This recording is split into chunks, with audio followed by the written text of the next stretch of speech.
Today is Monday, November the 25th. This Committee of Finance, Diversity, Equity, and Inclusion is called to order. Madam Clerk, call the roll. Griffin. Here. McCormack. Present. Keisha. Caldwell. Here. Hairston. Casey. Present. Valencia. Santana. Present. Spencer. Present. Mr. Chairman, you have the floor. Thank you. We do have guests, and we typically go with our guests first. I'm going to ask if our guests from the Gateway Corporation join us at the table if they could. And I believe that Chief Teowin is going to do it. Is the Finance Director or Mr. Gentile going to join us? Because a big part of this is where any of the teams that would like to join us, please feel free to come to the table. While we may just interchange and bring you in and out. But I do want to acknowledge all of the people that are with you all today. I'll start off by reading, these are companion pieces. And I'll start off with ordinance number 1219-2024 as amended by Mayor Bibb and Councilmember Griffin, an emergency ordinance authorizing the Director of Finance to enter into one or more agreements with the Gateway Economic Development Corporation of Greater Cleveland for the contribution of city funds for repairs and improvements to Progressive Field and Rocket Mortgage Fieldhouse. And I believe the point person is going to be Chief Teowin, but if you could, I think it would be great if we have everybody who is joining us to, if you can introduce who all is at the table with us. Thank you. Thank you. Bonnie Teowin, I'm the Chief Operating Officer for the City of Cleveland. I'm Gigi Benjamin. I'm chair of the Gateway Economic Development Corporation. Scott Simpkins from Manzer Gavin, and we are outside counsel for Gateway. Maxwell Kozman, General Counsel for the Cleveland Guardians. Neil Weiss, Executive Vice President for the Guardians. Emily Collins, Senior Advisor to the Mayor. Paul Barrett, Director of Finance for City of Cleveland. Jim Gentile, Finance. Nicole Gallagher, Todd. Budget Bring Administrator. Todd. One second. Could we have Mr. Greathouse at the table too? Because we need you. You are very critical in this. Yeah. You are very critical to this. So can we make room for Mr. Greathouse? If you could scoot down, then he could sit right here, front and center. Yeah. All right. And need to make sure that Mr. Greathouse is here and going through it. Once again, just protocol. All questions and all comments go through the chair. We observe Robert's Rules of Order.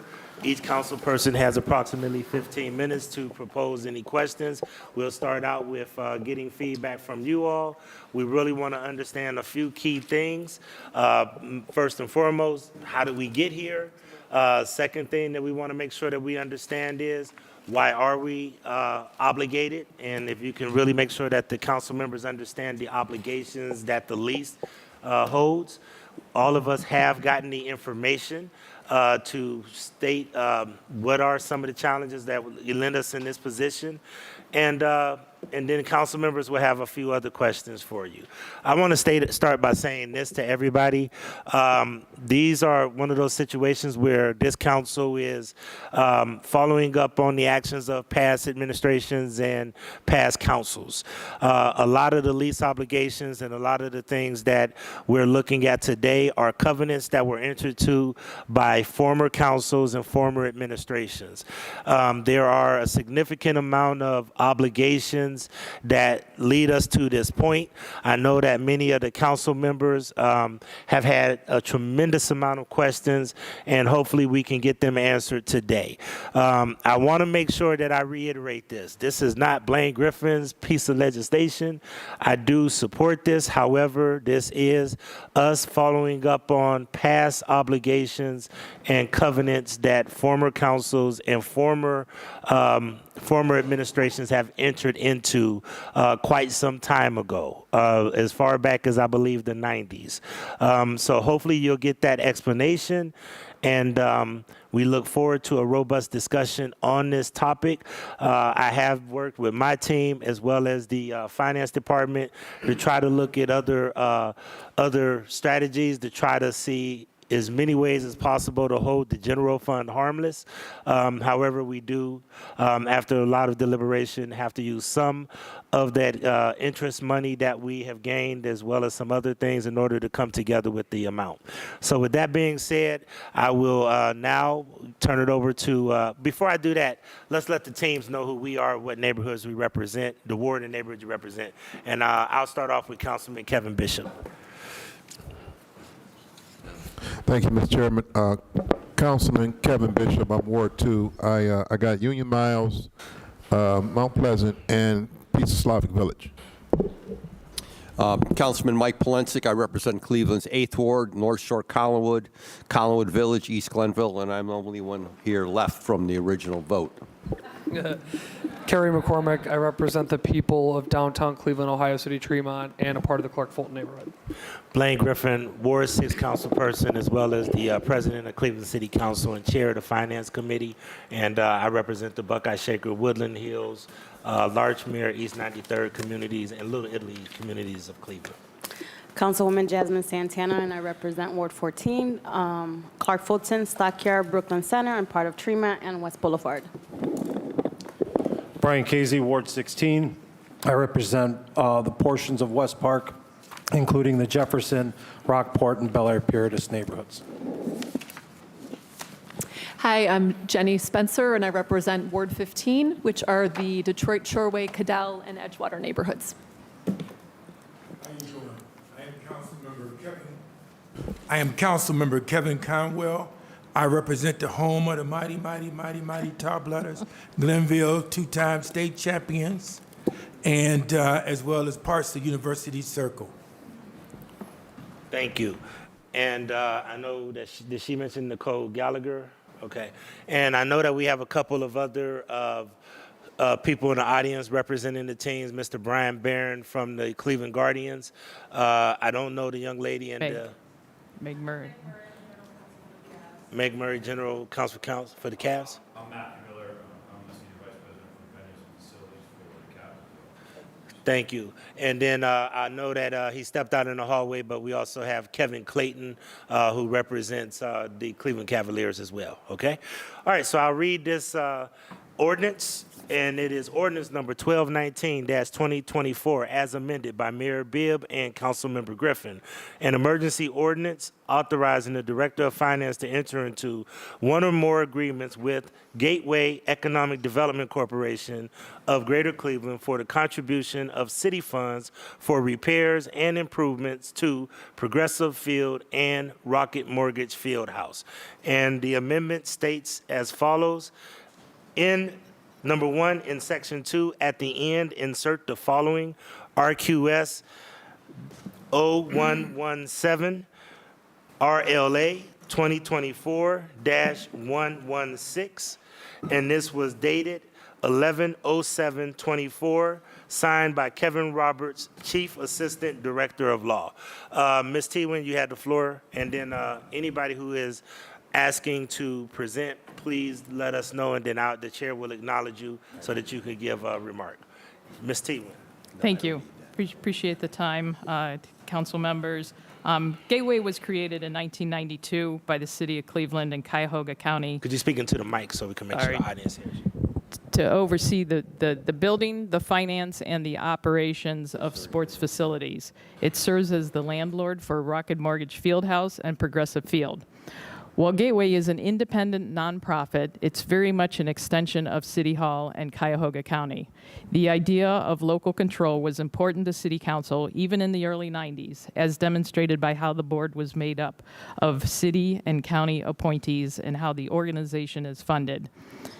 Gateway has 2 primary revenue sources, team rent, which covers operating costs and debt services, and capital repair funding, which is derived from the sin tax, a countywide tax on beer, liquor, and cigarettes. Unfortunately, the sin tax has proven insufficient to cover the cost of approved capital repairs, necessitating additional funding from the city and county. The sources approved by previous councils is not enough to meet the needs of today, as you said. As Rocket Mortgage Fieldhouse and Progressive Field age and the cost of capital repairs increase, the primary sources of funding has not kept pace. Additionally, funds are required for Gateway to fulfill its lease obligations and maintain the vitality of Rocket Mortgage Fieldhouse, Progressive Field, and the surrounding areas.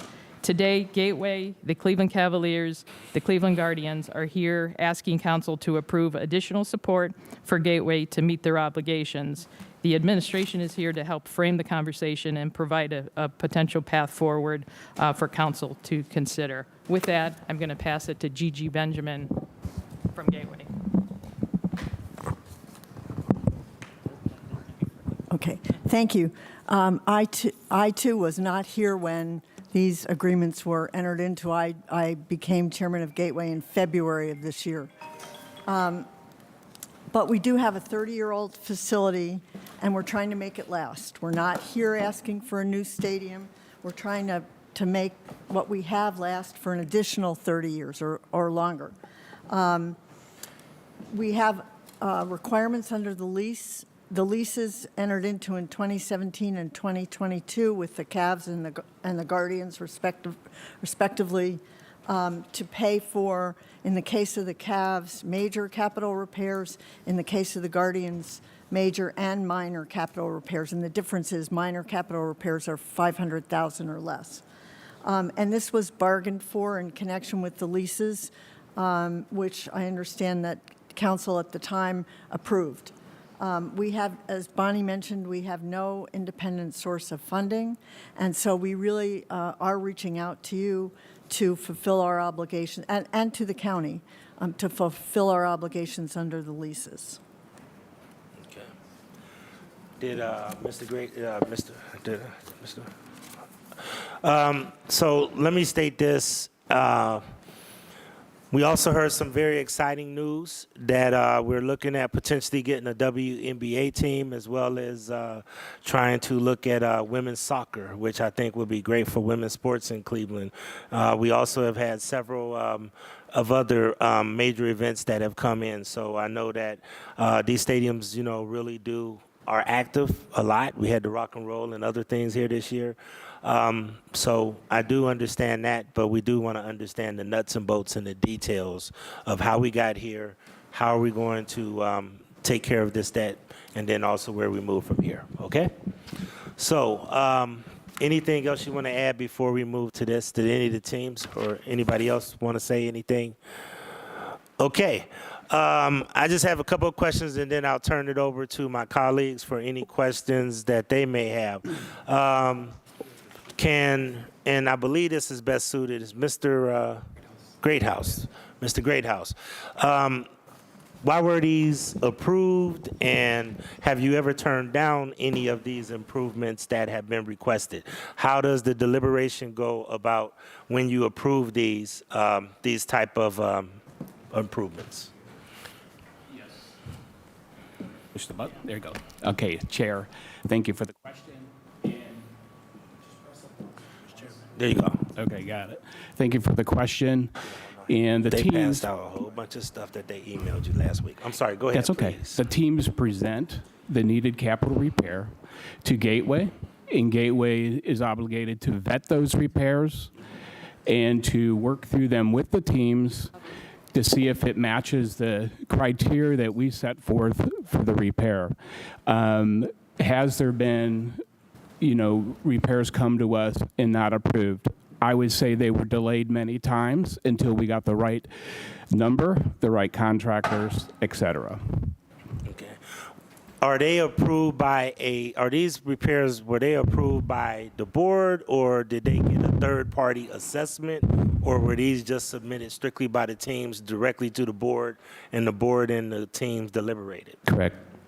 Chair, our third-party engineering firm vets those with Gateway, and after vetted, we present them to the board on 2 reads. The first read, we go over the repair costs, et cetera. We come back on a second read for approval. Okay. And if you would like to add, Mr. Yes, Benjamin? Mr. Chair, the staff does a very good job of reviewing the requests and vetting the necessity of the repairs, vetting the costs, working with our consultants to determine whether they need to be done. And in some cases, we've negotiated a splitting of some of the costs with the teams. As you know, both the arena and the stadium have undergone some major improvements in the last few years, and some of what we've, I won't say argued, but we've discussed whether requests or capital repairs are part of the improvement projects, and in some cases moved them into the category of being paid for with the improvement project monies. So you know, as I said, I've only been here since February, but what I've seen is that the staff has done a really good job of reviewing these proposals and vetting them and trying to make sure that we really need to do them.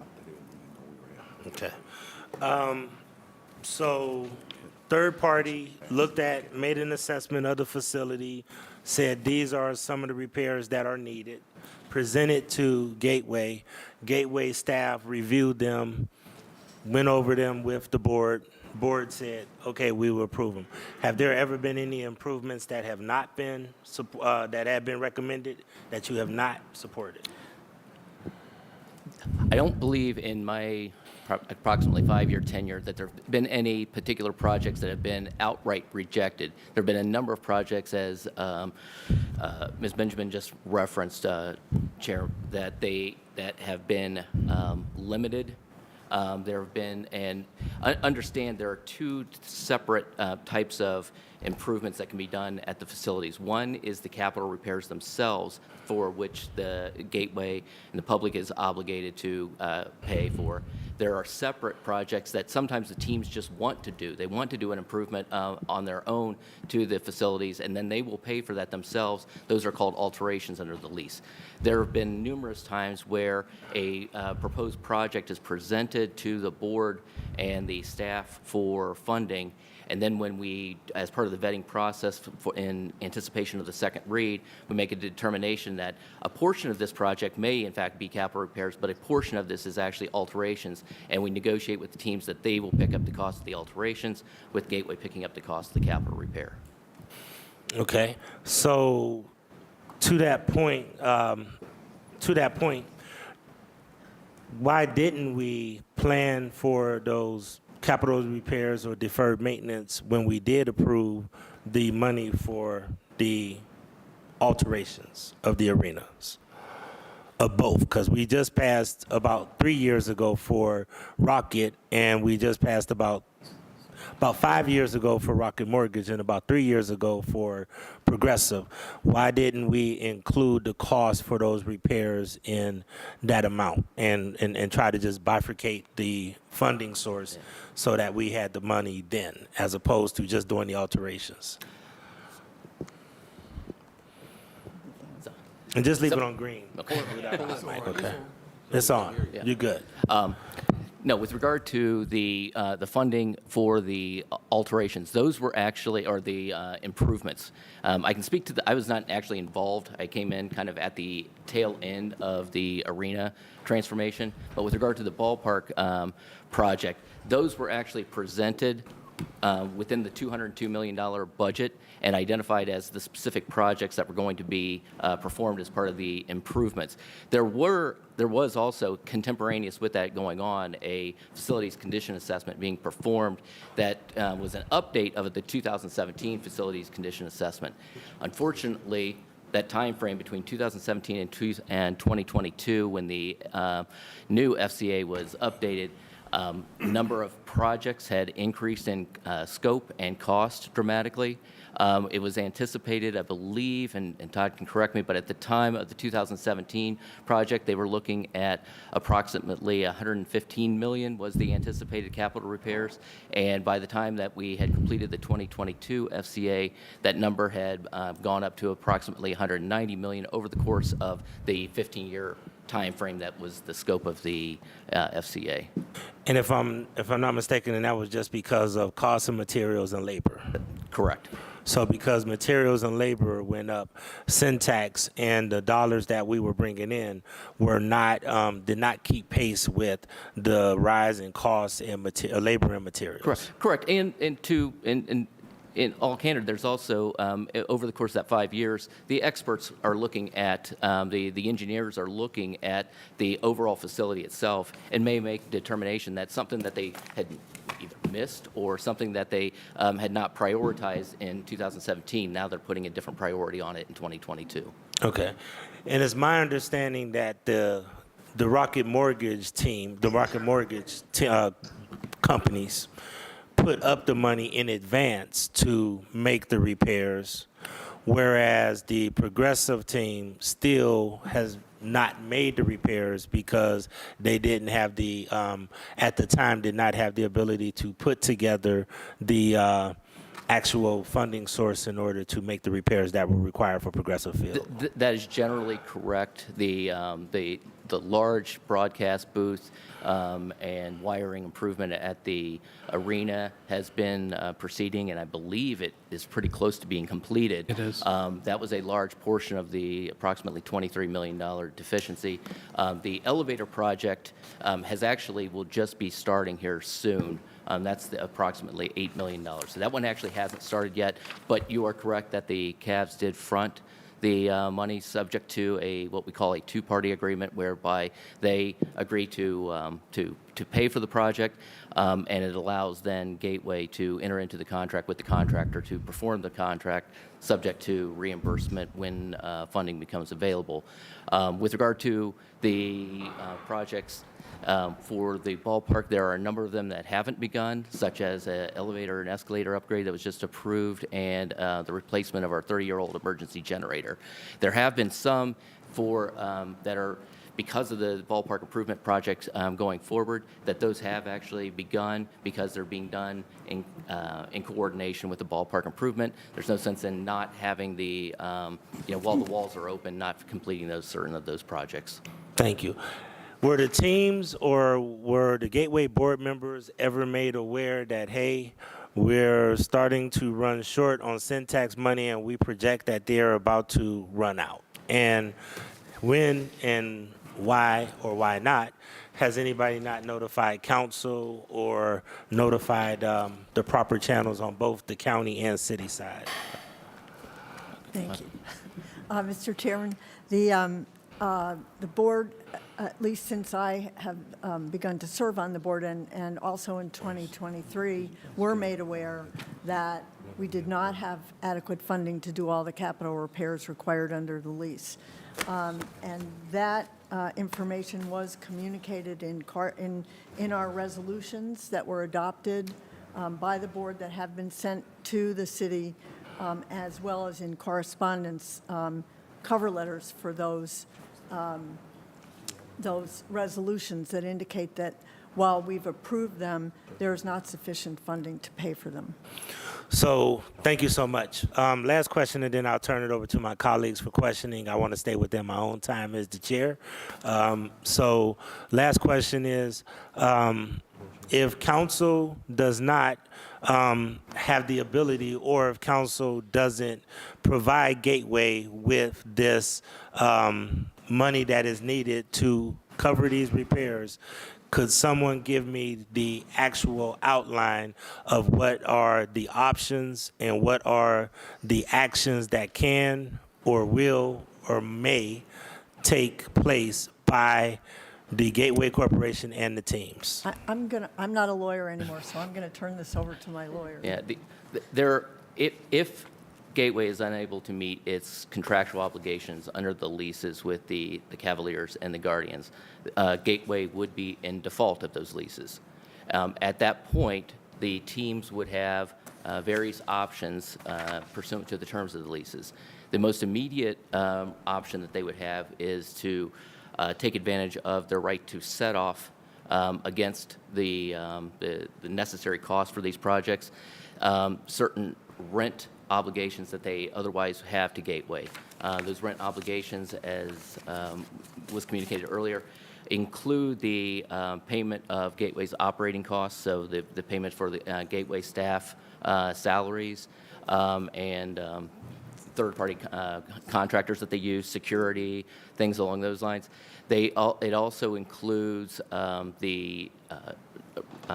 I would say, the taxes, real estate taxes, and the special improvement district cost that that Gateway is otherwise liable for as the owner of the real estate. There's also under the leases we call under the leases additional rent. Additional rent are the debt service payments for the taxable bonds. As you may recall, when the improvement projects happened, both the arena transformation and the ballpark improvements, there were tax-exempt bonds that were being paid for by under a cooperative agreement between the city and the county. There's also taxable bonds that were issued to finance those projects, and the taxable bonds are paid by the teams, and they pay them to Gateway through Gateway as additional rent, and then that money is remitted to the bond trustees. They would have the ability to set off against those bond payments as well, or those additional rent payments, therefore putting the bond repayment in jeopardy. Beyond those set-off rights, there would be other contractual rights, such as pursuing, whether it would be litigation, whether it would be arbitration. There's provisions for both of those different scenarios in the lease. But I would hesitate to make those speculation as to what the teams would do in the event of a default. But those would be available options to the teams as well as pursuing essentially a breach of contract, breach of the lease agreement against Gateway. I know nobody wants to have this hard conversation, and let me make sure I sum up what you said in just very quick sentence. That pretty much it will be less if we don't stand this issue up, there will be less money coming back to our taxable to our tax rolls because they will potentially claw back rent payments and other things that they currently do because the lease will be broken. And in addition, it will be a deeper hole in debt because there will be more litigation and more protracted, prolonged debates and arbitration, which the lawyers will make a killing off of based on the dispute. That is a fair assessment. Okay. And I'm going to ask for the elephant in the room because I want to make sure that we're clear. Who owns Gateway? Who owns Progressive and who owns Rocket Mortgage? You want me to take this? Yes. Okay. Both Rocket Mortgage Fieldhouse and the arena, Rocket Mortgage Fieldhouse and Progressive Field are owned by Gateway. Gateway is the owner of the real estate. Both of those facilities have certain, or the city and the county have certain reversionary rights to that property. As you may recall, or certainly Councilman Palinsik would recall, going back to the original creation of Gateway, the city gave most of the Central Markets District land to Gateway or to Gateway's predecessor entity to have the land to be able to create the arena and the ballpark. Because of that, there are certain reversionary rights that were contained in the original three-party agreement from 1992 that when the bonds were paid off for the construction of the ballpark, the land would go back to the city. That actually did happen when those bonds were paid off, but then, and I wasn't around at that time, but the property then immediately was transferred back to Gateway. And I assume it was because of the administrative convenience of having Gateway operating the facilities, but regardless, that current deed right now also still maintains certain of those reversionary interests, i.e. if the ballpark isn't being used by Major League or Baseball as a ballpark. Similarly, the three-party agreement has certain reversionary rights to the county for the arena, subject to agreement with the city. So just make sure that I think I understand what you're saying, but I want to make sure that I'm clarifying. Reversionary rights means that if Gateway defaults and if these things that are happening that you're saying, then the city will receive Progressive and the county will receive Rocket Mortgage. There's a multitude of steps that will precipitate that before it happens. Correct. But at the end, if the ballpark Progressive Field is not being used for Major League Baseball, then there's a reversionary clause that it can potentially come back to the city. Correct. Just like if the Gateway, just like if Rocket Mortgage is not being used, then it can go back into the ownership of the county. Putting it very simply, yes. However, if I'm understanding this, because I'm going somewhere with this, the Cavs are under lease obligation until 2038, 2034. 2034. So because they're under that obligation and this thing goes to litigation or whatever, does that jeopardize their agreement that they have in place to stay in place until 2034? They can certainly claim an anticipatory breach or some other kind of breach to try to terminate the lease then. So I want to be clear when I say this, because I'm going to make the elephant in the room. There is a potential litigious pathway that if this money is not put in place, that there is a litigious pathway for the teams to exit those leases, exit those stadiums, and seek other places if they would like. Yes.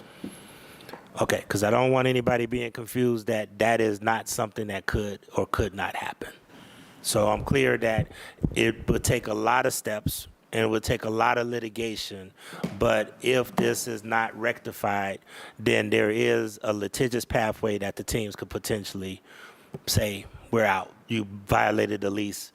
We want to go, even though it'll probably have to work its way through the courts and everything else, but it'll end up being a long, drawn-out, messy, litigious legal battle. It is certainly a risk and a possibility. Okay. I'm sure my colleagues have some very good questions for you. I'm going to start out with Councilman Kerry McCormick and then Councilman Mike Polensek, and then notify me if anybody has any questions. Thank you, Mr. Yeah, Chairman. I Mr. Chairman. appreciate the guests here today. Do you have me down, Mr. I Chairman? do have you down, Joe Jones. Councilman Jones. Thank you. Thank you. Thank you so much. And you asked a lot of my thoughts and questions, so I appreciate you, Mr. President, with that thorough introduction. Mr. President, just a couple comments and questions. I want to thank those that are with us today. And I want to acknowledge the two teams that are with us here today. They, unlike the third team in this city, have committed to our downtown, have committed to our city, and are investing significant dollars in employment here in the city core and not in some cash grab, first-ring suburb plea outside of the city of Cleveland. So I want to recognize them for their commitment to the city of Cleveland, the commitment to the core of the city, and as those who were on council during the Q and Progressive Field conversations, they employ many of our residents who live across the city of Cleveland. So all of our residents have, most of our wards have folks that are gainfully employed by the organizations as well. So I wanted to acknowledge that as we go through this process, and as well, Mr. Chairman, of the strong organized labor presence at the stadiums as well and the arena too. So all in all, they've been a great partner in the community, and I want to acknowledge them for that. Mr. Chairman, my real line of question is around the health of Gateway. I appreciate the chairwoman, who is a resident of mine. She's sitting here today, Mr. Chairman. Doesn't need to be. She was successful in life, retired from her law firm, and could probably be on a beach somewhere, quite frankly. But cares about the community, is on other boards in the neighborhood, so not just Gateway, but local volunteer opportunities as well. So I want to thank Gigi for her work and your new role. And again, as I know to the team, I really want to, Mr. Chairman, have a better understanding of how we got here. And Chair, to tell me your title again. Okay, so to our executive director, how long have you been at the Gateway Corporation? 30 years. 30 years, okay. So how long have you known that there was going to be an ask into council for dollars that the existing revenue streams were not accommodating? Soon after the 2022 lease deal, shortly after that, we started doing projections. There were FCAs in play, which spell out the dollars that could be needed in the future. Okay. So 2022 FCA, and it was at that time the chairman was aware of those needs through the chair. Sorry. Okay. And Chair, to Mr. Greathouse, too, Why wasn't that information communicated to council immediately? Understanding the fact that presumably overruns would have to come from the legislative bodies of the city and the county. Yeah. Why wasn't that information communicated to us? Right. I understand that there are open meetings. We don't follow every single board meeting in the city of Cleveland. Yeah. It's really out of our ability or scope. So why wasn't that, even in a informative way, without an ask, for example, presented to say, hey, in a couple years, we're going to need to figure this out and come up with some alternative plans? That's a very fair question. Through the chair. Going back to the chair's one of his first comments about, the leases, even though I've been there 30 years, I was never sat at this table for any lease negotiations. There were two chairmen before Chairman Gigi, and they took the city and county meetings by themselves. I was at Gateway, operating Gateway, doing multiple projects, and as we stand right now, there's books open for 60 million plus. So they never put me in that role to be the lead person to sit in this chair, number one. And number two, they were the mouthpiece of Gateway at the time. We do have a breath of fresh air at Gateway, having a special chairman as Gigi, who stated that she will make us, have us be more involved. So my answer is that I figured that the past chair would have done that, and I'm just being totally transparent. No, I appreciate that, but I mean, as the director of Gateway, when you say the buck stops at you for these decisions, for your recommendations to the board, right? When you say the buck stops at you, it does. Okay. Yeah. So I mean, I would just say that it would have been really helpful to have had a better insight into these issues. And again, our chairwoman here, I agree with you. Yeah. She's brilliant. So I think she's going to help clean things up and steer in a different direction. However, as the Ward 3 City Council person, these teams have no problem getting a hold of me. And everything from, hey, we're looking to donate presents to a kids organization, who do you know, to major lease agreements. I work with them all the time. They blow me up. We have a lot of conversations. I mean, so there is an open line of communication there. Since she came on, Gigi's been very communicative to me. I would just imagine the director of the organization, as a part of your staff responsibilities, would communicate out reports and information to the bodies that are required to authorize any additional dollars into the Gateway Corporation through the chairman. If I may, Madam Chair, I'd like a response from that's fine. Mr. That's great. Greathouse. So, through the chair, our Gateway is made up of 5 individuals. Me being the executive director, a COO, and 3 others. And our responsibility was to do just that when these were project managers daily, and the chairman, the chairman of the Gateway Board always acted as a role to communicate with the bodies. I never had that responsibility. They never given me that responsibility. But as you're stating, and I can answer it correctly, is that if you're saying that I should have picked up the phone and called someone on this body, that's my bad. I could have. Okay. Mr. Chairman, to the councilman, we have communicated to the city since the end of 2023 that there are projects that we have approved that we do not have funding for. So while it hasn't happened for forever, it has happened more recently. And chairman to the chairwoman, was that directly into city council? Was that to the administration? There was correspondence to both the mayor and the council president. Okay, but as a Ward 3 council person that represents the teams, it wasn't necessary to communicate to me?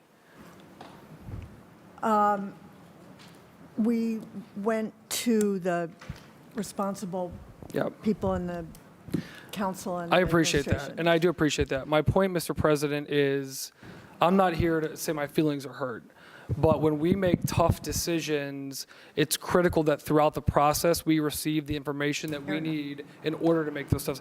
You won't want, as your council man, you don't want me to make decisions that I'm not fully educated on and have all the background on. And again, I was here for the first two arena and stadium deals. Those guys made sure we had all the information we needed, all the data, all the employment numbers, the ROI, all that kind of stuff. So my point here is that, again, I support this ordinance. I am voting for this ordinance. I understand the lease deals, all that kind of stuff. I understand the positive ROI, the employment in our city, the bed tax, the income tax, the revenues that these organizations bring into our city. I understand all of that, and I'm voting for this piece, and I appreciate your leadership in being a communicator, because that has not been the case previously. My question is much more along, how do we ensure that this organization is making, smart decisions and effectively communicating to the folks that are going to be responsible to make the decisions around funding this work?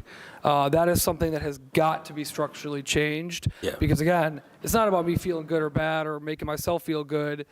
As the legislative body making these decisions, Mr. President, we have got to be kept abreast of the issues that are going on, not at the last minute, but years ahead of time, so that not only do we deserve to be, but number two, we can be a part of the solution. Mr. President, to the councilman, I will commit on behalf of the current board and staff that we will do a better job of communicating the capital repairs and the dollar issues that are going on. I will commit to that. I appreciate that, but I want to make sure that the staff, I don't know if it's a volunteer or paid the board position. You're a volunteer, all right? You're a volunteer, and you're sitting here not because you need to, because you want to be. And you care about the city, and you live in the city, and it's important to you. So I don't think I think that falls on staff. But we will commit as a board to work with the staff to ensure that the staff does do that. Okay. And through the chair to Councilmember McCormick, one of the things too, I think that's kind of getting lost here, and I agree wholeheartedly with that communication should be better to the individual council members. One thing though that should be kept in mind is the Gateway Board is made up of 5 members. 2 of the members are appointed by the city. 2 of the members are appointed by the county, and one, and the chair is Gigi is a joint appointee. Both one of the council members one of the board members from the city and one of the board members from the county are ex officio members. And Ms. Teowen has been wonderful. We have much more proactive board members at this point, and so I think that communication works a little bit better by having more proactive board members. But I did want to just remind that everybody that's on the board has some connection to the city or the county. Yeah, and Mr. Chair, I'll wrap. I appreciate that, but any board I've ever interacted with, it is staff of the organization's responsibility to making sure the work is going on, comms are running, not the board. These are volunteer boards. They're there to advise. They're there to provide their expertise. That's any board I've ever been on that is not the board's responsibility. It's simply not. It is the staff's responsibility to effectively communicate. So again, Mr. President, I support this ordinance. I understand the importance not only to the leases, the facilities, on the city. I worry about the future of Gateway and how it operates. I'm going to say that out loud, and I hope we have that hard conversation. Again, as I recognize the teams that are in the room who are committing to our city and doubling down in our city, and I think that, especially in today's day, Mr. President, deserves to be highlighted in our environment. And with that, I'll yield, Mr. President. Thank you, and I will tell you that that there was a lot of moving parts and a lot of things that held up, and you and I together are going to really work closely with Ms. Benjamin and Mr. Greathouse in order to make sure we get regular updates and do some things different to make sure that we communicate with all of council. Because I will tell you that I did receive certain things, but at the same time, I'll leave it at that, but the sense of urgency wasn't really brought to my attention until recently. If I can have a comment on that. Sure. Mr. President, but again, that is not your responsibility. I got you. Okay, That's to why we'll work. communicate on behalf of Gateway. We'll get that done. Thank you, sir. All right, I have Councilman the Dean, Councilman Mike Polensek. Thank you. Thank you, Mr. Chairman. And it is all about transparency. And that's part of the challenge that we have before us today. The transparency has not been there. And so I have a couple questions. First of all, who are the last two chairpersons that you've alluded to? It was Kenneth Stillman through the chair and Timothy Oftermet. And those are the two you commented about, that there was not the transparency that there needed to be, correct? I didn't hear the first part of your question. You've indicated those two chairpersons did not share information. That would be the case. Okay, which is extremely troubling to me. To the administration, to Bonnie Tewin, the mayor supports providing $20 million out of the general fund. That's correct. That's what he's advocating. That's correct. Have you looked at any other sources of revenue rather than general fund dollars? We have, yes. What have you looked at? I will pass that to our new CFO, Paul. There. Through the chair to the councilman, we did receive recommendations and ideas from the council president. We did review those. I do want to emphasize that the administration does stand by taking the $20 million from the general fund, because that comes from responsible fiscal management and vacancies and extra interest earnings. So to us, that's the best source. However, in this exercise to try to meet the council in providing non-general funds, we looked at several sources recommended to us. First was looking at restricted income tax funds. We did consult with legal counsel. Legal counsel said because we do not own the assets, we cannot use those funds. So from there, we looked at other projects. We found one project in particular where we know that it's non-general funds, and we know that we're not going to need the money until the end of next year, and that was the Minority Business Credit Enhanced Fund project. So we recommend that we take all the money from the general fund. However, in response to requests from council to look at other sources, we were able to identify this project as one that we wouldn't interrupt by using the funds and then later borrowing to replenish. The utilization, even though there's the revisionary clause that we ultimately own Progressive Field, you're still saying we cannot use restricted income tax. We were advised through the chair by council that we could not use those funds. Okay. Because the use of general fund is of great concern to me. To those that are watching this, that's our daily operation. That's police, fire, EMS, recreation, everything that we associate with the daily delivery of city services are general fund dollars. And I've learned a long time ago, under the George Forbes, never commit general fund dollars for outside support because they are so critical. So I want to go back to my question. So the mayor 100% supports the general fund being utilized in this case. That's correct. Okay. Does you understand the implications of that? Yes, sir. Okay. To the Gateway once again. What is your deficit at this as of today? Whoever can answer that. I'll speak to that. It's for the ballpark, based on the projects that have just been approved. We have approved for recommendation to the city is the term that we use through the chair, and that is just shy of $20 million. With regard to the arena, the two projects that were identified and approved for recommendation to the city and the county back in August of 2023 are approximately $24 million. So the deficit right now that you are unable to cover is approximately $44 million. Yes. Okay. And so you've asked us you've asked 20 out of the county, 20 out of the city. Where's the other 4 going to come from? I do not know. You don't know? No. Okay. Has Gateway looked at other potential revenue streams besides Syntax? Whoever can answer that. To the councilman through the president, I think that we Pursuant to the leases, we don't really have any other revenue streams. It has to come through the political subdivisions that. Mr. Chairman, I can't hear the distinguished lady. If she could be so kind to speak. Okay, to if the you mic. could just let me know that, I just Okay. don't want to interrupt Thank you. you. But Sorry. please speak louder if you could. But Yes. please do not interrupt. I can speak very loud. We don't have any revenue sources other than the rent that the teams pay us. And that goes for our operations taxes in the Special Improvement District. We have, since our inception, relied on the city and the county. Whether there are alternate sources that the city and the county can provide in addition to Yes. or other than the sin tax. Okay.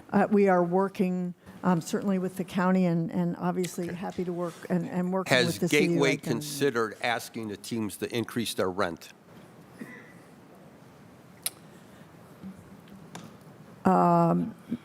Mr. President, to the councilman, not to my knowledge. Why not? Because we have signed lease agreements with the teams that sets what the rent is. Okay. And that's for the term of the agreement? Yes. Okay. Has there been any discussion about putting a surcharge on the tickets, each ticket for Gateway and for the Progressive Field and for the Rocket Field Mortgage House? A charge per ticket, additional charge per ticket? So to that point, we're in the process of really solidifying and having a better understanding of what our future capital improvements are. We've just released a consultant that's going to do their 3-year capital improvement plan, so we can really have an understanding of what's going to be needed in the future. With that being said, we can understand whether there is going to be future shortfalls. If there is, then that's the time that we're going to look at all other revenue sources possible. Well, I think the time is now to look. This is a $40 million whack that we're taking here. 20 from the city, 20 from the county. County has financial problems. Population is not growing.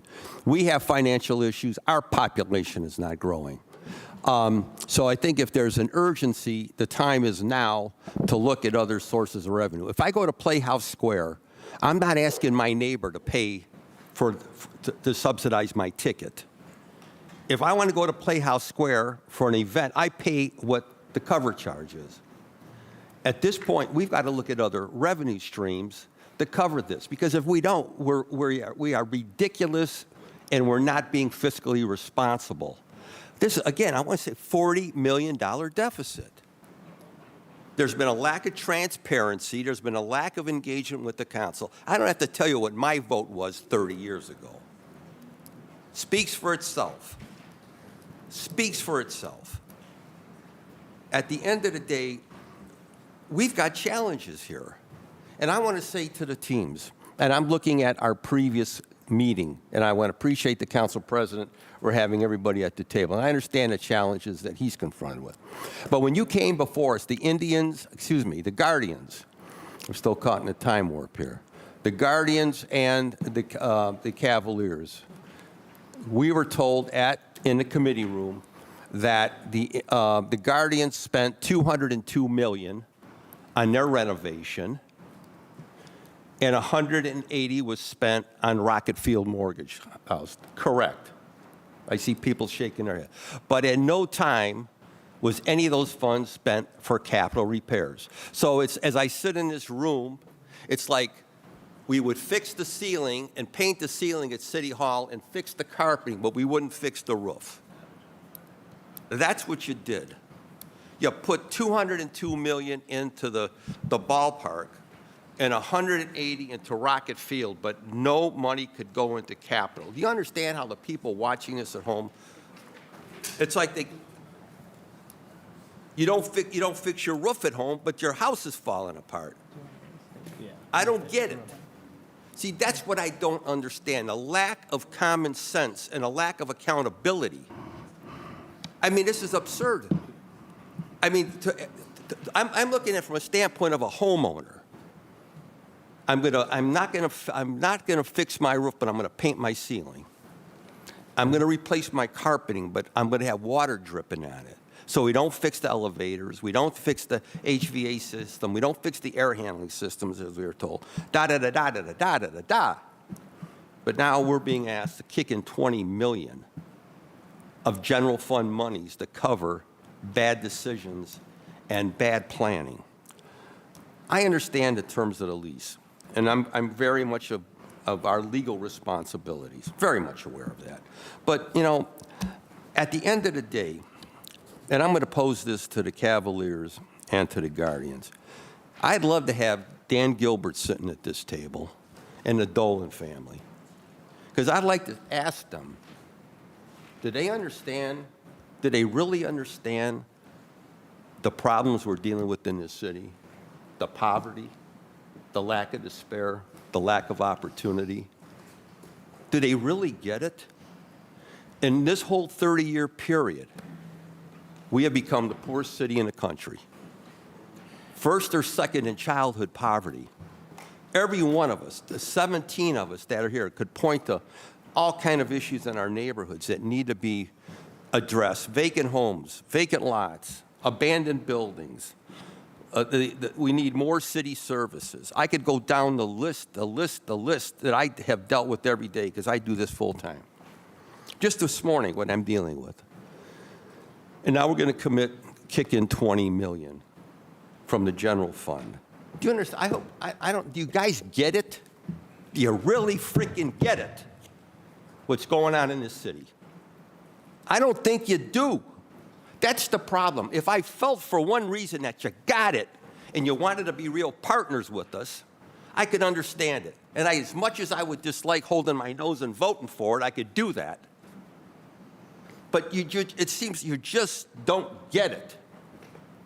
And I deal with poverty. I deal with despair, lack of opportunity. People drive around. Look at the people who have blue tarps on their roofs in the city because they can't fix their freaking roof. I mean, just look at what we are dealing with in our city. And again, you guys got your hands out like people standing up on Prospect Avenue. It's just infuriating to me. We need partners. If we are going to turn Cleveland around, we need partners in this city. We need people who get it. We need people who get it.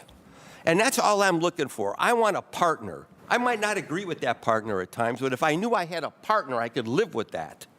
But I don't feel I have a partner. And then I hear this, well, we're going to go and fix a basketball court somewhere. Don't mean squat to me. Don't mean squat to me. I'm going to go fix a football field. Don't mean squat because you write it all off. I want to see a substantial partner. And Bonnie, the mayor's got to drive that home.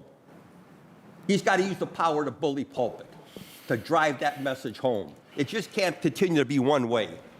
Just cannot continue to be one way. And that's what we got around here. It's one way. We're asked. I understand that the challenge that this body's either we pay this, because again, the subtle threats, well, maybe we'll go elsewhere, or we'll consider this and that. I mean, there comes a point where extortion doesn't work. You know, I grew up in a neighborhood where extortion was operated daily. Okay? It comes to a point where, you know, I'm a Scorpio. My stomach's made out of lead. It don't work. It don't work with me. Extortion doesn't work. You know, it just doesn't work with me. I want to see a partner. Mr. Chairman, whatever action this body takes, and I understand because of the lease terms, the situation we're in, but doggone it going forward, Gateway has got to be a partner with us. There's got to be transparency. We've got to come up with different revenue streams. Why is it fall on the general fund? If I want to go to a baseball game or I want to go to a basketball game and I have to pay extra, so be it. So be it. The team's got to understand that. The teams have got to understand that. So at the end of the day, Mr. Chairman, I'm going to listen to the rest of the debate. But doggone it, the team ownership has got to get it. It just can't keep this. You had money to do the glitz and glamour, but you didn't have money to fix your freaking elevator. You didn't have money to fix your heating and ventilation system. You had glitz and glamour, you wanted glitz and glamour, and then we wind up getting the bills for your plumbing. Nah, they ain't cutting it. That ain't cutting it. You guys got to come up with a better game plan. In Gateway, you better get with it. Better get with it. I mean, to hear that chair people did not, I won't go into it because I'm going to say something. Okay. Mr. Chairman, you know where I'm at. Thank you, Mr. Chairman. Thank you, Councilman. Next, I have Councilman Joe Jones. No, I know why we get along a little bit now, Mr. Mike Plensick. I didn't know you was a Scorpio too. Yeah. Well, there it is. All right, so now I just want to get in here and give a little bit of my 2%, if I can, Mr. Chairman.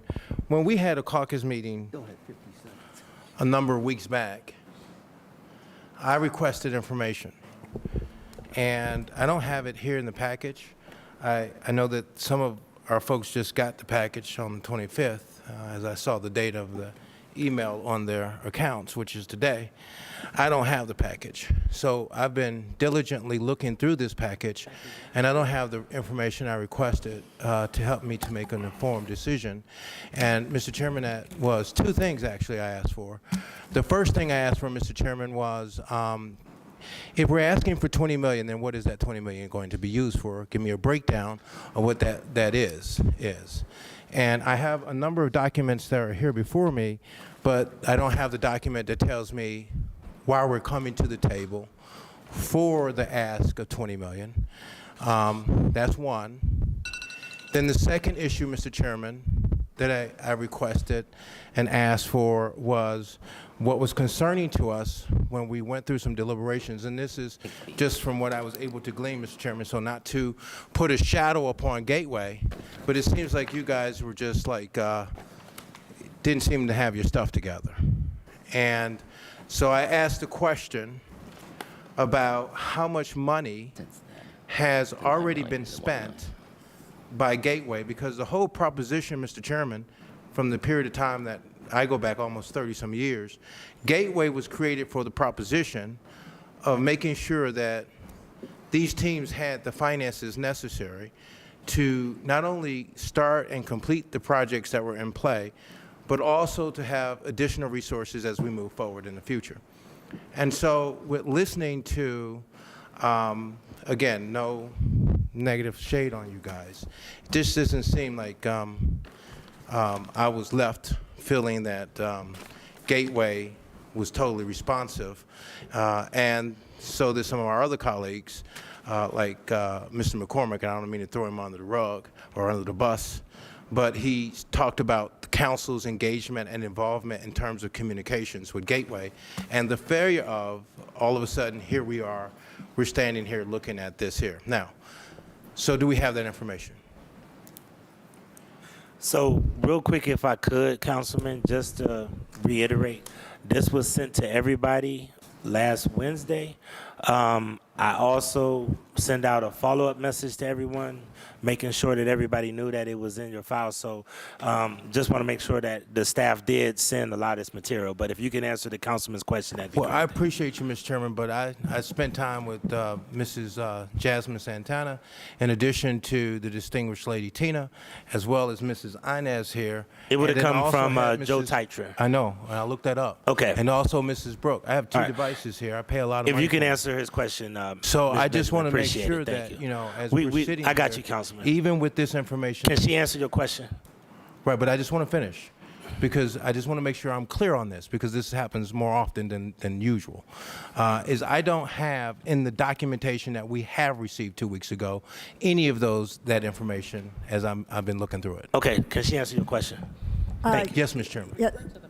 Yes, Mr. President, to the councilman, Exhibit B to the material that was sent out is a listing since 2014 of the capital Now, request. is this, Mr. Chairman, to the distinguished lady, is this the documents that you have here that are talking about the various different authorizations of approval of annual budgets?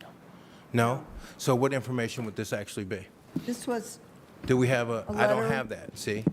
That's not a part of the document you printed off. I don't even have that in front of me. If And I got Councilman, all I could printed put out you here. back on the agenda if somebody can show you that package and show you on your Thank you. computer. Thank you. Yeah, and that's why I just gave And mine's then in you color. got it so small that even if I had my reading glasses on, I wouldn't be able to see it. Boy, I tell you, I'll use yours.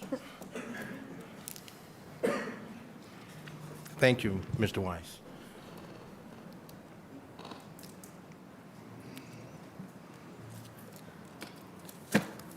Councilman Jones, through the chair, just to, since you were provided just the individual sheet, there was an explanatory memo that explains what this identifies, but specifically, the ones that are in yellow highlight are the ones that are unfunded.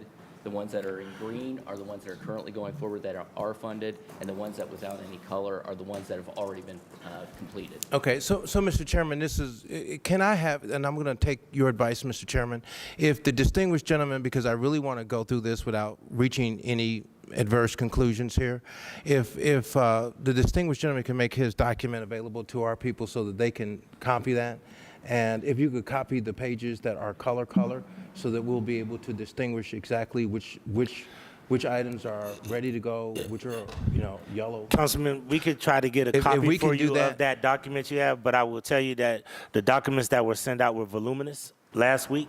Yeah. And that's Well, I the don't have reason that, why Mr. it's Chairman. very That's the reason charged. why I took that extra time to tell you. Okay, but we didn't have it. after this, I'll come over and show you where everybody actually received it. But We for don't right even- now, we I wanna don't even make have it sure- on our tablets For right right now, I want to make sure you got the document you need, and we'll get somebody to run that copy. Right, but I'm just saying, we don't even have it on our tablets. Councilman, we got a pretty lengthy agenda. So If I you could get ask that. whatever questions, because we got a pretty lengthy agenda. I understand, Mr. Chairman. So what I'm suggesting, Mr. Chairman, is if this distinguished gentleman from Gateway can make a copy of this, and then you put me maybe one or two council people down, then I should have went through all the documentation here and be able to ask the kind of questions I They'll need work to with ask. you, the staff will work with you to get that, and we'll put you Thank back you. on it. Thank you. Councilwoman Jenny Spencer. Council President, how much time does each member have? Each member do 15 as is traditional. Okay. On this one, but on the following pieces, we'll probably shorten the time because we All have a right. lengthy amount. So two things are true here today. The first is, of course, the Guardians and the Cavaliers are the pride of Cleveland. There's no doubt. That is true. What is also true is these are very, very tough asks, and this is a very tough vote. And to what Councilman Polensek was saying, when we think about what can $20 million buy for Cleveland residents, just a few examples that are coming to me today. Employing every single youth who applies through Youth Opportunities Unlimited every summer. That's $20 million. We've never been able to do that. We've never been able to do that. Youth are turned away from youth employment. Emily Collins is across the table from me. We have unhoused neighbors on the street. A Home for Every Neighbor program is expensive. And to get more neighbors off the street, we need to fund it. This morning, we were in our operational review hearing for Department of Aging, and the Age-Friendly Home Assistance Program is $2.5 million a year. So we could fund that for how many years with $20 million? 7, 8 years, right? So, the issue here is that the public is watching, and our residents are watching. And from residents' perspective, it always seems that when it comes to stadium funding, money just comes out of, like a magic rabbit out of a hat. It just appears. Magically, we have $20 million in general fund available. It always just appears, like a magic trick. But when it comes to other things that residents need, we don't have the money. That is where we are. This is what we hear from our residents. And I don't have the statistics and the numbers in front of me, and I don't have them memorized because guess what? I don't think about stadiums and stadium funding all day long. We think about it as necessary, right? But I don't know what percentage of Cleveland residents can actually afford to go to games, right? So when you think about the people we serve on this side of the table, compared to the ask that's being made, you can see why this is a really tough vote for us. And in fact, I know that statistic is available. If we were to look at all the ticket holders, to all the games, to all the seasons, how many would actually be City of Cleveland residents? So I go back to what I said in the beginning. Both are true at the same time. These teams are our pride and joy, and this is a very tough vote.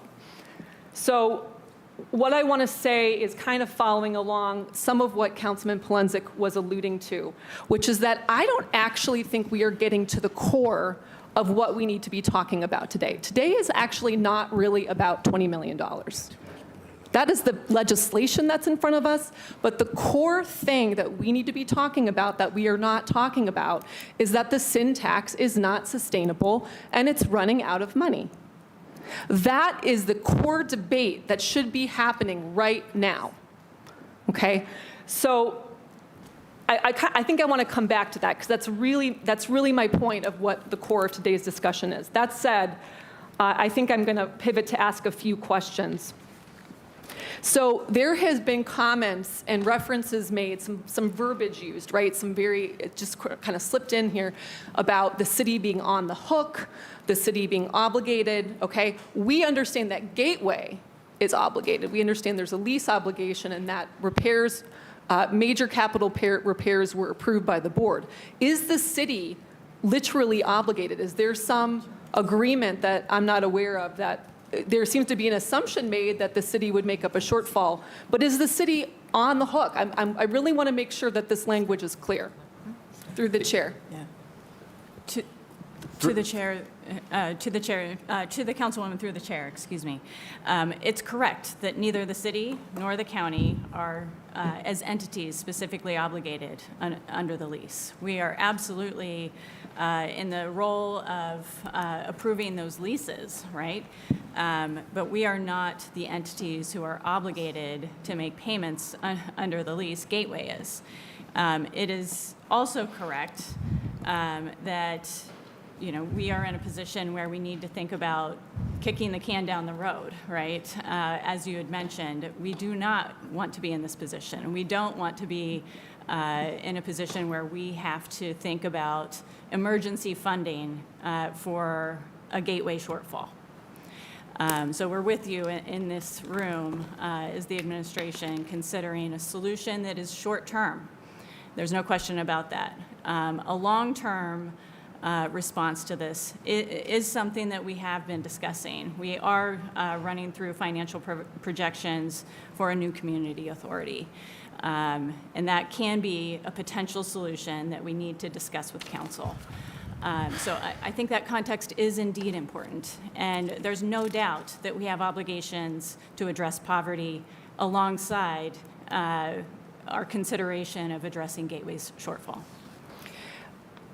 Okay, so thank you. I think I'm going to kind of skip ahead. I wanted to ask a little bit about Gateway. Hopefully I'll come back to that. If we could, Councilwoman, I think Mr. Simpkins had a follow-up. Okay. Well, I would just, I guess I would echo the sentiments through the chair that have already been indicated. I will say, again, going back to the original three-party agreement that was done in 1992, that actually, did contemplate that the return of the ballpark to the city. The other thing I wanted to kind of highlight is the approval of the ballpark lease and the term sheet contained in that lease. There was a recognition of the fact that the city and the county are the ones who fund the capital repairs for the Gateway facilities. And so, although there is no specific statement that yes, the city has to pay for any deficiencies, there is a recognition in here that the city and the county are the ones who fund the Gateway or any capital repairs at the facilities. Okay, so I think I'm going to try to make another point really quickly. I think the point I want to make is, and I haven't had the chance to study this exhaustively, and even if I did, I still might not fully understand because I wasn't in the room when the Gateway Board was deliberating. There seems to be no guardrails, no protections for the city for the teams to present needs that go over budget, that are living beyond our means. There seem to be, right, as long as the Gateway Board is evaluating, is this, against the lease terms, but we have already kind of eaten up more of the current and projected sin tax revenue. We're outpacing, right? So we projected that by 2034 there would be this much sin tax available and this many repairs available. We're far outpacing that. And the board is approving repairs. And listen, it's hard to find this information. I saw one example in one article of one board member voting no on one thing, okay? But there's an interesting question of the teams say we need this. And it seems, and I actually don't want to debate this point because I want to come back to this further point about the sustainability, and we could be right back at this table this time next year. I don't feel there are any guardrails or protections for the city. Gateway approved stuff, and oops, surprise, right here we are. So, I mean, I know it's a lot more complicated than that, but Gateway has never said no. Gateway has never said no to a single ask. Maybe there have been some nuance and some alterations, but to the scope. But it seems that the city is not protected in this arrangement. The city is not protected because the asks are more than the funding than the available funding, and the approved asks are more than the available funding. Mr. President, to the councilwoman, the city does have 2.5 representatives on the board. Chief Operating Officer is one of our board members. Previously, the finance director was one of the board members. So the city has had some input and has some input into looking at these numbers. And as I mentioned initially, I think our staff has done an excellent job of really trying to cut down to what's really required and not just, oh yeah, let's put in some nice new elevators. It's no, do we need a new elevator and how much is it going to cost and can we get it cheaper? Through the chair, do I understand correctly that there is potentially another $30 million ask on the near horizon pending, and we could be back at the table for another $30 million ask in the near future? Do you know the answer to that? Go ahead. Go ahead. Are you asking me? Sure, through the chair. Okay, yes. The answer is yes, you could be. We're in the process of working through 2 FCAs for both teams, and you could be, yes. So I think this really goes to the core, Mr. Chair, of what my challenge is here today, right? I'm not trying to, okay. I know there's a reason we're here today, and you won't like my saying this, Mr. Chair, because I've worked with you long enough. I am not sure, do we have to vote on this today? And here's why. Here's why. I've been in this job long enough, 4 years, to know how busy we are. We're going to go, the minute we leave this room, we're going to go to the next big vote, and the next big vote, and the next big challenge, and the next thing that comes up. I don't believe we will have a meaningful opportunity to dialogue about the sustainability of the sin tax and identifying other sources. I can't, before this 30 million ask comes back, before whatever, now is the time. The can has been kicked. Whoever's fault that is, I don't actually really care at this point. What I'm saying is, now is the time. And my concern is if this piece goes forward, I know us, we are constantly drinking from a fire hose. There's always the next big vote. Who is going to meaningfully invest in that thought leadership about alternative sources of funding? And not voting on this piece today is probably the best piece of leverage we have to ensure that that happens expeditiously. So that's kind of where I am at this point. So the question would be, how acute is this timing concern? Can we use this as an accountability measure for ourselves to do the deep work that needs to happen? Because we've already said there's another $30 million ask coming through the chair. So, Council Lady, just a couple of things, because I believe you are directing that towards me. We had a caucus on this. We've gotten significant amount of information. This is the first piece that we want to look at in order to address what are some of the back payments that we owe or regarding this lease.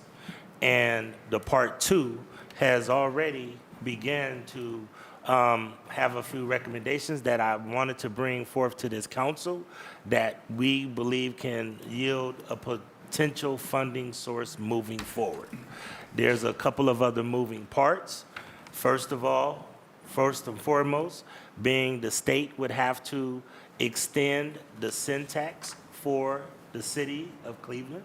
And then this would potentially have to end up in a vote. So those are things that are on the table, as well as a couple of other alternative funding sources and routes. What I am not too privy to do is continue to kick this for another week and another week. We've already delayed it after the caucus for 2 weeks to really handle this back payment. In addition, the county is scheduled to propose their side, and I'd rather close this door and work on future funding sources and guardrails that you're talking about.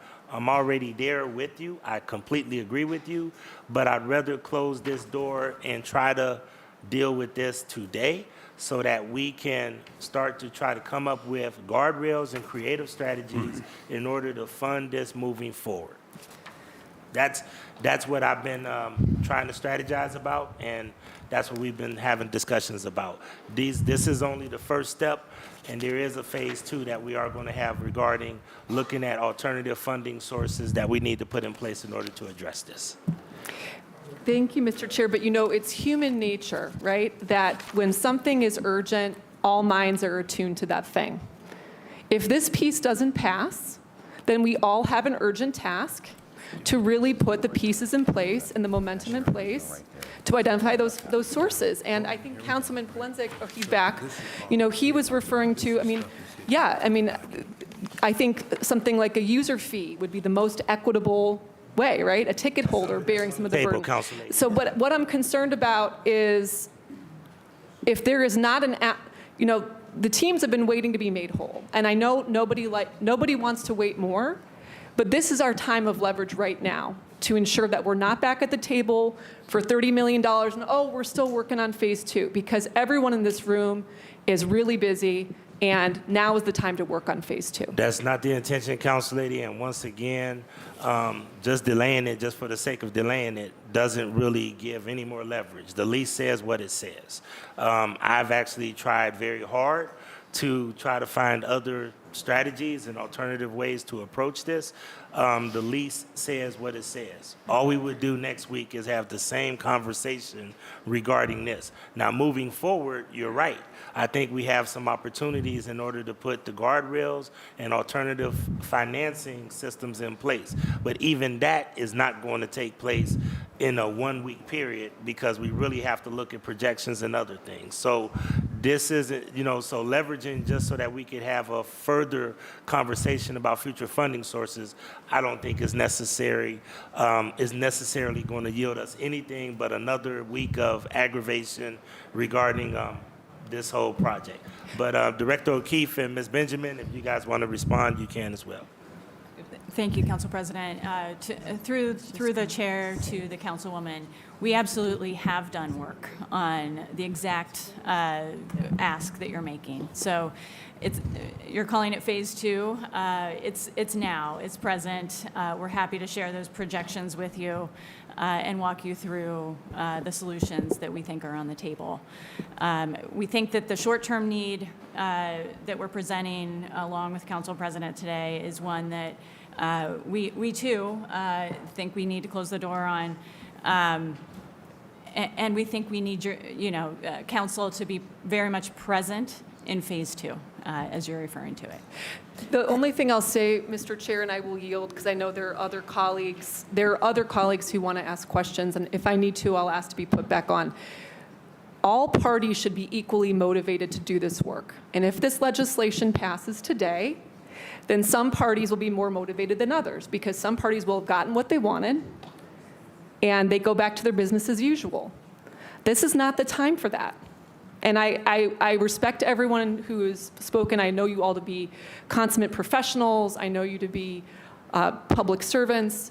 But I'm talking about this syntax thing, and I had to educate myself about it because, listen, this is not why I ran for office, right, to be a syntax expert, but here we are. I had to learn to the best of my ability.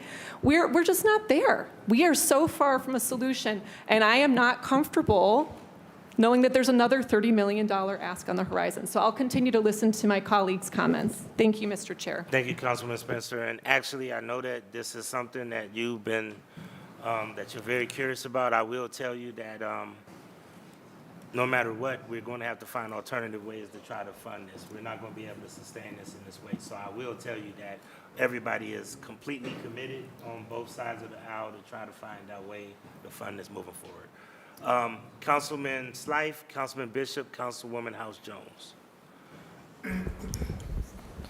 Thank you. I'll just hold it. I hope that my ridiculous chair doesn't take away from my frustration with this. I very much understand the difference between the lease agreement and our obligations under it versus sort of the larger picture. I'm going to focus my time more on the larger picture. And I want to start off by saying it really frustrates me that a significant percentage of the people that come forward to this table asking for money do not live in Cleveland, very often do not live in Cuyahoga County. That's right. And it seems to be as if we are continually this resource to extract wealth out of. And the people making these asks don't seem to be looking in the mirror and asking themselves how they are contributing to the problems that we're trying to face. And it frustrates me that many of the people making these asks are not paying for it in the same way that you're expecting our residents to. I just think it's worth saying that. I also don't think respectfully that Gateway staff has done a good job. If the communications that Gateway has been making to the city are not being heard, then it's failed communication. And I'm not asking this facetiously. What is the value add of Gateway operating these two stadiums in lieu of the public sector? Mr. President, to the councilman, I think, and again, this is way before my time, but I think that the value add is that you had an independent nonprofit corporation running the stadium and the arena so that the city and the county did not have to do it. So if, speaking on behalf of the Cleveland taxpayer, Which I am. which you are, thank you for that. The value add is that there is a less transparent system that is obligated to essentially rubber stamp millions upon millions of dollars with no recourse or ability for the average citizen to have a say in how their tax dollars are being spent. That seems to be the system that's in place. That's a cynical way of describing it, but not. Yeah, I mean, we do have public meetings. We do provide information about what's happening. As I mentioned, the city and the county have representatives on the board. So there is public input or the opportunity for public input. I agree that it's a cynical take, but respectfully, I think it's a performative process if the relationship requires the Gateway to acquiesce in some manner or fashion to every single request. For my edification, aside from yourself, the other two appointees to the board from the city of Cleveland. Bonnie and Davita Russell. Okay, and when are their terms up? Bonnie just started. Bonnie I just- think they're five-year terms. Okay. Yes, you may. Understand correctly, Davita Russell is a Cleveland Heights, not City of Cleveland? She was, my understanding was Yes. she was appointed by the She previous. was appointed by Mayor Bibb, and but you are correct. She is a Cleveland Heights City Councilwoman. So a non-resident of the city of Cleveland is appointed by the city of Cleveland to guide the spending of Cleveland tax dollars. I don't think I'm the crazy person for bringing it up. My expectation or my assumption, I serve on the Planning Commission as the representative of Cleveland City Council, and I am there to act as the voice for my fellow council members. I'm there not to necessarily give my pure opinion, but to make sure that the body is represented. And it frustrates me that it feels like we have representatives on this board who are not taking the charge of communicating back and letting us know what we are being obligated to spend and what we are moving towards in this unsustainable system.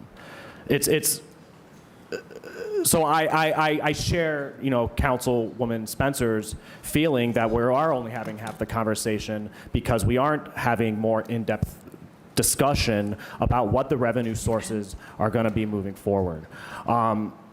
What are the team's incentives? So it was described that a minor repair is under $500,000 and that is covered by the teams. Am I remembering that correctly? What incentive is there for the teams to make a minor repair? Could one not just add on to a project to make it a major repair and pass the buck to one of the poorest cities in the country? Mr. President, to the councilman, I just want to correct one thing. Apparently, Ms. Russell was appointed by Mayor Jackson and has been on the board for a long time. So I would have assumed that, but thank you for that clarification. Todd. Yeah. So minor repair is under 500,000, not aggregated to the threshold. So if it's a minor capital of fixing guardrails at $140,000, it doesn't turn into a major capital. But with the ballpark, we're still responsible for capital, minor capital and major capital over 500. So then ultimately that's with the ballpark. With the arena, we're only responsible for major capital over 500 through the chair. Sorry. Okay. It seems to me, and this is just a non-expert opinion, that this is not a good setup for cost controls and to protect the public dollar, which is what we are elected to do and which people who are elected by nobody are charged with. I'm encouraged by the idea of an NCA. Are there any data on what percentage, and a ballpark number, pardon the pun, at any facility, patrons that are not residents of Cuyahoga County? No. Is there any way to figure that out? I don't have it. The teams. Got it. Sorry, through the chair to the councilman. Sorry, what was your question? I'm interested in knowing a rough percentage of the patrons of a baseball game, a basketball game, Disney on Ice, that are not residents of Cuyahoga County.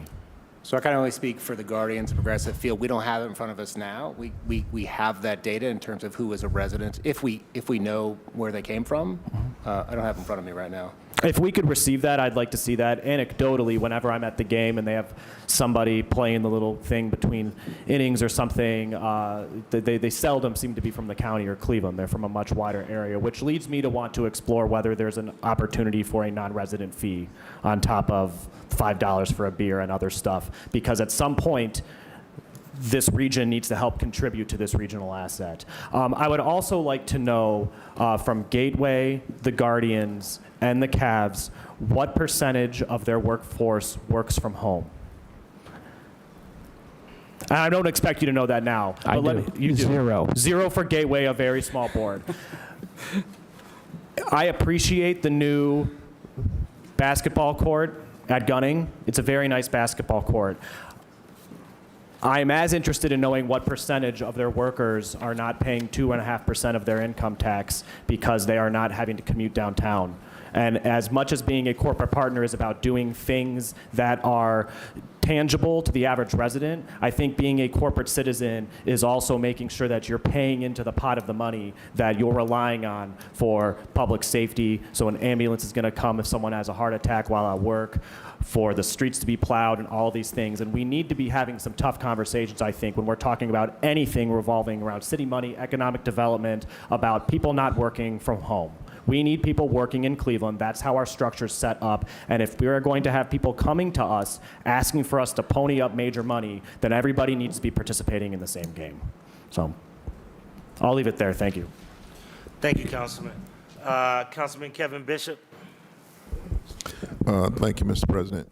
Mr. President, as I listened to all of my colleagues talk this afternoon, I'm sorry. I could echo the same sentiments everybody has. Uneasiness about this deal, just how many questions that's unanswered makes me very uncomfortable to try to support this piece of legislation. But what I want to ask the questions directly is that they just say this $20 million is coming out of general fund. What are we going to cut? What are we going to sacrifice to be able to produce this $20 million, emergency $20 million? And why haven't we planned for this before today? And we're being sprung on this about this $20 million.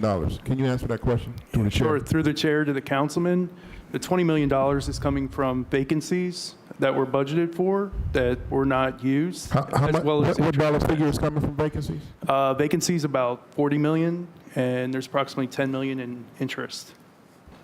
So $40 million in vacancies. Saved in vacancies over the last fiscal year. And $20 million in interest. Yes, those are approximate values, yep. Okay. Is that, so those figures that we allotted for those vacancies, we really didn't need to put that money in that line item anyway, is what you're telling me. Is that correct through the chair? Through the chair, they were planned for, but not utilized. Mr. President, count me as a no vote. Thank you. All right, thank you, Councilman. Councilwoman Stephanie House-Jones. Thank you to the chair, to the team that's here.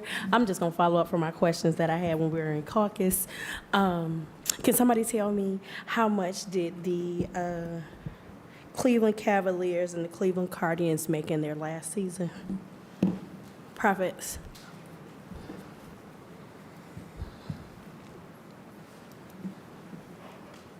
Could anybody answer that for Councilwoman House-Jones? For the Guardians, through the chair, we don't disclose our financial results. Okay. Okay, appreciate that. I think this is, so I was going back through the lease agreements. So I'm going to start off, the one was 469-17, which is the Cleveland Cavaliers. This was one of the attachments. If somebody can explain what this means to me in very layman's terms. Please accept this letter as a formal commitment by Cavaliers Operating Company that in the event as of completion of each 5 collection year period beginning July 1, 2023 through January 1, 2035, that portion of admission charges received or retained by the City of Cleveland for games and events other than games is less than the Series 2017 Arena Bonds pilot. Cavaliers shall contribute an amount equal to such difference to the City of Cleveland for purposes of the city's general fund. Capitalized terms used but not defined herein shall have the meaning ascribed to them in the supplemental agreement of cooperative agreement between the city and Cuyahoga County dated September 15th, 1992 as applicable. The Cavaliers also agree to refurbish basketball courts. I'm gonna stop there. Can somebody tell me what that actually means?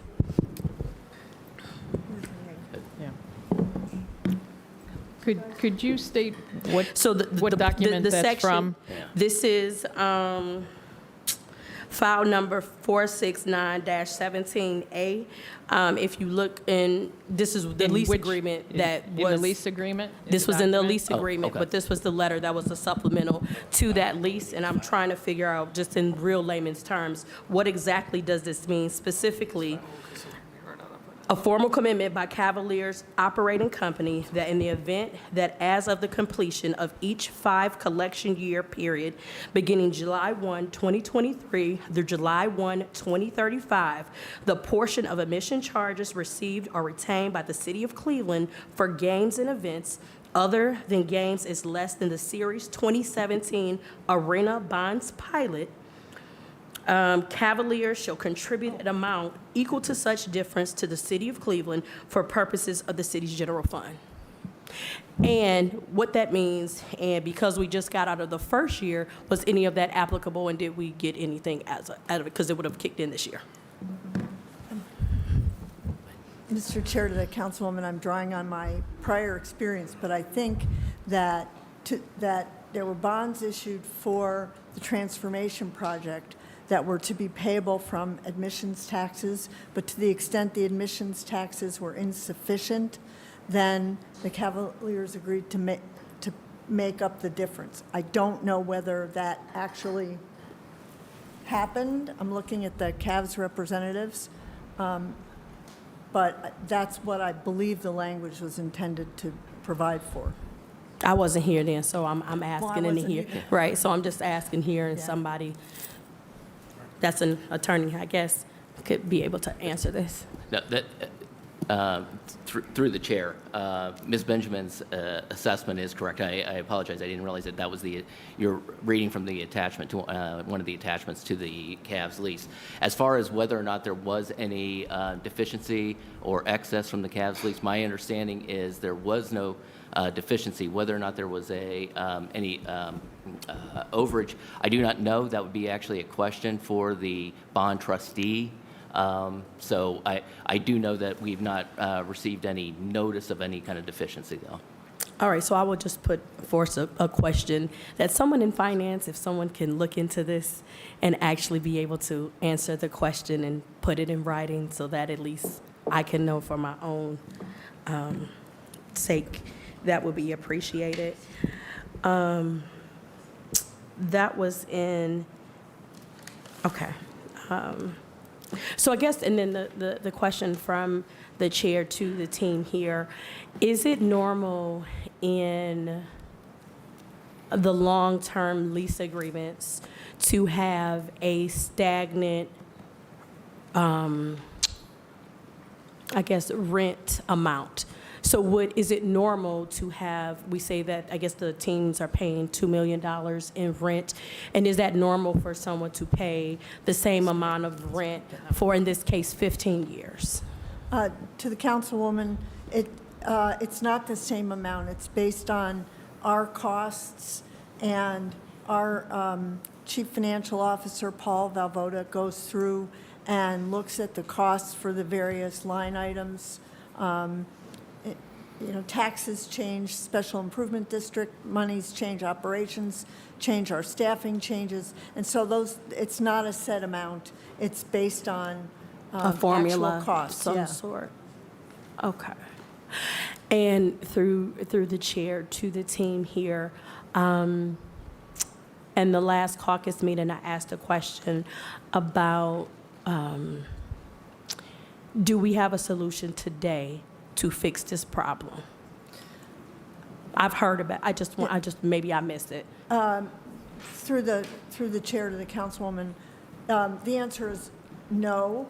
Okay. But we are actively working with the county and with the city to look at various alternatives that will provide a stable and flexible source of financing. I mean, one of the problems that we have with the sin tax is it doesn't grow as costs. Cost of alcohol goes up, but the dollar amount remains the same. Through the chair to the team here, when will we have a solution for this problem? I'm sorry, I didn't. When will we have a solution for this problem? Well, I can't speak to when the county or the city administration will come up with their sources of funding. We're actively working with each of them, and I know that we're all talking to try and reach a solution. Through the chair to the administration, when will the city have a solution of source to this?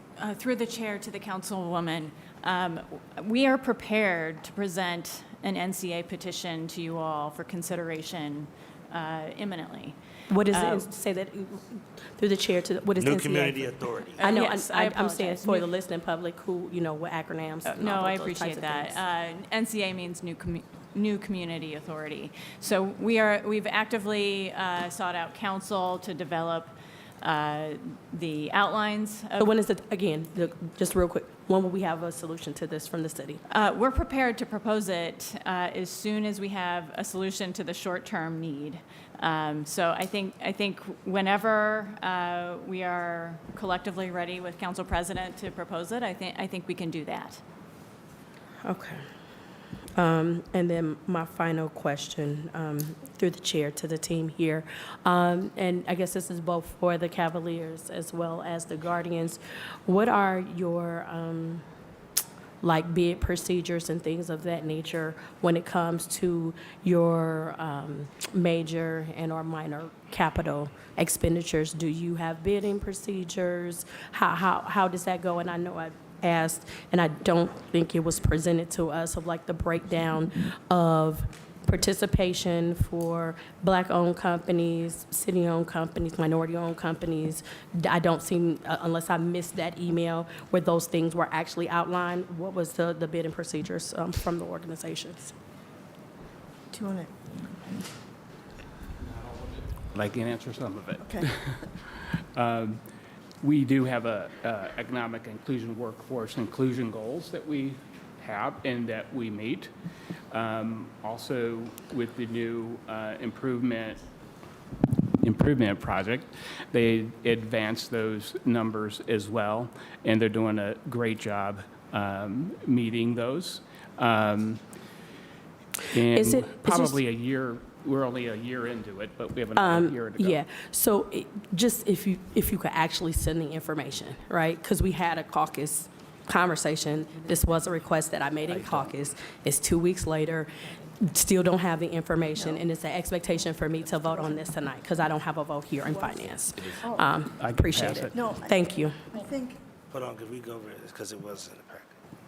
I think it, to the councilwoman, I think that it is, the inclusion goals are at page 2 of the cover letter that we sent. Through the chair, to the council member as well, this is Neil Weiss from Guardians. I can add a few things. So we have a community benefits program that has been very well distributed throughout the community for 2 years. We're at about $88 million of committed spend for our ballpark renovations going to FBs, MBs, and VBs and small business. We send a newsletter every 3 months. Every member of this committee is copied on that newsletter, as well as about 600 other people who are on that distribution list. We have a great website on clevelandguardians.com under the community section that speaks to all of our goals, both financial and non-financial. That's on top of what we do with our community impact team in the community every single day right now. We're happy to provide you all of that information or more if you would like it. Councilwoman, just for the record, so since it doesn't sound like you had the materials handy, with regard to the capital repairs projects as set forth in the materials we provided, our economic and workforce inclusion goals are 15% MBE, 7% FBE, 8% SBE, and then workforce inclusion are 25% Cuyahoga County residents, 20% City of Cleveland residents, 3% low-income residents, 16% minority workforce, and 5% female workforce. Okay, I'll follow up just to look at it disaggregated. Thank you. Thank you, Councilwoman. And on top of that, if I'm not mistaken, Councilman Jones sits on the committee with that. Could you explain that as well? Yeah, so through the chair, I appreciate that. We also have a community review group, which we committed to when we signed our lease 2.5 years ago. We hold it every 3 to 4 months. Councilman Jones attends that community review group. In that community review group, we talk about all of our accomplishments, what's working, what's not working. That information is all sent in a newsletter and posted on our website as well. It's made up of about 20 different community members from county, from the city, staff members, businesses, community groups in most of your wards. And we've actually been in several of your wards as well for community groups on a regular basis and continue to do so. Always happy to give you more information on that.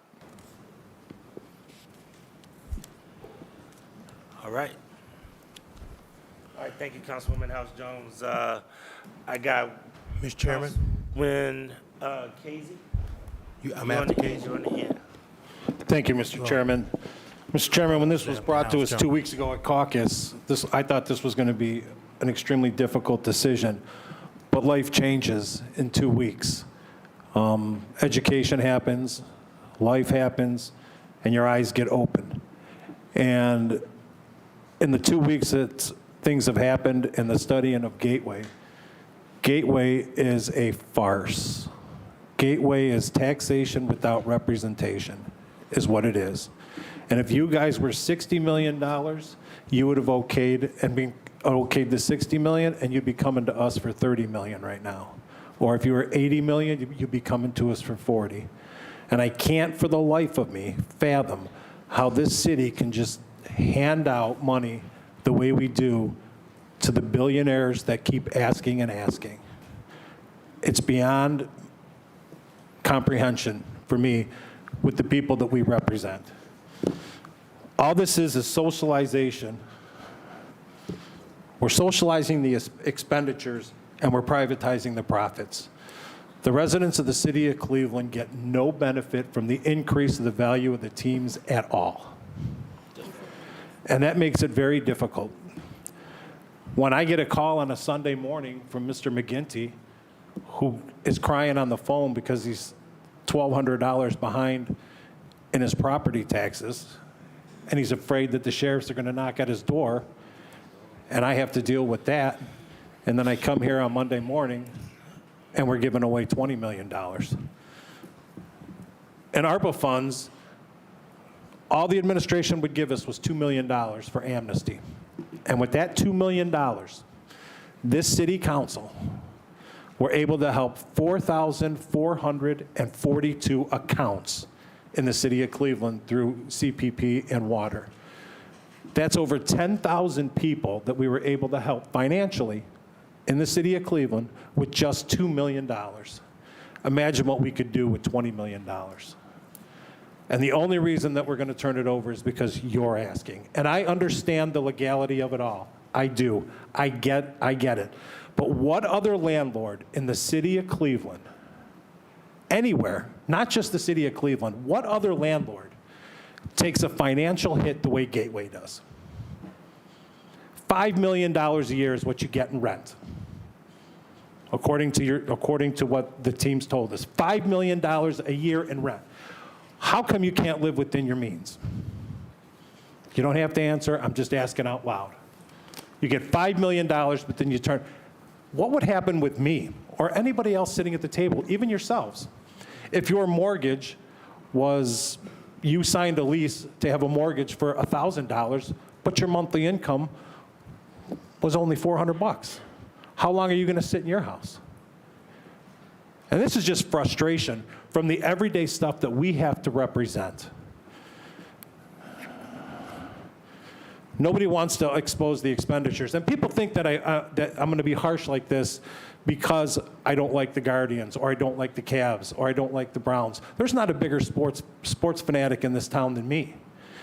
And when my no vote comes across, it's not against the Guardians, and it's not against the Cavaliers. It's against the irresponsibility of Gateway and not living within your means and not working something out with your tenants. If I couldn't pay my mortgage, is anybody in this room going to give me money to pay my mortgage? The answer would be no, but I wouldn't ask because I wouldn't live above my means. Now, according to an October 17, 2024 Forbes magazine article, the Guardians are worth $1.35 billion. Their sport is worth $566 million. The market is $451 million. The stadium is worth $192 million, and their brand is worth $141 million. And their 2024 revenue was $315 million. Not according to me, according to Forbes. The Cavaliers, they're worth $3.95 billion. Sport is $1.676 billion. The market is $1.171 billion.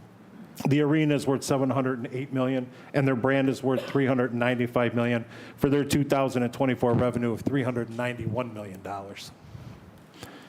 In the city of Cleveland, the median income is $25,325.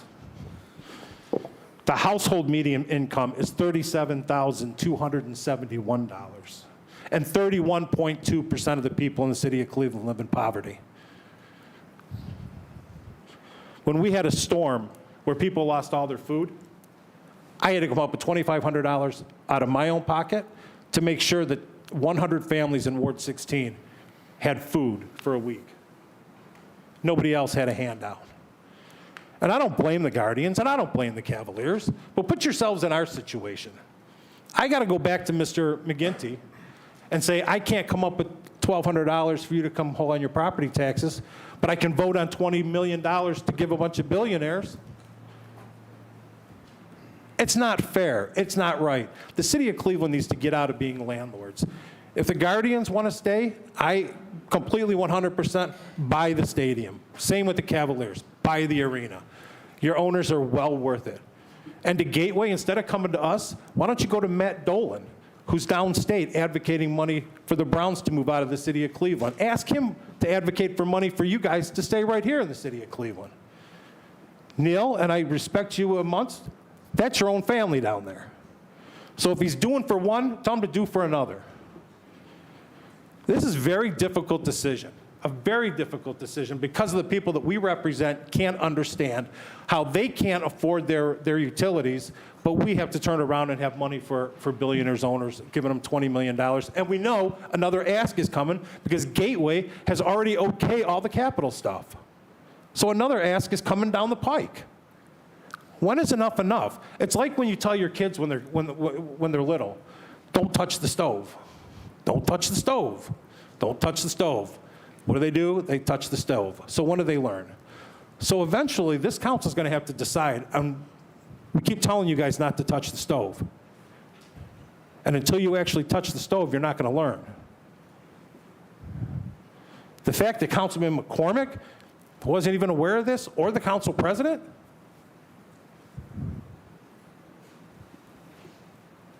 this is tough. And we'll do what we need to do, and each council member has to look down deep inside themselves. But I'm going to tell you right now, there's no way I'm going back to my community saying that I support this because of, where do you live? Geneva. You live in Ward 3, you're good. Geneva. Mr. Attorney, yourself? Westlake. Westlake. I want to ask our employees. I know where they live. It's tough. $20 million? We only put $3 million into economic development. We put $14 million into streets. But we got $20 million to hand to two billionaire organizations. Please try to explain to me how I'm supposed to go back and tell my residents that that's a good thing. There's no answer, because it's not. Mr. Chairman, it would have been difficult 2 weeks ago, but I think you know where I stand today. Thank you.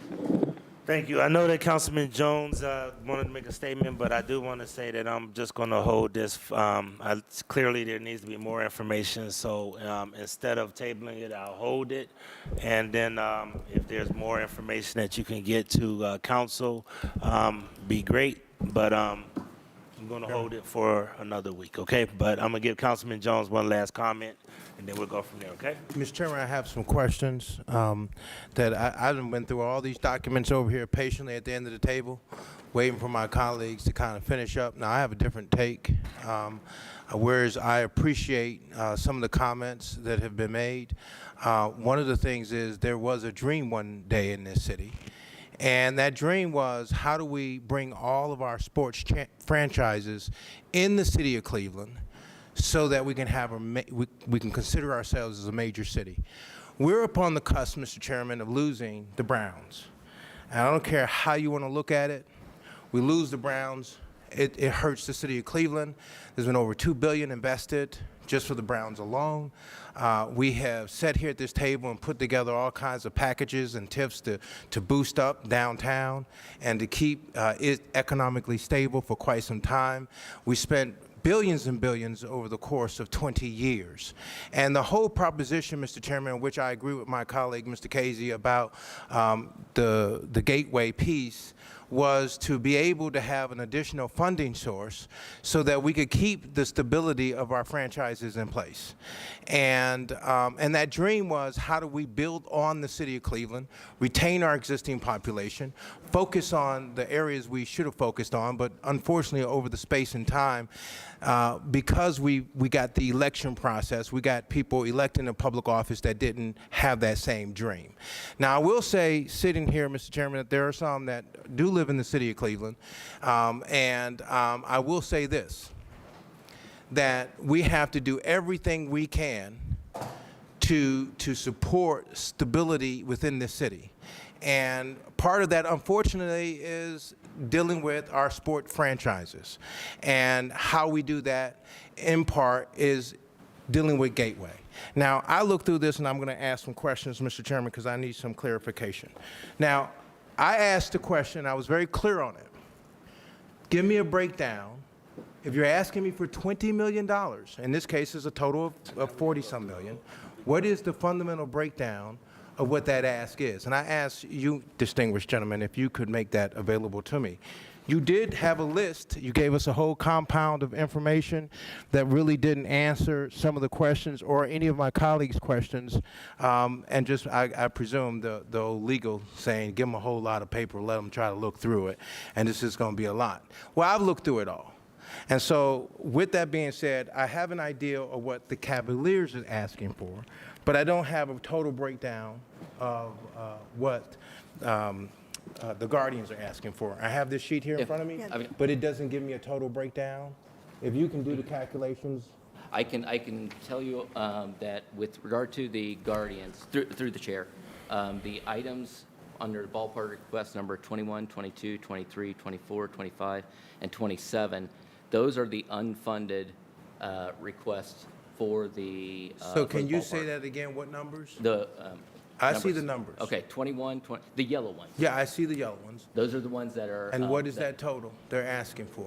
If you take those, it's about $7.9 million. So that's all they're asking for? No, there are two other projects that were referenced in the memo that were upcoming, and those have been actually now reviewed and approved, and that's the HVAC AHU units for $9 million, and the emergency generator for, it's actually over $1 million, but it's about $2 million. So there's another $10 million added on to it? That's the total of the 20. All right, so we have those projects are what the ask is for.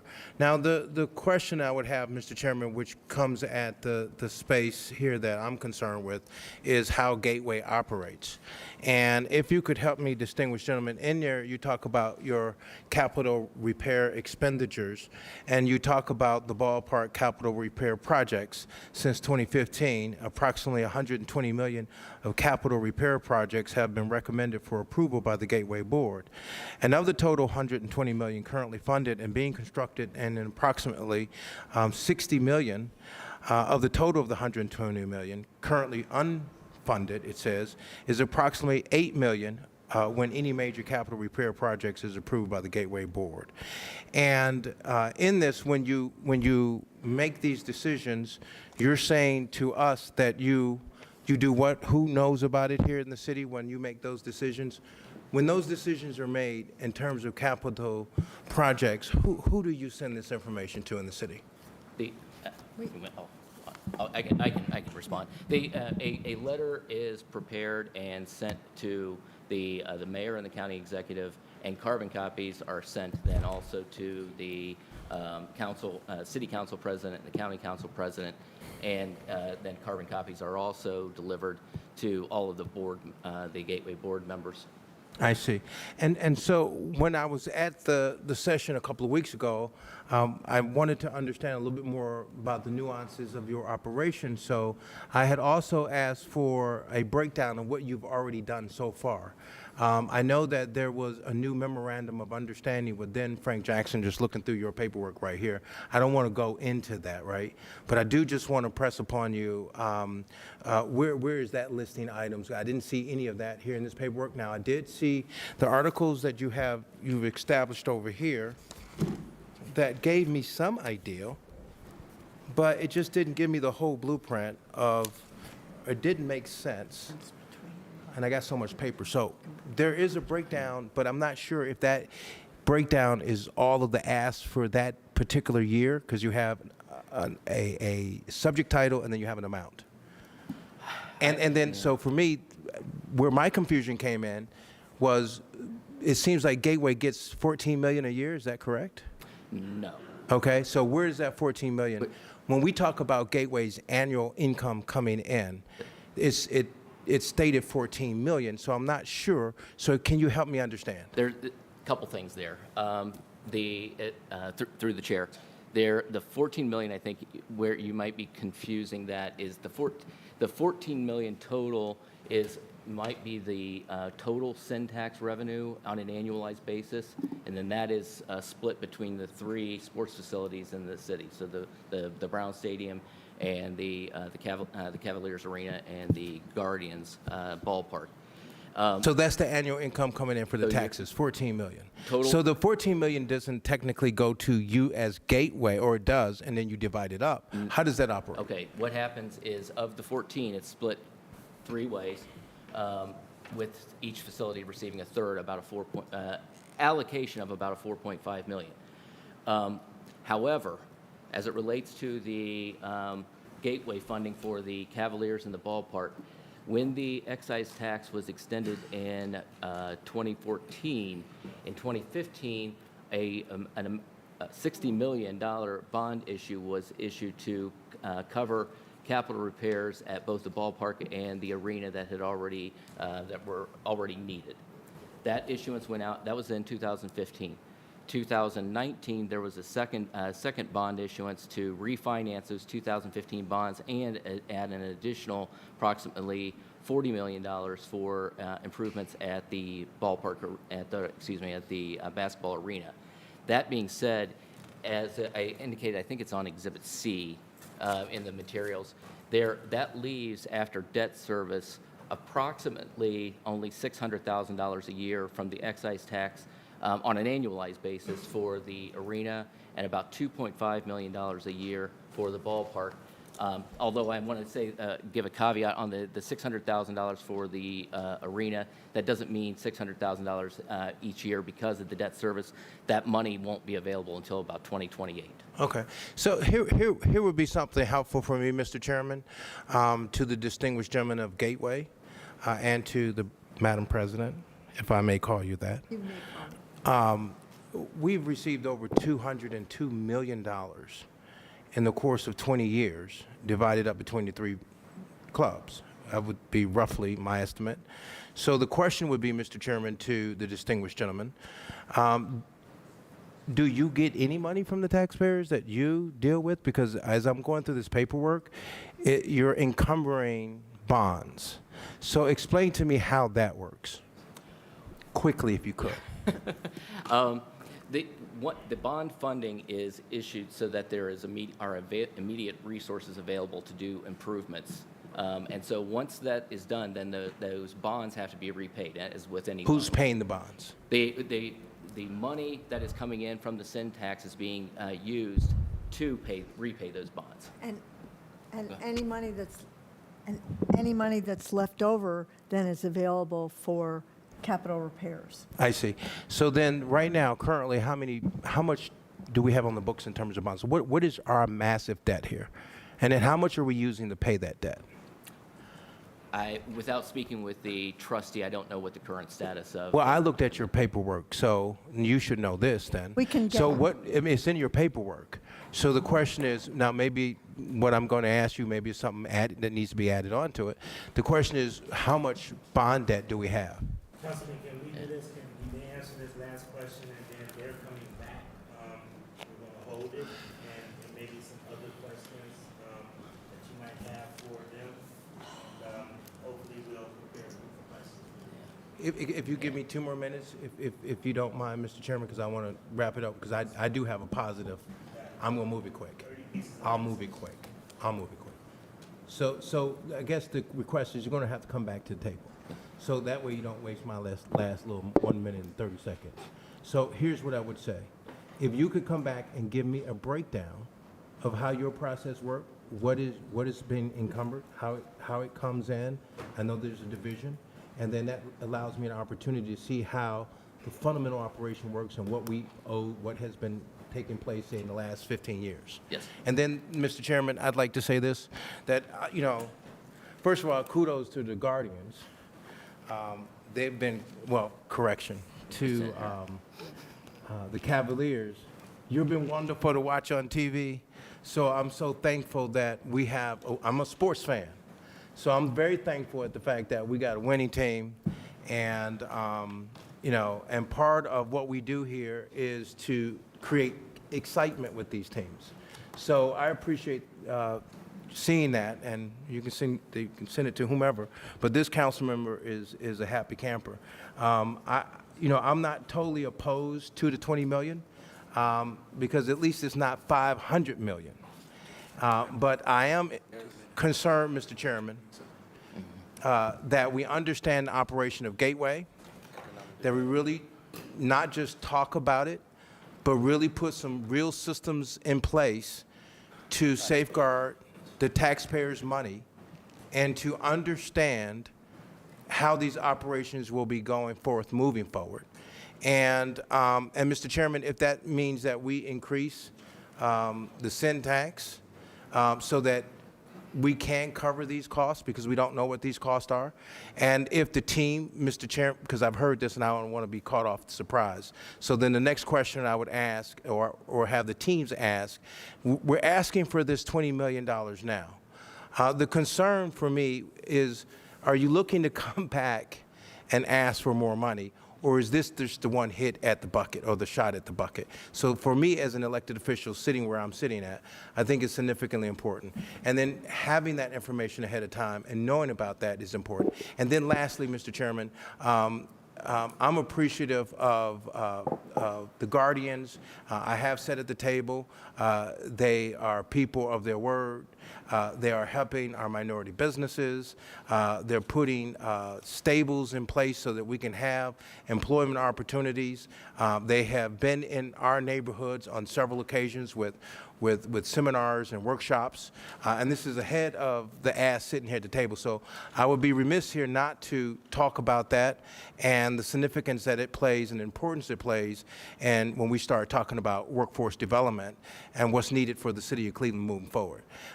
So again, I'm appreciative of what I have been a part of. I thank you, Mr. President, for allowing me the opportunity to sit on that committee.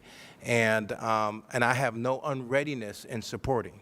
So, and I'm supporting because I understand the overall goal, the significant health to the city of Cleveland, how it needs to be maintained, and we should be a city that's a world-class city. We can't do it without having all the parts, bits, and pieces.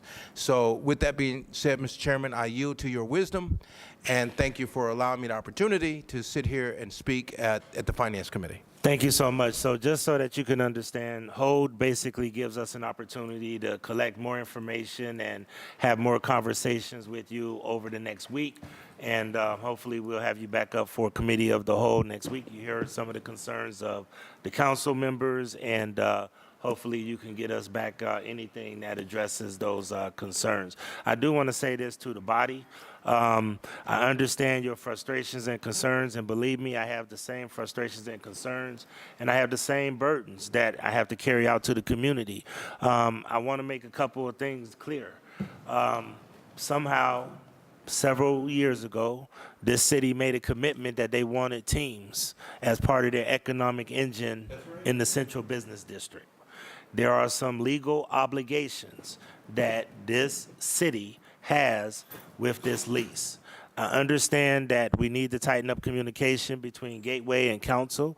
I understand that there has to be some other things to be in place. I'm also interested in if there is precedent with other councils that have put forth to prop up Gateway.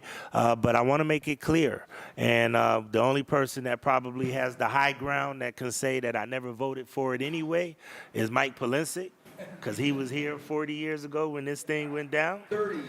But all I'm going to say to you is that I'd encourage you strongly to look at the legal terms of this. I spent a significant amount of time. I did not rush this. I spent a significant amount of time talking to outside legal experts, talking to former board members, talking to former mayors, former council people, and that's how I came up with the decision to be in favor. So I understand that there's some more information that other people would like to see. This is complicated, hence why I want to give it another week for it to mature and for council members to get whatever other information that they would like. But I want to reiterate, this city made a decision a significant amount of time ago to get in the landlord business. As Councilman Casey said, maybe we shouldn't have gotten into it, but we made a decision with past councils, past administrations, past cities, past residents to be supportive of sports as an economic driver in our city. So I understand the passions that everybody has, but I want everybody to look at the legal obligations, look at the other impacts that this can potentially have, and just stalling it just to have another conversation is not going to resolve the issue. I do think that the administration should take another crack at looking at bonds. I know that the new finance director has done a diligent job over the weekend looking at bonds. I think that bonds and swapping out bonds for general funds with this will go a long way, as I've tried to tell you guys over the weekend. And then I also would encourage, us to put forth what is the future proposal, even though we're not in a prepared position to vote on it. And that's the reason why I did not try to put it forth today. But there is a proposal to try to do what Councilman Polinsik said, which is what an NCA would do, is add some fees to different things throughout the district that can potentially be generate funds for us. So we are looking at those different things. Once again, I do not try to force this council to make uncomfortable decisions, but I do want you to make informed decisions. And it's going to be uncomfortable for all of us. But at the end of the day, I'd encourage you to spend your Thanksgiving week learning everything that you can about this and the legal obligations that are accompanied with it, okay? That being said, we're going to hold 12:19 and 12:49, and please plan on being available next week. Thank you. Appreciate Thank you. everyone's time and questions. They fix that sidewalk in front of your house yet? Or that your Yeah, neighbors? actually, they did, but, well, they ripped up the concrete, but they haven't put the new. I'm gonna try to get through some time real quick if I could, so I'm gonna ask our guests to be patient. I'm gonna try to do utilities and port because those usually go pretty fast. So I'm gonna ask utilities if they could come to the table and try to knock these two pieces out real quick, and then we'll go to port, and then we'll come back to the other pieces that we have available. First ordinance is public utilities. Ordinance number 822-2024 by council members Casey and Griffin. By departmental request, an emergency ordinance authorizing the Director of Public Utilities to enter into one or more contracts with ST Engineering Telematics Wireless LTD for the hosting and technical support required to manage the Bright City lighting system, including cloud migration, remote control, and monitoring the Division of Cleveland Public Power, Department of Public Utilities for a period of 3 years. Director. Thank you, Chairman. Members of the committee, Utilities would like to continue the relationship with ST Engineering Telematics Wireless LTD to manage Bright City, which is a web-based central administration system for collecting, saving, and presenting historical and real-time information from the luminaires and streetlight cabinets. 3 years, $107,000. Thank you. Councilman Casey. Duly vetted in utilities and recommended for passage. All right, Councilman McCormick. Thank you, Chairman. I don't have the pleasure of sitting on the Utilities Committee. Director, Chair to the Director, what type of information does this capture? So typically outage information. This is Okay. what was purchased originally with the LED conversion. Oh, okay. But with your 480-volt smart photo cells, which we're going to talk about in the next piece, once those are installed and we continue the relationship with Bright City, the goal is to know an outage before you get the call. So this is coordinated with, hey, I'm out. That's Come correct. fix me. That's Great, thank you. All right, thank you. Seeing no other questions, ordinance number 822-2024 stands approved. Ordinance number 1164-2024, as amended by council members Casey and Griffin by departmental request, an emergency ordinance to amend section 1 of ordinance number 432-2023 passed October 2nd, 2023, relating to one or more requirement contracts contracts of materials, equipment, supplies, and services needed to maintain, repair, or replace components of electrical transmission and distribution systems, including labor for the Division of Public Power, Department of Public Utilities. And the amendment states as follows: there is no legal objection to this legislation if amended as follows. 1, in Section 1, at amended Section 1, line 7, strike 2 million and insert 2.5 million. Date 11/21/12/24 by Vishnu Gagliani. Director. Thank you, Chairman. This is an attempt to remove the not-to-exceed amount in the original legislation to allow us to the staff augmentation to respond in the event of an outage, a widespread outage, but also the labor and materials to install and complete the LED conversion project. $2.5 million was the amendment by the Utilities Committee. We have had bid this twice now, and with the cap, and it didn't work, so we're looking to try to get this done early next year. Okay. Councilman Casey. Duly vetted and recommended for passage out of utilities. All right, thank you. Seeing no other questions, ordinance, Councilman. Thank you, sir. McCormick. This is very important to my downtown residents, so I want to chime in on this one. Mr. Chair, to the director, so does this give you all of what you need for my downtown residents to get their LED lighting? Chairman, to the council member, yes. So the 480 smart photo cells, we're anticipating shipment by the end of the year. Okay. And this will allow us the flexibility to install them and to complete the circuit of LED, especially downtown. It's also some of the commercial corridors and the outlying neighborhoods. But of the 56,000 LED streetlights that were successfully converted, there remain 5,000. A lot of them are downtown. Most so of them are in is downtown. Yes, Yeah. yes. So, Mr. Chairman, appreciate this. Again, I've heard from a lot of my residents downtown about light outages and the need to get these LEDs in there. So I asked the director, and I appreciate our chairman here, whatever we need to green light. I've got 20,000 living, breathing, tax-paying residents in downtown Cleveland. They want to see those LEDs in there. So, Chair to the director, once again, I understand process, time, labor, et cetera, but this legislatively gives you what you need to get that job done? Chairman of the councilman, yes. Thank you, sir. All right, thank you. Seeing no other questions, ordinance number 1164-2024 as amended stands approved. Thank you, Director. Next, we have ordinance number 1050-2024 by Councilmembers McCormick and Griffin by departmental request. An emergency ordinance authorizing the Director of Port Control to exercise the second option to renew contract PS 2022-0252 with Corn Ferry U.S. to provide professional aviation recruitment services for the Department of Port Control. Which one is the guest? 1056. Okay, we have a guest with Port Control, so I'm going to go ahead and bring up our guest with Port Control. And is it 1056? Yes, sir. All right, ordinance number 1056-2024 by Councilmembers Griffin and Slide. Councilmembers McCormick, Slide, and Griffin. But a departmental request, an emergency ordinance authorizing the mayor and the commissioner of purchases and supplies to sell certain city-owned properties no longer needed for the city's public use located on Brook Park and Old Grayton Roads near the NASA Glenn Research Center to NASA Park LLC for purposes of developing hotels and restaurants. Director. Mr. Chairman, members of the committee, thank you. This piece of legislation is for a piece of land on Brook Park Road, north of the airport. We are looking to sell this piece of land, or actually, it's a few different parcels for some additional development. So a few years back, some development happened in that area to create a new hotel and a new apartment complex. There's some additional development that we're looking to do. This piece, is in line with what we want to do for future long-term in our airport layout plan.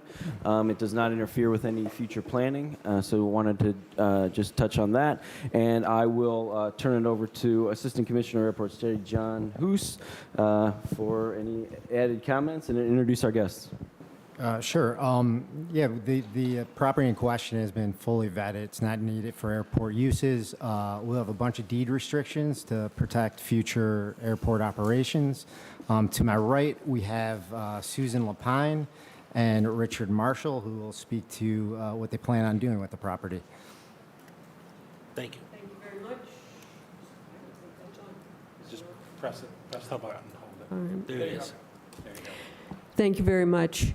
I will say that the last 2 hours actually have been quite a privilege to listen to, and I congratulate you all on civil discourse and grappling with some very difficult issues.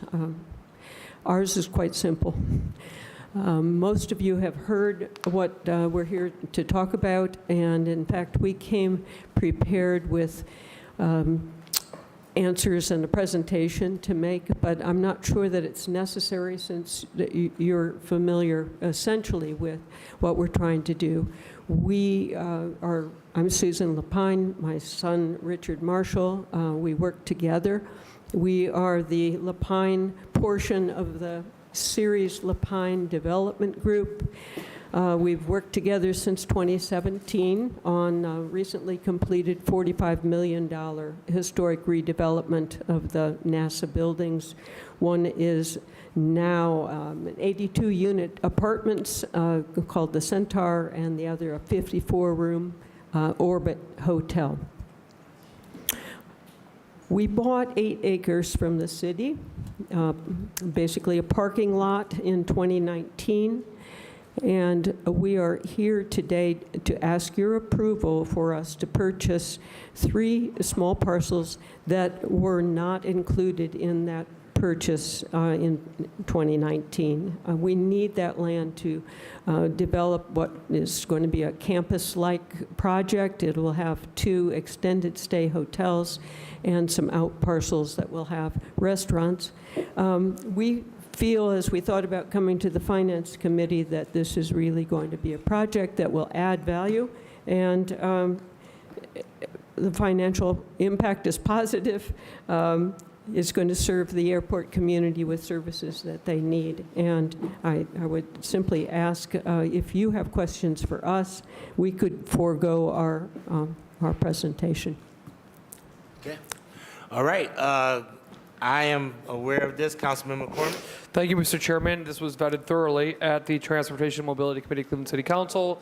We had a long conversation with the airport group as well as the Lapines about the project. As the assistant director noted, what we always care about is ensuring that we have everything we need for the airport and its terminal modernization development plan. They assured us that this does not interfere. Actually, it complements that plan, given the fact that right now this is a vacant parcel. But there's no uses on the parcel. It will bring new restaurants, a hotel to very close proximity to the airport. Mr. Chairman, as you know, the old hotel on the airport grounds was demolished. So this does provide additional hotel beds right by the airport, not only for Nassau, but folks that are interested in a short stay by the airport.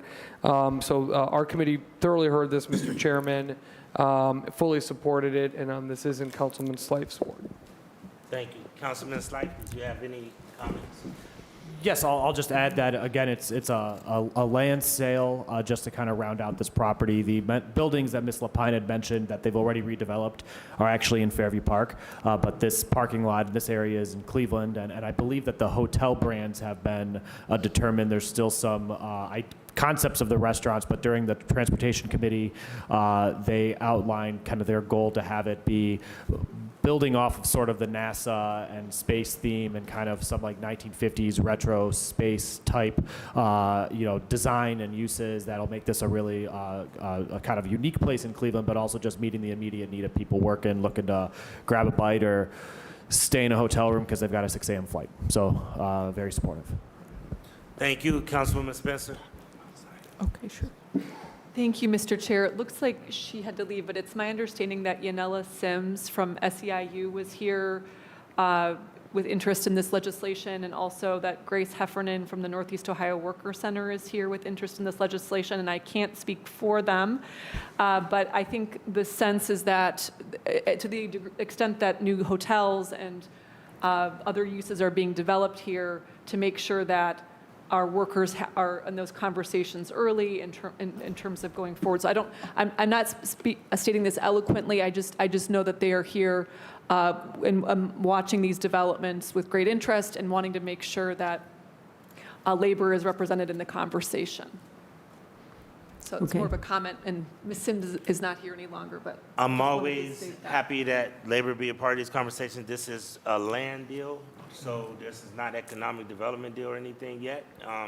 Usually, Right. when labor gets involved, it's because we're looking at whatever economic development deals are in place. And we cannot tell a hotel that they have to do one thing or the other, but we can give workers an opportunity to have conversations with them about what we would like to see in our city. Our goal would be to meet goals in equity and diversity and inclusion, and I think we'd be happy to have conversations with anyone. Okay? Yeah. All right. Seeing no other questions, ordinance number 1056-2024 stands approved. Please sign on. Next up is ordinance number 1174-2024 by council members Hairston and Griffin.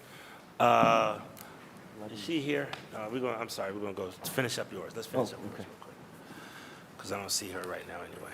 All right, ordinance number 1050-2024 by council members McCormick and Griffin by departmental request, an emergency ordinance authorizing the Director of Port Control to exercise the second option to renew contract PS 2022-0252 with Corn Ferry U.S. to provide professional aviation recruitment services for the Department of Port Control.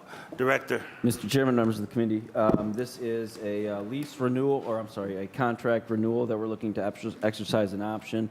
This is a company that we currently have under contract. They have provided us satisfactory services, and we'd like to continue our relationship with them via exercising their option. And happy to take any questions. Councilman McCormick. Thank you, Mr. Chairman. This ordinance was heard, vetted by the Transportation Mobility Committee and fully supported. As we know, the importance of filling out the airport team is to not only its current operations, but its future plans. Thank you. Thank you. I don't see any other questions. Seeing no other questions, ordinance number 1050-2024 stands approved. Next up is ordinance number 1052-2024 by council members McCormick and Griffin by departmental request, an emergency ordinance authorizing the Director of Port Control to enter into a lease agreement with Prospect International Airport Services Corporation for the lease of space located in the passenger terminal building at Cleveland Hopkins International Airport to support their wheelchair operations and other ancillary services for Delta Airlines and other airlines for a period of 2 years, with 3 one-year options to renew exercisable by the Director of Port Control. Director. Mr. Chairman, members of the committee, we're looking to enter into a new lease with this particular company, Prospect. They provide wheelchair services at the airport for Delta and some of the other airlines. This is looking for lease space to support their operation. They currently operate at the airport in this particular space, so we're looking to lease to them. It's just their current lease is expiring, so we're looking to enter into a new lease for the same space so they can continue those services for the airlines. And we have been satisfied with them as a tenant in this space and their services that they provide our airlines. Thank you. Councilman McCormick. Mr. Chairman, space for wheelchair services at the airport, full support. Thank you. Seeing no other questions, ordinance number 1052-2024 stands approved. Please sign on. Ordinance number 1053-2024 by councilmembers McCormick and Griffin by departmental request, an emergency ordinance authorizing the Director of Port Control to employ one or more consultants or one or more firms of consultants to provide professional services for various employment-related services for the Department of Port Control for a period of 1 year. For a 1-year period with 3 one-year options to renew, exercisable by the Director of Port Control. Director. Mr. Chairman, members of the committee, this piece is for, as you saw earlier, we have Corn Ferry on board. This is another procurement we're looking to do to bring on another company that would be a little bit more of like a middle management type recruiting firm for our aviation related services at the airport to bring on the best talent that we can that will support our operation. Looking to competitively procure this type of service and bring on a new firm to support us in that regard. I'll take any questions. Thank you. Councilman McCormick. Fully vetted and supported by the Transportation Mobility Committee, Mr. Chairman. Seeing no other questions, ordinance number 1053-2024 stands approved. Next up is ordinance number 1077-2024 by Council Members McCormick and Griffin by departmental request, an emergency ordinance authorizing the Director of Port Control to enter into an amendment to the lease by way of concession number 67743 with BAA USA Inc., DBA Fraport Cleveland LLC for the lease management, design, and construction of retail merchandise, food, beverage, and service concessions for the Department of Port Control facilities to extend the termination date of the agreement for a period of 1 year. Director. Mr. Chair, members of the committee, Fraport is our current master concessionaire at the airport. We've had them as our concessionaire for several years now, and we are looking to extend their agreement an additional year. We were looking at potentially going out for a competitive procurement here sometime in the near future, but we determined that it'd be in the best interest of the airport to maintain our relationship with Fraport for another year with some uncertainty that we have with the upcoming terminal modernization program. It would be a bit difficult in the current economic situation we're in, and the current status of where we're at in the terminal program, to procure these services at this time. So we are looking to extend our contract with Fraport for another year. They have been a satisfactory partner of ours, and like I said, we're looking to extend our agreement with them. I will also note there was a lot of conversations in regards to labor peace agreement for this particular piece and this extension. Did a lot of work with Councilwoman Mauer and others to assure that the language is satisfactory in that regard as well. And so with that, I'll take any questions. Thank you. Councilman McCormick. Thank you, Mr. Chairman. We fully vetted and support this piece of legislation, and as I'll note, another example of your interest in ensuring that organized labor has a role in our community. We amended this piece to ensure that. So, people have conversations in the community about where this council stands. This is yet another example of this council support of not only moving things forward, but also organized labor. Thank you, sir. Thank you so much, Councilman McCormick. Yes, Councilwoman Spencer. Thank you. Just wanting to take an opportunity to inform myself about the amendment that was made, and curious about that work. Thank you for highlighting that. Absolutely, Mr. Chairman. If I may, Councilwoman Moore and myself, I think SLIFE as well as others worked with the airport system to ensure that labor peace agreements were required, which of course is looked favorably upon by federal government, federal grants, et cetera. But an important component, it doesn't force anyone to join doesn't force anyone to join organized labor, but of course lays the groundwork for folks that are interested in doing so. So it requires that labor peace agreement within any new contracting. Thank you. Absolutely. Thank you. Seeing no other questions, ordinance number 1077-2024 stands approved. Please sign on. Next is ordinance number 1171-2024 by Council Members McCormick and Griffin by departmental request, an emergency ordinance authorizing the purchase by one or more requirement contracts of fencing, gates, and guardrails, and labor and materials for the repair and maintenance of gates, fencing, guardrails, and other related items, including installation, if necessary, for the various divisions of the Department of Port Control for a period of 2 years with 2 one-year options to renew, exercisable by the Director of Port Control.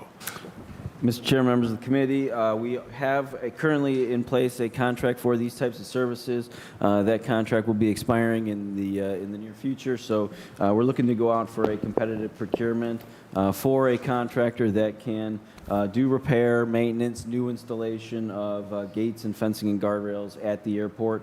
We have some aged infrastructure with our fencing. We have added a lot of this past year added significant amount of guardrail around the perimeter to protect the fence, but it is time for a replacement of this fence as well. So we are working on a much larger project that we're looking to obtain some FAA federal grant funds to support a complete replacement of that fencing infrastructure. But in the meantime, we need the necessary proper contractors in place to support any kind of repairs, maintenance as needed to support the fence. So I'll take any questions. Councilman McCormick. Thank you, Mr. Chairman. Committee fully supported the fence gates and guardrails for the airport, as well as excited to know that the guardrail project has been completed, Mr. Chairman, hopefully deterring or helping to deter vehicles from coming into damage with the fencing. So full support on this ordinance, Mr. Chair. Thank you. Seeing no other questions, ordinance number 1171-2024 stands approved. Next is ordinance number 1172-2024 by Council Members McCormick and Griffin by departmental request. An emergency ordinance authorizing the Director of Port Control to enter into various written standard and requirement contracts for the purchase, lease, or lease with option to purchase of various on-road vehicles, apparatus, and off-road equipment, cabs, bodies, and accessories, equipment, and other aftermarket items necessary to equip the vehicles authorized for their intended purposes, including vehicle rehabilitation, training, and inspections as needed for the Department of Port Control for a period of 1 year with a 1-year option to renew, exercisable by the Director of Port Control. Director. Mr. Chairman, members of the committee, this is another piece that we're looking to do a competitive procurement to find a company that can supply these services for the airport, purchasing vehicles and other types of equipment that would be needed to support our operation. We do have a pretty significant fleet of vehicles and equipment at the airport. We have a team, a vehicle maintenance group section that supports these, and they were looking to have the ability for them to purchase the equipment and the vehicles that they need to support our fleet at the airport. And with that, take any questions. Thank you. Councilman McCormick. Thank you, Mr. Chairman. As you know, the airport is kind of like its own little city, and they do need their own vehicles for all sorts of uses at the airport. This ordinance was heard and fully supported by the Transportation and Mobility Committee. All right, thank you. Seeing no other questions, ordinance number 1172-2024 stands approved. Next, we have ordinance number 1202-2024 by Council Members McCormick and Griffin by departmental request, an emergency ordinance authorizing the Director of Port Control to employ one or more professional consultants to conduct an economic impact study of Cleveland Hopkins International Airport. Director. Mr. Chairman, members of the committee, again, this is another one that we're looking to go out for a competitive procurement to obtain these services. The last time that we have economic impact data available is from a 2014 study that was done by the state of Ohio approximately 10 years ago.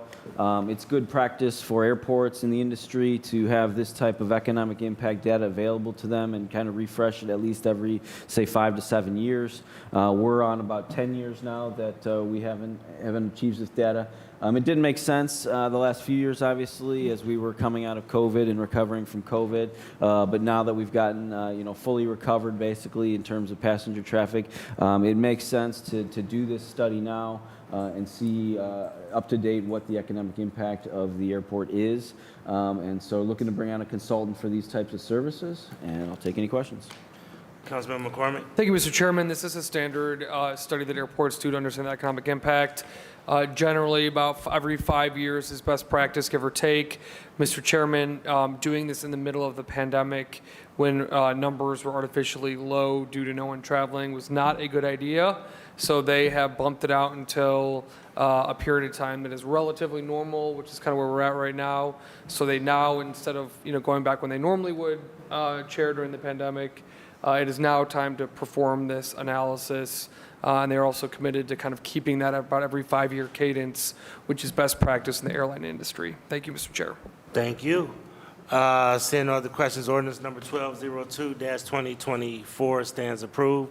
Last up for Port Control, ordinance number 1250-2024 by Councilmembers McCormick and Griffin.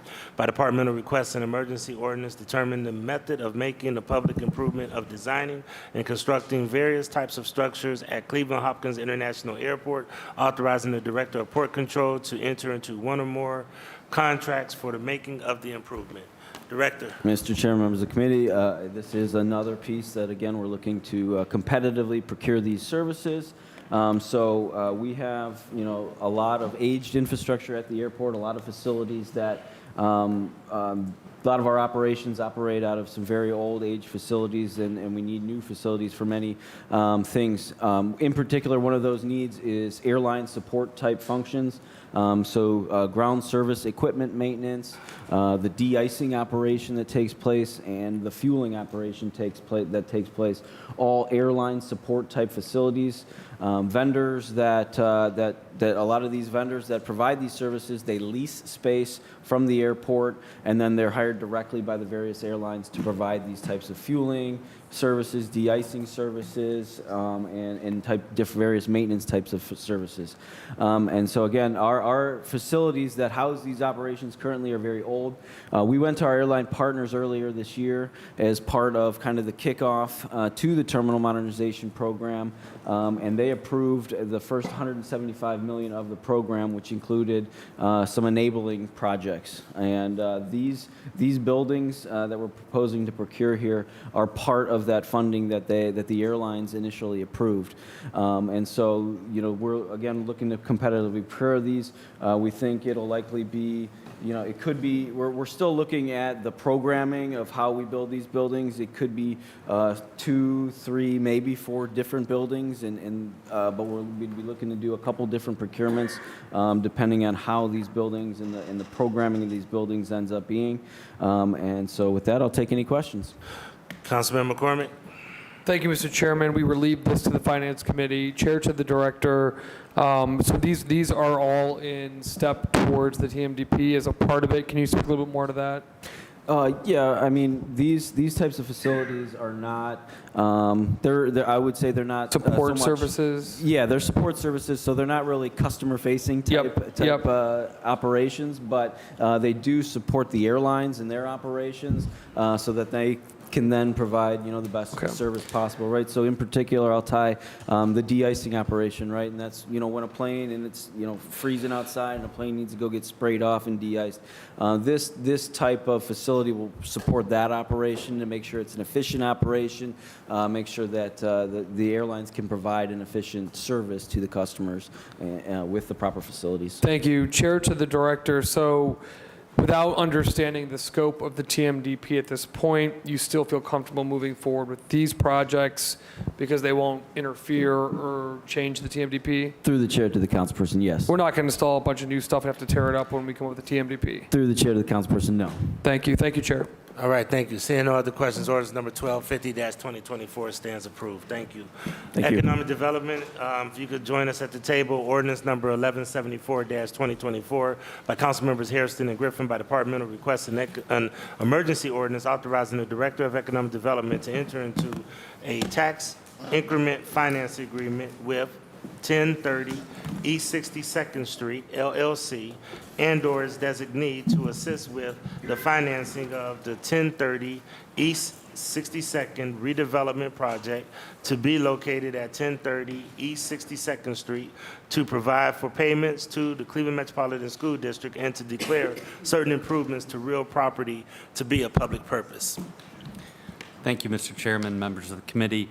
So I'm joined here today by Ms. Candy Mashamore, the owner of Yayan Company, who is taking over and redeveloping 1030 East 62nd Street, taking a vacant and derelict building that has long since been a cancer on our community and bringing it back to community use.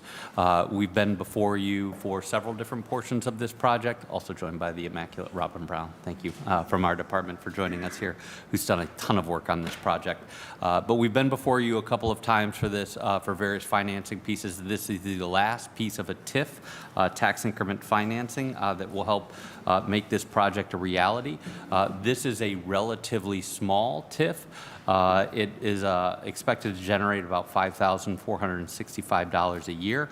Total value of that TIF over the course of 30 years is estimated at $163,000. I will say, it is important to note that Cleveland Metropolitan School District is expected to benefit by $567,857 over the lifetime of that TIF because this project is moving forward. There are also 50 jobs that are being created by Ms. Mashamore is a part of this project. And as we told you at the last meeting on this, with all the incentives that we are putting into this project, we will still see a net increase of $1,737,857 in new taxes coming into this project that otherwise would not have happened without this project moving forward. Thank you. This has been vetted. This is a great project. Everybody loves it. I don't know if Ms. Mashmore wants to say anything else, but she's become a darling of council. Now I'm waiting for my paycheck now because I've been here so many times. After we sign this, it should be on. I just want to thank Robin and the department and all of you for the support. And new windows are coming next week, so you're good to go. All right. Thank you so much. Appreciate it. Seeing no other questions, ordinance number 1174-2024 stands approved. All right. I don't think she's here. Is she here? Which one is that? 991-2024. Okay. So this is ordinance 991-2024 by Councilmember McCormick and Moore, an emergency ordinance to amend section 514.04 of the Codified Ordinances of Cleveland, Ohio, 1976, as enacted by ordinance number 243-11, passed May 9th, 2011, and sections 514.01, 514.02, and 514.07, enacted by ordinance number 884-10, passed August 18, 2010, relating to temporary occupancy permits for streetscape amenities in the public right-of-way and fees for bicycle rack permits. Okay, through the chair to the council members, you have a legislative summary on your tablets. This ordinance amends Chapter 514 to prospectively exempt bicycle racks from permit applications and renewal fees. It does not exempt them from insurance indemnification and other requirements. Section 514.04 specifically provides that no permit application fee or renewal fee shall be required for only bicycle racks. Currently, the permit application fee is $160, and the annual renewal fee is $110. The city wants to encourage more Clevelanders to ride bikes and businesses to provide bicycle racks for their use. And Portland, Oregon is one example of a city that does this. Cleveland would be the first in Ohio to prioritize bike rack installation by eliminating permit fees and renewal fees. And I'll turn it over to Jacob Van Sickle from Bike Cleveland. Yeah, thank you, and thank you for the opportunity to speak with you guys today. Comments very similar when I spoke to the Transportation and Infrastructure Committee and Mobility Committee. Those of us who ride bikes often worry about where we're going to be able to park it when we get to our destination. And not having a secure place to park your bike is often a reason cited for people not to bike more often. So what this ordinance does basically is remove the permit fee of $160 and $110 annually for a small business to install a bike rack in front of their business. And I'll note, we don't charge small businesses to have a car parking spot on the street in front of their business. So for us, it's inequitable to require them to pay a fee plus an annual fee to have a bike rack in front of their business. In terms of the data, from June 2023 to June 2024, only one permit was paid to the city of Cleveland for a bike rack, and we certainly know that more businesses have installed bike racks since then. We often work with businesses who want to install bike racks, but when we tell them about the process to install one and the fees, they often go dark on us. So this is an opportunity, one, to support the city's Complete and Green Streets Ordinance and Vision Zero Action Plan by encouraging more people to bike, by providing safe places for them, secure places for them to park their bike, and for us, as cyclists, to have a safe place for a walk or bike. Thanks. All right. Thank you. Councilman McCormick. Thank you, Mr. Chairman. I'll note this also went through Councilman Bishop's Municipal Services Committee. Just on behalf of the Transportation Mobility Committee, we supported this ordinance. Again, there shouldn't be a recurring annual fee to have a permanent bike rack in there. We want to encourage folks to bike more, to utilize this more, and to encourage folks to install more bike parking around the city of Cleveland. I want to thank Jen O'Leary for her hard work on this. Commissioner's here too if he wants to say anything. But also Pike Cleveland for your advocacy on this as well and helping support the creation of this ordinance. Thank you. Seeing no other questions, I believe ordinance number, is this it right here? Yeah. Ordinance number 991-2024 stands approved. Please sign on. Handle this for me. Thank you. Thank you all. Appreciate that. Okay, I've got community development with the Bequest Builders. So whoever's here for that, please come on up. Ordinance number 1142, 2024 by council members Conwell, Hairston, and Griffin. By department, I'll request an emergency ordinance authorizing the Director of Community Development to enter into a development agreement with Bequest Builders, Inc. or its designee relating to the sale and redevelopment of city-owned properties currently in the city's land reutilization program, which are located in the Glenville Circle North neighborhood, and authorizing the Commissioner of Purchases and Supplies to sell city-owned property no longer needed for public use. Commissioner, good afternoon. 1142. Thank you, Mr. Chairman, members of the committee. This is a request by the department to enter into a development agreement with Bequest Builders. I'm joined by Anthony Burton of Bequest Builders.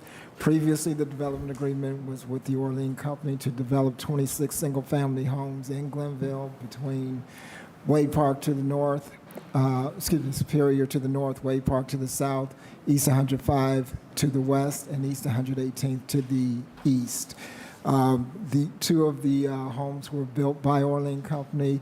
Anthony Burton completed an additional 4 homes, so this is a request to build out the remaining 20 single-family market-rate homes. Anthony Burton can respond to any questions that the committee has, or I can as well. Thank you, Commissioner. We had a long conversation not only about this project, but about housing and different types of housing and development in the city of Cleveland. Fascinating conversation, so I thank you so much. We got a lot on the agenda, but if you have any brief comments you'd like to make about your project, we'd be happy to hear them. I'm fine. All right. Well, really, a very rich conversation we had at the Development Committee. So do I have any questions on 1142, 2024? Hearing none, 1142, 2024 stands approved. Please sign. Thank you. Do we have any other guests in the house? Any departments have additional guests? Guests? People that do not work for the, if you do not have a cleveland.ohio.gov address. So sorry. As I'm sure you can appreciate, we try to get guests in and out as quickly as possible. So. All right. All right, you're on to your next department. Okay.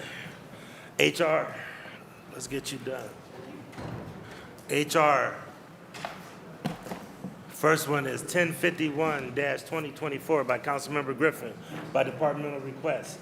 An emergency ordinance authorizing the Director of Human Resources to enter into one or more contracts with MDX Medical, LLC, DBA Sapphire Digital, a zealous company, to obtain a subscription or license to use the Smart Shopper program for city employees as part of employee health insurance benefits for the Department of Human Resources for a period of 1 year with 3 one-year options to renew, exercisable by the Director of Human Resources.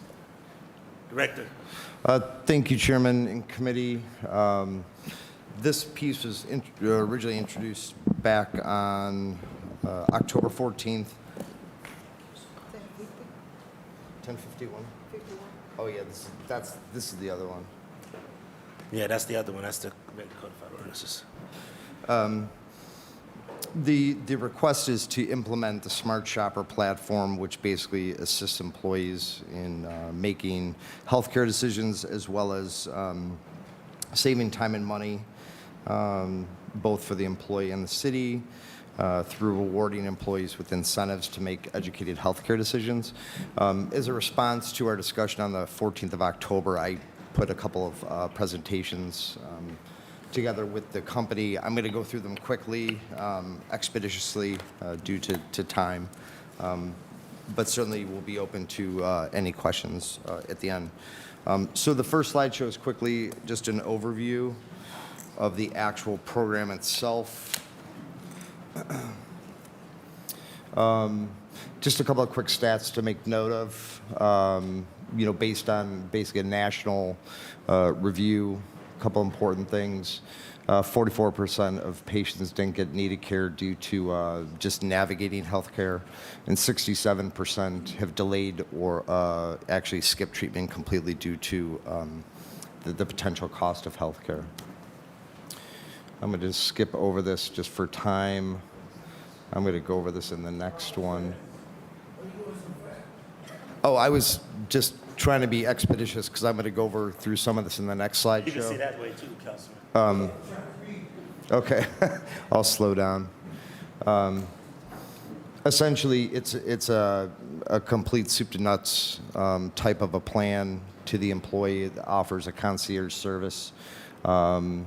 It's available, the platform is available by app. It's also available through the platform through a computer or by phone. The company Zealous that sponsors Smart Shopper. It's considered an industry standard go-to for making informed healthcare decisions.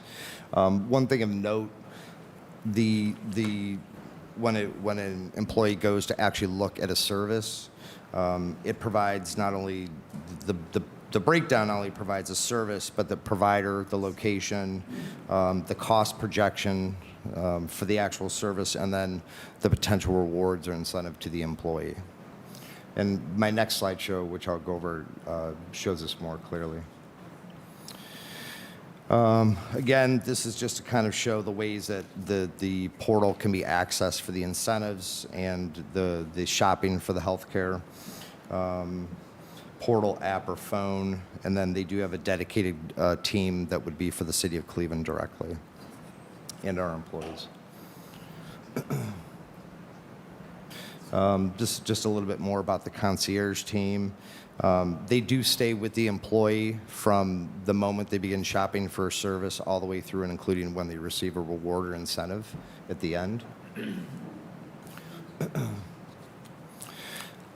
This is just a snapshot of, or an example of a service that was looked for. It popped back 24 options within 20 miles for an employee of where they could actually get whatever the selected service was,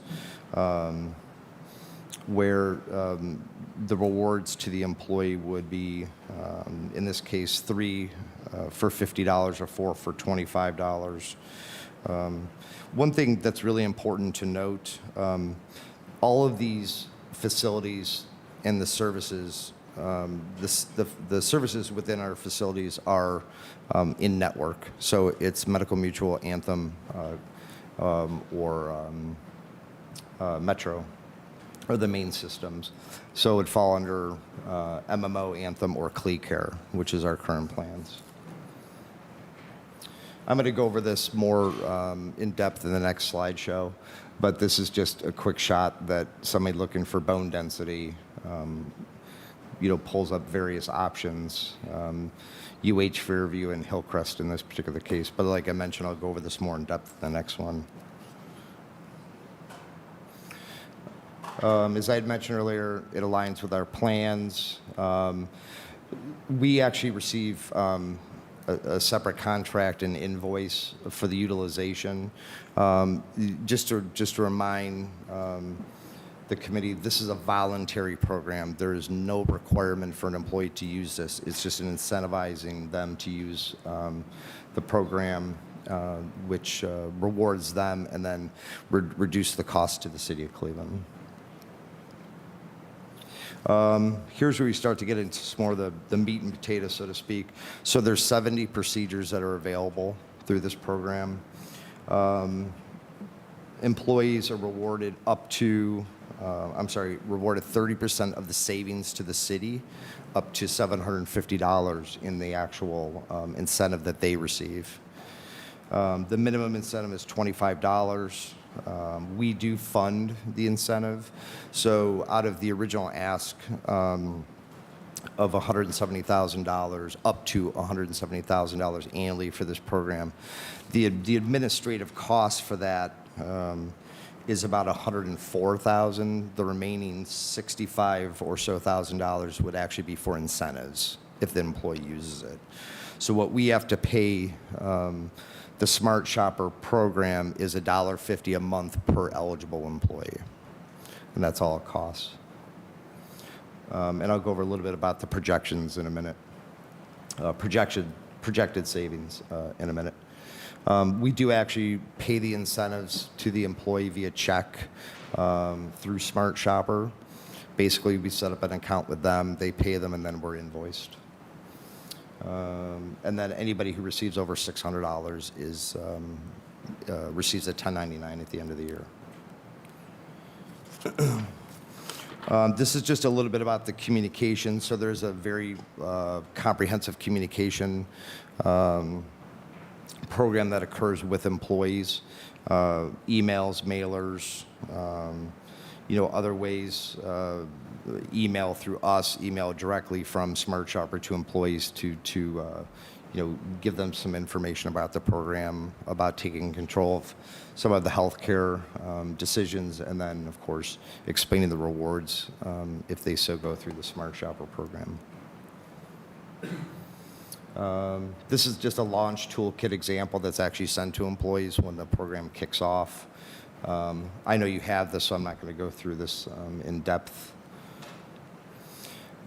This is the communication plan or a sample communication plan that the company uses with employees from open enrollment through basically the end of a particular year in different ways that they actually communicate and topics that they communicate with employees. So they stay engaged. The important note is they stay engaged throughout the course of the time from once an employee, even employees that don't participate, they communicate with employees from the get-go, from the time that we contract with them. And I know you have this, so again, I'll just let you look at it. This is just a little bit of an example of their public sector footprint across the U.S. Currently, almost 1.3 members in the public sector using Smart Shopper, with a total of $104+ million in claims savings. I mentioned on the 14th of October, I did use them at the state. I think it's an excellent program. Now, to start to get into some of the questions, or answers rather, to the questions that I know some had at our October 14th meeting. So the number on your upper right, far upper right here, the $5 million, this is the calculated potential savings if, based upon our claim history, if the individuals receiving those services had utilized Smart Shopper. So that would have been potential savings of $5 million in claims to the city of Cleveland. To note, moving back to the left, there was about 6,300 cases, of which 6,255 cases were high-cost cases. What's important about this is the things that not only routinely occur, but are more complex in nature. If an employee goes through this program, could save the city significant money, but then it also passes on to the employee through lower deductibles and or co-insurance as well. So it's a saving of dollars on both sides, plus they're incentivized to do it if they so choose. This is just an example of some of our high volume cases through MMO. So in this particular case, it's showing X-ray, CT scans, mammograms. The blue represents high-cost cases, and then the red is low-cost cases. As you see this, the blue is, the majority of what makes up the cases, which means it costs more. Anthem, just another example, potential savings through the last history could have been $2.5 million. So MMO is about $5 million. Anthem is about $2.5 million. This is, again, if an employee had utilized Smart Shopper, for their selection and care, would have been about 2.5 back to the in claims to the city, and then lower cost to them as well. 2,100 cases, of which a little over 2,000 of them were high-cost cases. So again, that's important to note. Again, here's just by volume with Anthem. In this particular case, it was ultrasounds, mammograms, colonoscopies are the top 3.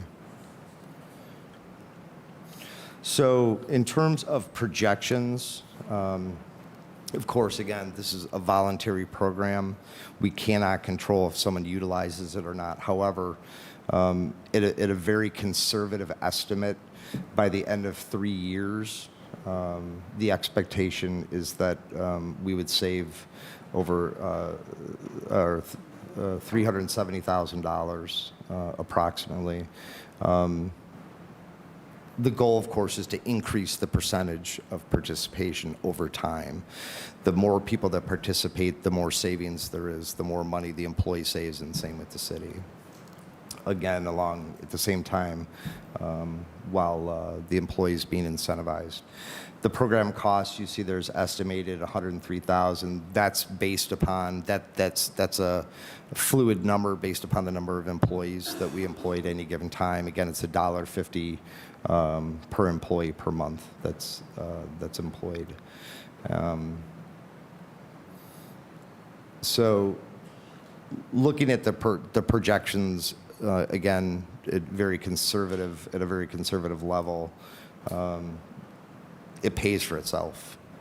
And then will continue not only to pay for itself in terms of administrative costs, the claim savings we see could be significant in claim savings.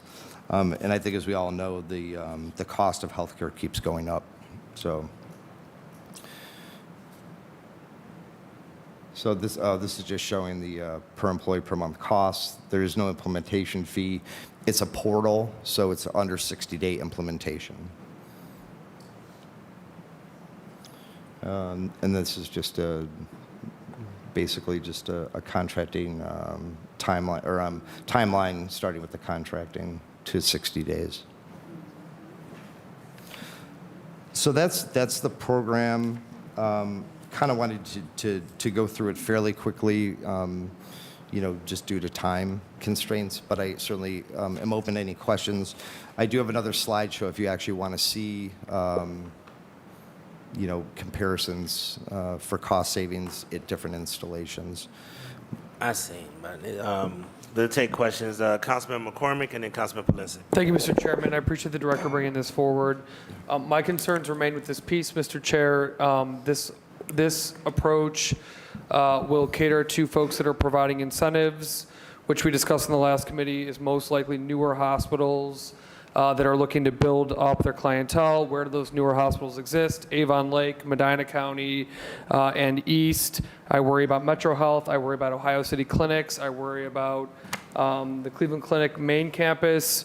What I'm concerned about here is we are incentivizing a migration towards newer facilities not located in the city of Cleveland that will then provide a data set for the hospitals that are in the city of Cleveland to say, see, look, we don't have as many people coming to our hospital for MRIs. Let's get rid of that unit because now they're all going to Medina, Strongsville, Avon Lake, et cetera. To me, this could have massive negative implications. Our hospital systems, Mr. Chairman, are our #1 employer in the city of Cleveland. And if we start to ourselves incent people to travel outside of the city of Cleveland to receive services, again, because those are the folks that are going to be looking to build up their base, we are shooting ourselves not only in the foot, but in the gut. I'm a no vote on this committee. I will be a vocal no vote on the floor tonight. I believe this could have tremendous damage and low reward over our $1.7 billion total budget. $380,000 is not worth it to jeopardize critical services that our residents can access in the city of Cleveland, as well as jobs, income tax, and our hospital base here. I would really encourage members to think about the long-term implications of incentivizing our 6,000 employees to travel outside of the city of Cleveland to get their care, and we're going to pay them to do it. We're going to pay them to travel probably outside of the city of Cleveland to receive care, reducing demand for those services in Cleveland, which then means, of course, when a hospital says, well, my demand has been cut by 20, 30, 40% for service X, we're going to cut that service here in University Circle. We're going to cut that service in Ohio City. We're going to cut that service in Clark Fulton because there's been a migration of folks incentivized by the city of Cleveland to go elsewhere. So I am a hard no on this ordinance. I appreciate the director and his innovation. I really do. He's a great director. He's bringing innovative ideas forward. This is not a personal issue. I really worry about the long-term implications this can have on Euclid Hospital, on Fairview Hospital, on Metro Health, on Ohio City Health Clinic.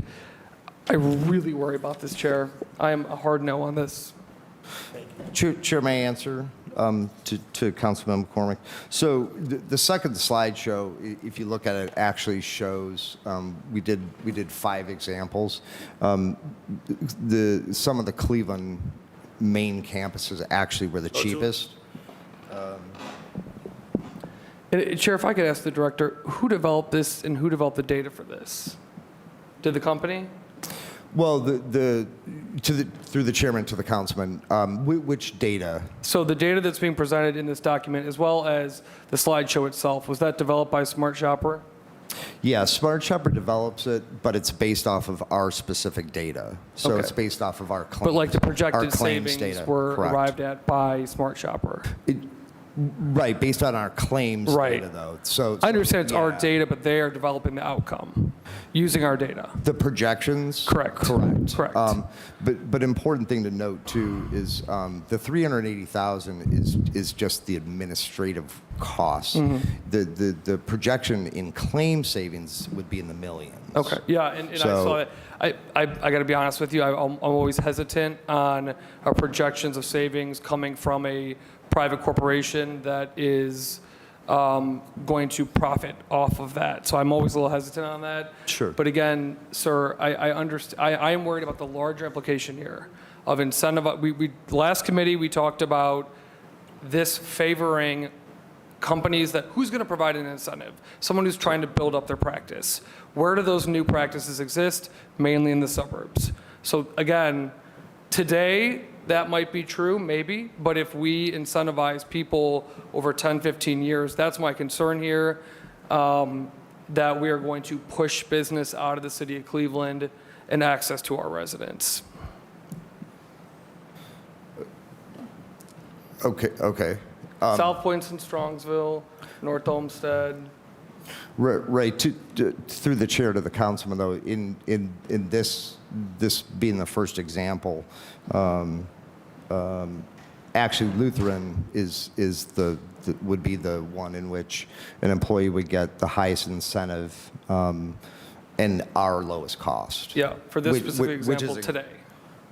Right. Well, but everything is today, respectfully. And as you go through these examples, these are all in-network facilities. These are not small private practices. These are major facilities. The reality is, too, that you have to consider is main campuses in general cost the most. They do.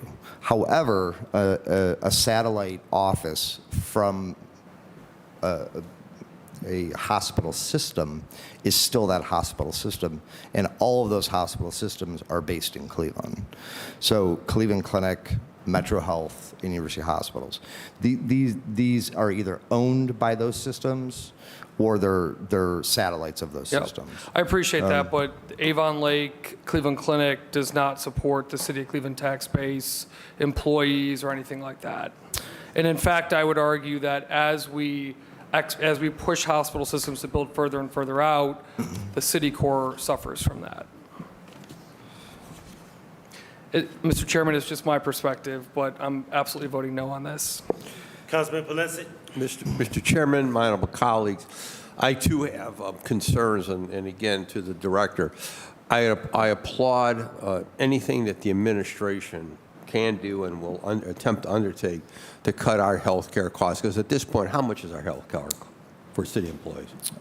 Through the chair to the councilman, I know for budgeted this year is $125 billion. Okay, so 125 before we patch any pothole, cut any vacant lot, tear down any abandoned home, and arrest any bad guy on our street, we're going to have to spend $125 million for health care. And in my time, I have just seen how that has, in my time here at City Council, how that has just exploded, the cost of health care. And it's just not for us, it's across the country. And so all of us, it's a national crisis, unfortunately, that the federal government needs to get deeply involved in, engaged in. And at this point, they haven't. They've let these health care costs go crazy across the board, especially for prescription drugs, et cetera. But going back to Councilman McCormick's concern, in my time here, I have actually lost count on the number of hospitals that closed. In fact, I have a painting, a lithograph at home of St. Michael's Hospital it was on Broadway, I believe, where I walked the streets with many of my former colleagues attempting to save St. Michael's Hospital. St. Luke's, St. Michael's, Charity. I mean, I'm thinking of Booth Memorial. What's the one in East Cleveland, Kev? My brain is lost here. Huron Road. I mean, I'm just thinking, I'm going down the list of hospitals that we have lost. And then, obviously, Councilman McCormick mentioned about Euclid Hospital, which is of great concern to me, even though it's just on the border of my ward with the city of Euclid. But they moved the entire rehab section out of there out to Beechwood. And it was a wonderful rehab thing. Cleveland Clinic moved that out. That whole section of the hospital they vacated. So is there any way that we could amend this where it would have to be within the boundaries of the city of Cleveland to shop? I mean, I understand what you're trying to do. And, we're all concerned, all of us. I mean, each, as not only do I look at this from a standpoint of my role as a councilman, but I'm also trying to reduce my own personal health care costs, which I've seen my copay go up in my time here.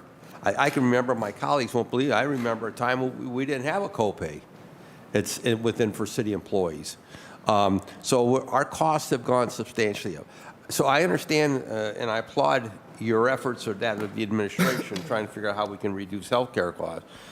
But how do we create an environment where, as Councilman McCormick indicated, we are not working against our own self-interest? That's the question. Can we amend this and limit it to the institution must be within the city of Cleveland, and if it's not, then it'd be in the immediate inner-ring suburb, because again, many of them are affected. We saw a hospital close in Lakewood. I mean, so we're experiencing the same doggone things here. I'm just concerned in your efforts to reduce our costs that in the end run, the long game, we don't wind up hurting ourselves. Director? Through the chairman to the councilman, to your first question, the answer is no. I've already looked into that. There's no way to limit it to just Cleveland proper or certain set of zip codes or inner-ring suburbs. Okay.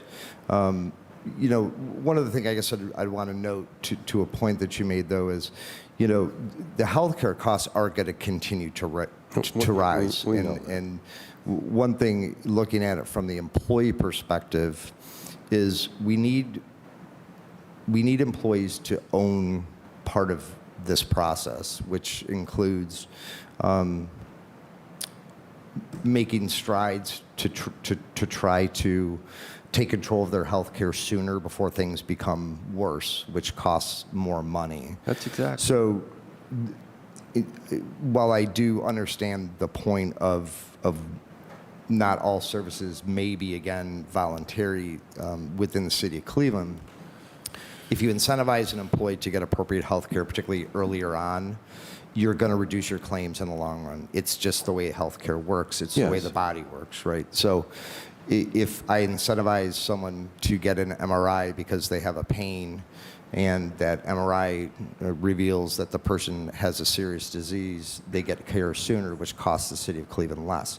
It's a cause and effect to a point relationship. It's not just about I have to look at it from both perspectives, and the projections for healthcare don't look good.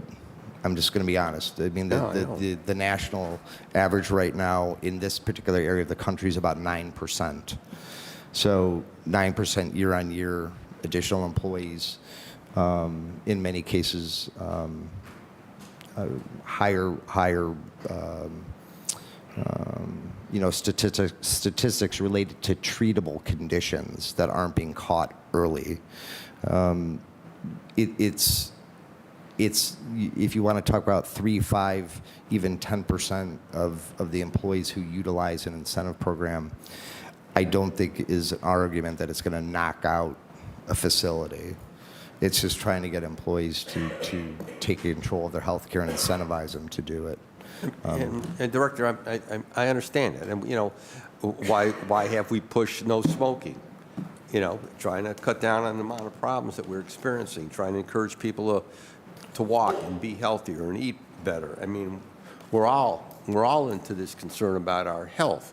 And so at the end of the day, I don't have any disagreements with you. But if we don't somehow restrict it or limit it, as Councilman McCormick said, I can tell you where they're going. They're going into the hinterlands. That's where they're going. And that's the reality. And I've seen that. And I'm trying to, even though it's not in my neighborhood, I've been worried about Euclid Hospital for years and years and years. Richmond Heights closed. Hospital closed. I mean, I look at the hospitals all around me that have gone by the wayside. And Cleveland Clinic just built a big place out in Menor. So I'm just concerned. And that's one of the things that got me worried about Euclid Hospital, with what they built in Menor. So all I can tell you is that maybe we should, Mr. Chairman, maybe we should just hold this for just a short period of time and try to get a better understanding as to what we can do here. I mean, I hope you understand where it's not something personally directed against your administration. Again, I applaud your efforts to try to reduce health care costs. But at the same time, I don't want to look down on, my colleagues a decade from today and say, man, what the hell did we do here? That we undercut our own operations. We cut our own healthcare institutions. So that's all I can tell you. I have unease on this one, Mr. Chairman, as well. Director, you see we got unease on this one. Why don't we hold it until you get, if anybody wants to meet with you to get more information? Because right now, clearly, there's some unease around this one. I'm not sure if you've lived through the closures of some of these neighborhood hospitals, but that's some of the apprehension that many of us have.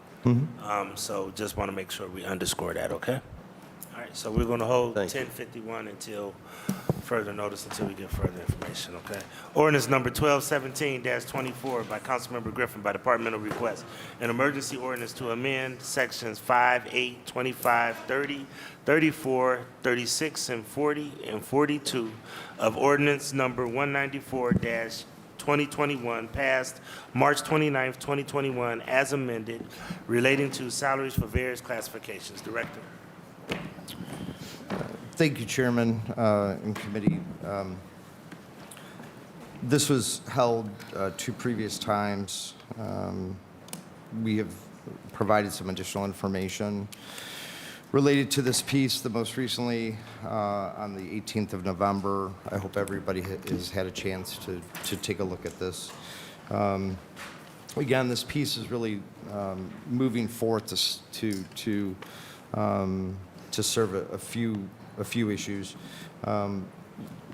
One of the main ones is to be an extension of an ongoing civil service project to clean up the duty statement as it relates to positions through the city of Cleveland, to streamline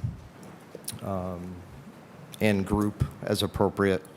The second is to add positions to the Department of Health's job classification grouping. Specifically, it's the Vital Statistics Specialist series. There's 3 positions, a 1, 2, and 3 that we're adding. This is following negotiations with the union on both the positions and the associated rates. This is also to amend excuse me, let me find it here.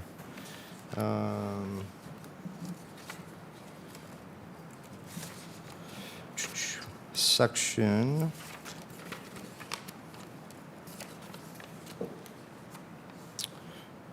I think it's section 25. I don't have it now. I can't find it. There was multiple positions and associated pay rates for the Local 39 contract following its implementation, not only to add the minimums, but in positions, but to amend the maximums as well, up through the maximum rates for that group. And then finally, it is amending the private secretary classification to move from classified to unclassified, and then add the appropriate pay band associated with that position. Those are the main areas being covered. I know we've had a lot of previous discussion related to the assistant commissioner and deputy commissioner positions. We have met and or supplied information to a couple of the council people in an attempt to give further explanation. This is in no way a nefarious piece of legislation. It is simply to get us into a better place with both civil service classifications and or associated pay bands and or compliance with the collective bargaining agreement, and then helping out the Department of Health getting positions added. Certainly, we are open to any questions that you may have. I don't want to go through everything that we talked about previously, but certainly am open to any questions. All right, I did have a conversation with Councilman Casey. He said that he is in a better place and comfortable with this after discussing this with the director and Ms. Long. Councilman Polensek. Mr. Chairman, to the director, with regard to private secretary, why would you remove civil service classification to at will? Through the chairman to the councilman, we did discuss this particular classification with the law department. Their interpretation was the same of ours, which it doesn't belong to be classified based upon the duties associated with the position and the fact that it reports to a director or chief who is also at will. Just by course of business, as I know you all are well aware, in cases where a director or chief is departed, in many cases, the replacement would prefer to have their own assistant and or be at will for other reasons. But to have a private secretary classified is not appropriate. How many people would be affected? How many employees? Through the chairman and the councilman, currently one. That's all one? One, yes. How could that be, Mr. Chairman, to the director? There are private secretaries in virtually every department. Through the chair to the councilman, this specific classification, there's only one individual. There are, I would call, secretaries or executive assistants to other directors or chiefs, but they're not in this classification. So what department, what division would this be affected? Through the chair to the councilman, currently this is for port control. For port control? Yes. But it would certainly, I would expect it to certainly be used more widely in the future. There you go. So you're telling me it's for one position now, and you're expecting it to affect how many in the future? Through the chair of the councilman, I don't know, but I do know that it's good practice to have an assistant to a director or chief be tied to that director or chief in a lot of cases. An individual, again, coming in subsequent to that current may have their own idea for a private secretary. But you understand the concern in the body is about stripping away civil service protection and at will, which is i.e. political appointments. We have to make it very, very clear to you and through the administration, we're not about to politicize every department and division here. Civil service has a reason. There's a reason why civil service was created. And I can remember a conversation I had with the late Honorable Judge Carl Stokes who said one of his greatest tasks was making sure that civil service was protected and that people were aware, his biggest challenge, making sure that people were aware of the jobs that were available to civil service, which he believed and was a historic fact that many African Americans were not even aware of what positions were available in the day, along with many Eastern Europeans were not made available. And that's one of his greatest tasks, was promoting employment opportunities for city residents. So I just want to make sure that this is not about a gut and about civil service. And that's what you're telling me at this table. Through the chair to the councilman, as we've been over previously, it certainly is not that. And within this piece alone, there's been the addition of several civil service positions into the classification system, both primarily through Local 93, but then 3 non-bargaining through the Department of Health. So, our job here is not to erode that protection, nor is it to erode the organization or the departments. Okay. Well, just remember this. What can get passed can be repealed. And sometimes people forget about that at the table, especially from an administrative side. I want to repeat, what can be passed can be repealed. So I'm just mind you of that fact, that if there's effort to gut civil service, get ready. Get ready, because I'm going to be one of the ones leading the charge on that one. I will not be a part of that. Thank you, Mr. Chairman. Thank you. All right, any other questions regarding ordinance number 1217-1224? Seeing none, ordinance number 1217-2024 stands approved. Please sign on. Thank you. Thank you. And if you want to follow up with Councilman McCormick and those guys regarding that other one, let me know. Okay, thank you. Appreciate it. Yes.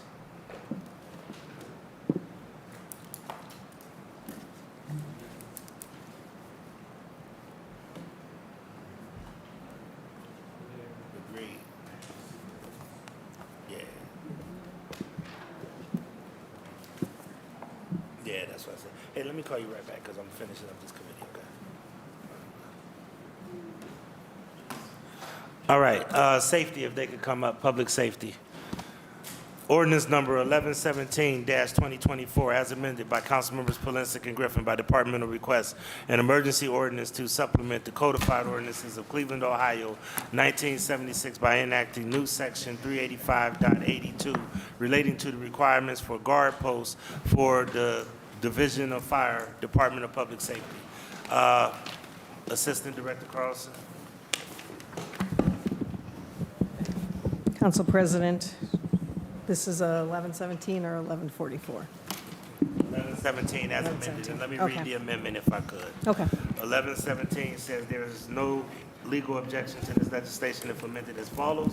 1, in section 385.82 at Division A, strike guard posts shall comply with and insert vehicle impact protection required by this code shall be provided by physical guard post barriers that comply with and at Division A 5, strike protected object and insert equipment requiring protection.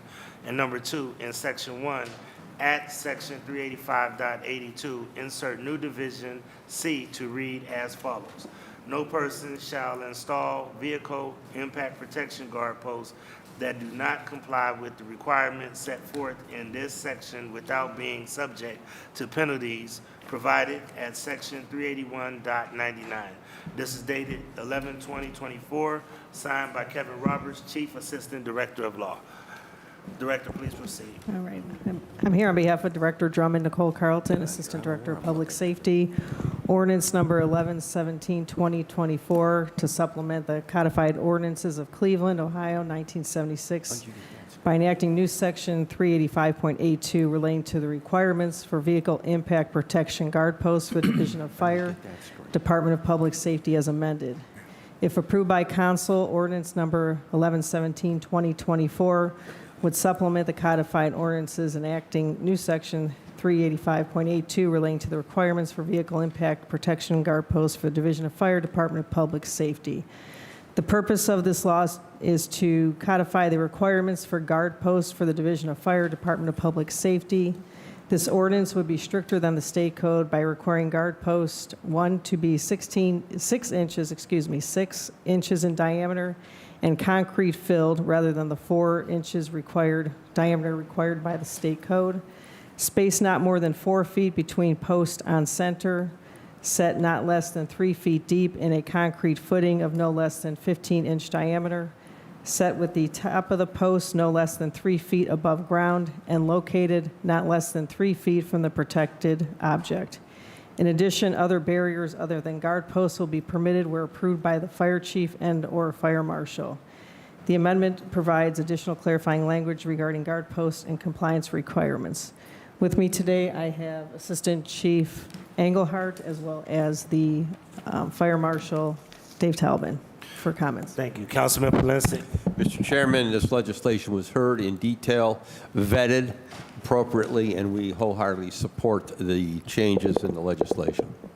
Thank you. Councilman McCormick. Thank you, Mr. Chairman, to the team. Can you explain to me the need for this legislation? To the chairman, we have Captain Talbin here, Fire Marshal. To the chairman, to the councilman. The reason with the bollards or the posts are used for, when you have a gas station that has propane for resale and they have the cages out front, if a vehicle were to hit one of those, it could be a catastrophic event. So the bollards are going to be placed in front of those at 48 inches on center to protect the cage. Also, some of the concrete companies have fueling stations at their plant, and they'll have maybe a 1,000-gallon diesel tank above ground. These bollards are around those, so as trucks are coming to fuel, they don't hit the tank. That's basically the sum of it. Thank you. And so these are specific to, okay. Is this going to be a retroactive piece? So if there are public square, if those bollards don't meet this, are you going to tear them up or what? The different animal. Okay. The whole thing is, they've been actually putting 6-inch bollards in for some time now. Okay. Before I even got to the hazmat specialist spot 4 years ago, this was already a common practice. The only thing is, there was nothing in the ordinances that stated it, and the state code, which is minimum, only required 4 inches. So this allows us to tell them now that we could say it has to be 6. Okay. If I can answer through the chairman to the councilman, this is for if there's tanks, like propane tanks. Okay. And for anything that has hazardous materials behind it. So it's to protect any vehicles as people are pulling in. This is different than the bollards on the square just blocking pedestrians. Okay. This is for So- hazardous materials behind propane Okay. or other type So of through the fuel. chair to the director, this would not apply to bollards that are related to pedestrian or vehicular? No. Okay. All right. Thank you, Chair. All right, thank you. Seeing no other questions, ordinance number 1117-2024 as amended stands approved. Thank you. Next up is ordinance number 1144-2024 by council members Polinsky and Griffin by departmental request, an emergency ordinance to amend sections 381.051, 381.052, 381.053, 381.054, 381.06 of the codified ordinances of Cleveland, Ohio, 1976, as amended by ordinance number 239302, passed February 3rd, 2003, relating to fees for various fire permits, special inspection and testing fees, and fees for certificates of qualifications. Director. The Chair, Council President, if approved by council, ordinance number 1144-2024 would amend various sections of codified ordinances relating to fees for various fire permits, special inspection and testing fees, and fees for certifications of qualification for the Division of Fire Department of Public Safety. The purpose of these amendments are to update these sections of the codified ordinance, to update the permit fee schedules to reflect current actual costs for the Division of Fire. They have handed out the fees, and I believe we have a presentation as well. I don't know if it's been uploaded. And once again, I have Assistant Chief Engelhardt as well as the Fire Marshal, Captain Talbin, here to answer any questions. Okay, I feel like I could start with our presentation here. I'm going to take a look at the updating existing fees. I did a fee comparison as well as aligning things with industry standards. The last page of that packet has the bollards, if you want to take a look at a picture of that. But this right here, our fees have not been updated since 2003. I have last year's numbers of 2023. We did about 2,866 permits, which brought revenue in of $945,000. As of October 31st of this year, we were at 3,577, and we're just a little over $1 million with 2 months to go in the year. This page on the top of your packet, the center column shows you what our fees currently are, and then the column to the right shows you what we propose to be. To put these numbers together, I took a look at it. If you look at the multicolored version of this, the white column is what we were at. The salmon column is, where we want to be. And then I took a look at Toledo, Sycamore Township, Pasco County, which is a county in Florida, very similar to the city of Cleveland, the same size fire department, Columbus, Willoughby Fire, as well as Cincinnati. And by looking at the different amounts that they charge for their permits and what we are, we're quite a ways behind them. Keep in mind that a lot of these permit fees are already built into the contractor's fees. So the only difference is where fees are higher in other suburban areas, that cuts into their profit, not the customer. And if they come to Cleveland, those fees are already present in their price. So it's not like they give us a discount by having lower permit fees. So I'm open for any questions. Councilman Polinsky. Mr. Chairman, we heard this at length and vetted it, and again, as the fire marshal indicated, these fees have not been adjusted in 22 years.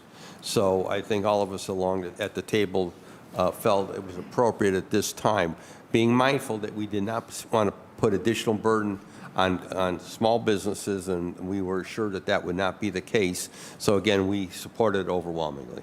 Thank you. Councilman McCormick. Thank you, Chairman. To the panel, do we have an estimate on the amount of sprinklers, let's say, for a 4-story building or something like that? That all goes by square foot. You Okay. can't just guess for a 4-story Okay. building. It all depends, the footprint, what type of building it is, what's the occupancy, if there's hazards. That all comes into play when they're designing that.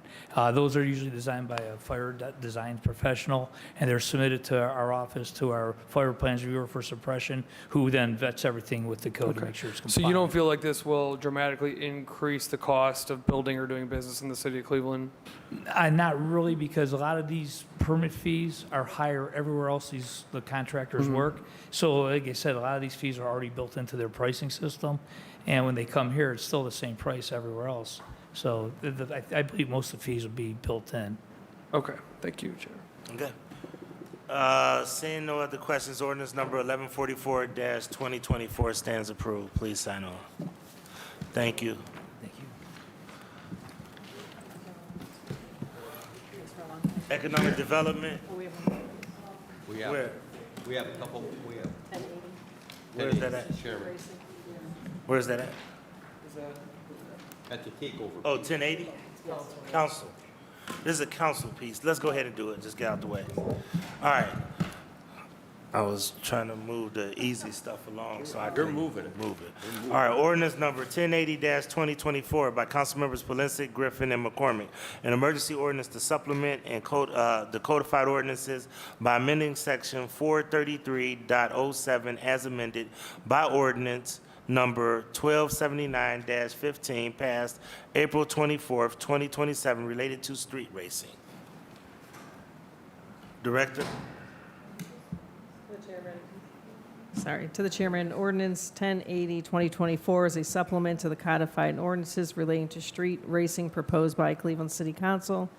This ordinance adds definitions for various types of driving maneuvers relating to street racing, stunt driving, and street takeovers. This ordinance also includes penalties for vehicle components used in street racing, stunt driving, or street takeovers in the city. The Department of Public Safety has reviewed this ordinance, has no objection to the ordinance. With me today, I have Deputy Chief Jared Schlott as well as Deputy Chief Ali Pillow for any comments. Thank you. Questions? Chiefs?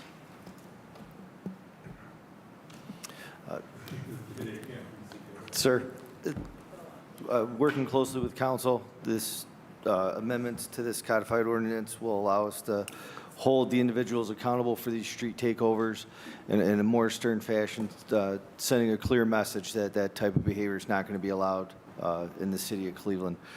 Since the street takeovers, we have initiated street takeover details under the guidance of Deputy Chief Pillow. Between the September 15th street takeover that was in the main area of West 25th and Lorraine, we've had 3 felony arrests, 4 vehicles seized, 6 felony indictments. For the citywide September 28th, we so far have 10 felony arrests, 4 firearms seized, 8 vehicles seized, 32 search warrants conducted, and 103 felony indictment counts. For the street takeover detail, mainly consisting over the weekends, we have 9 felony arrests, 12 vehicles towed, 2 firearms seized, 65 traffic citations, and 16 misdemeanor citations. Passing this will strengthen our ability to hold these individuals accountable. Okay. Mr. Pillow?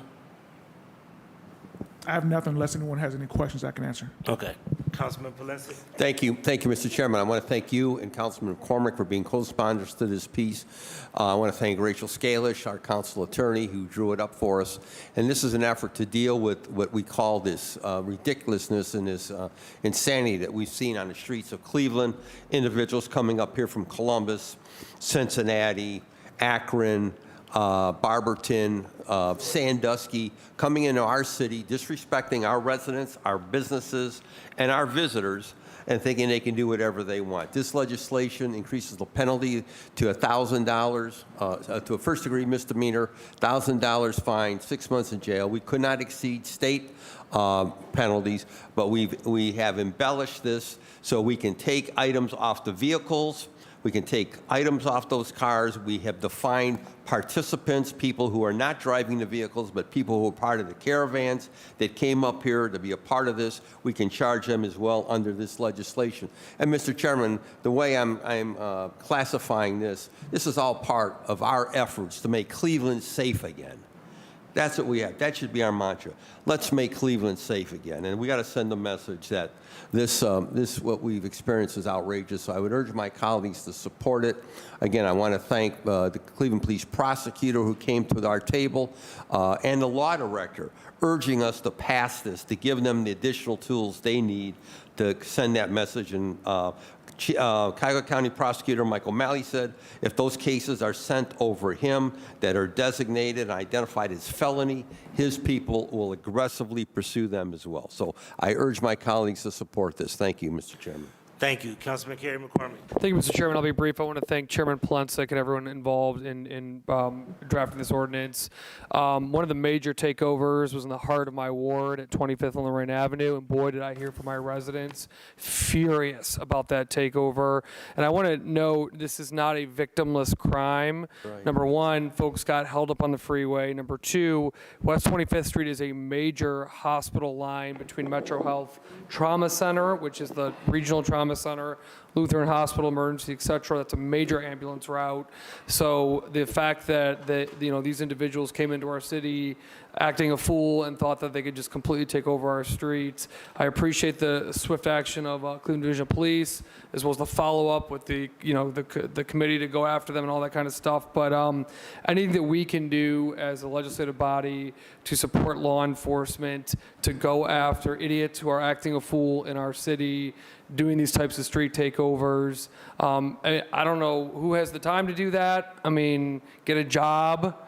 Go do something productive with your life. The fact that you have the time to drive 2 hours to another city to do burnouts, my God, get a job. That's right. Losers. Anyway, so, but I'm sorry, Mr. Chairman, it's been a long day. Fully support this legislation. Really appreciate the work on behalf of the Cleveland Division of Police. And I'll tell you, my residents, once again, were furious. Calling me, emailing me, talking to me in Block Club about these takeovers in Ohio City and the near West Side. And I know there were throughout the city, but just I heard from my residents very swiftly on this one, Mr. President. So I appreciate this moving forward. Thank you, Councilman Kevin Conwell. Thank you very, very much. I want to thank the chairman, Councilmember Mike Polensek, and you, CP, Council President, as well as Kerry McCormack. But here's the thing. The police, we got to have enough police, and they got to follow through to make it happen. So you got to manage that to make sure that it happens, because you turn around next year and you talk about it and you're upset about it. One thing about legislation, you got to manage it, and you have to make sure that the people, and as well as the police, follow through with it. The sergeants, that they make sure that their people work, to make sure that it happens. And the first time they don't do it, Chairman, then you have to bring people in. So I support it 100%. It appears to be a good instrument, but follow through and execution is first thing first. Thank you. Thank you. All right, thank you. All right, seeing no other questions, ordinance number 1080-2024 stands approved. Please sign on. Thank you. Thank you. All right, now we'll do economic development, then we'll save the department merger for last. Economic development is ordinance number 1175-2024 by council members Hairston and Griffin by departmental request. An emergency ordinance to transfer the operations of the storefront renovation program and the commercial revitalization program from the Department of Community Development to the Department of Economic Development, and authorizing the Director of Economic Development to enter into contracts under the commercial revitalization program and rebate agreements with storefront renovation program applicants, and to employ one or more professional consultants to implement the programs. Director and Ms. Sandy. Thank you, Mr. Chairman.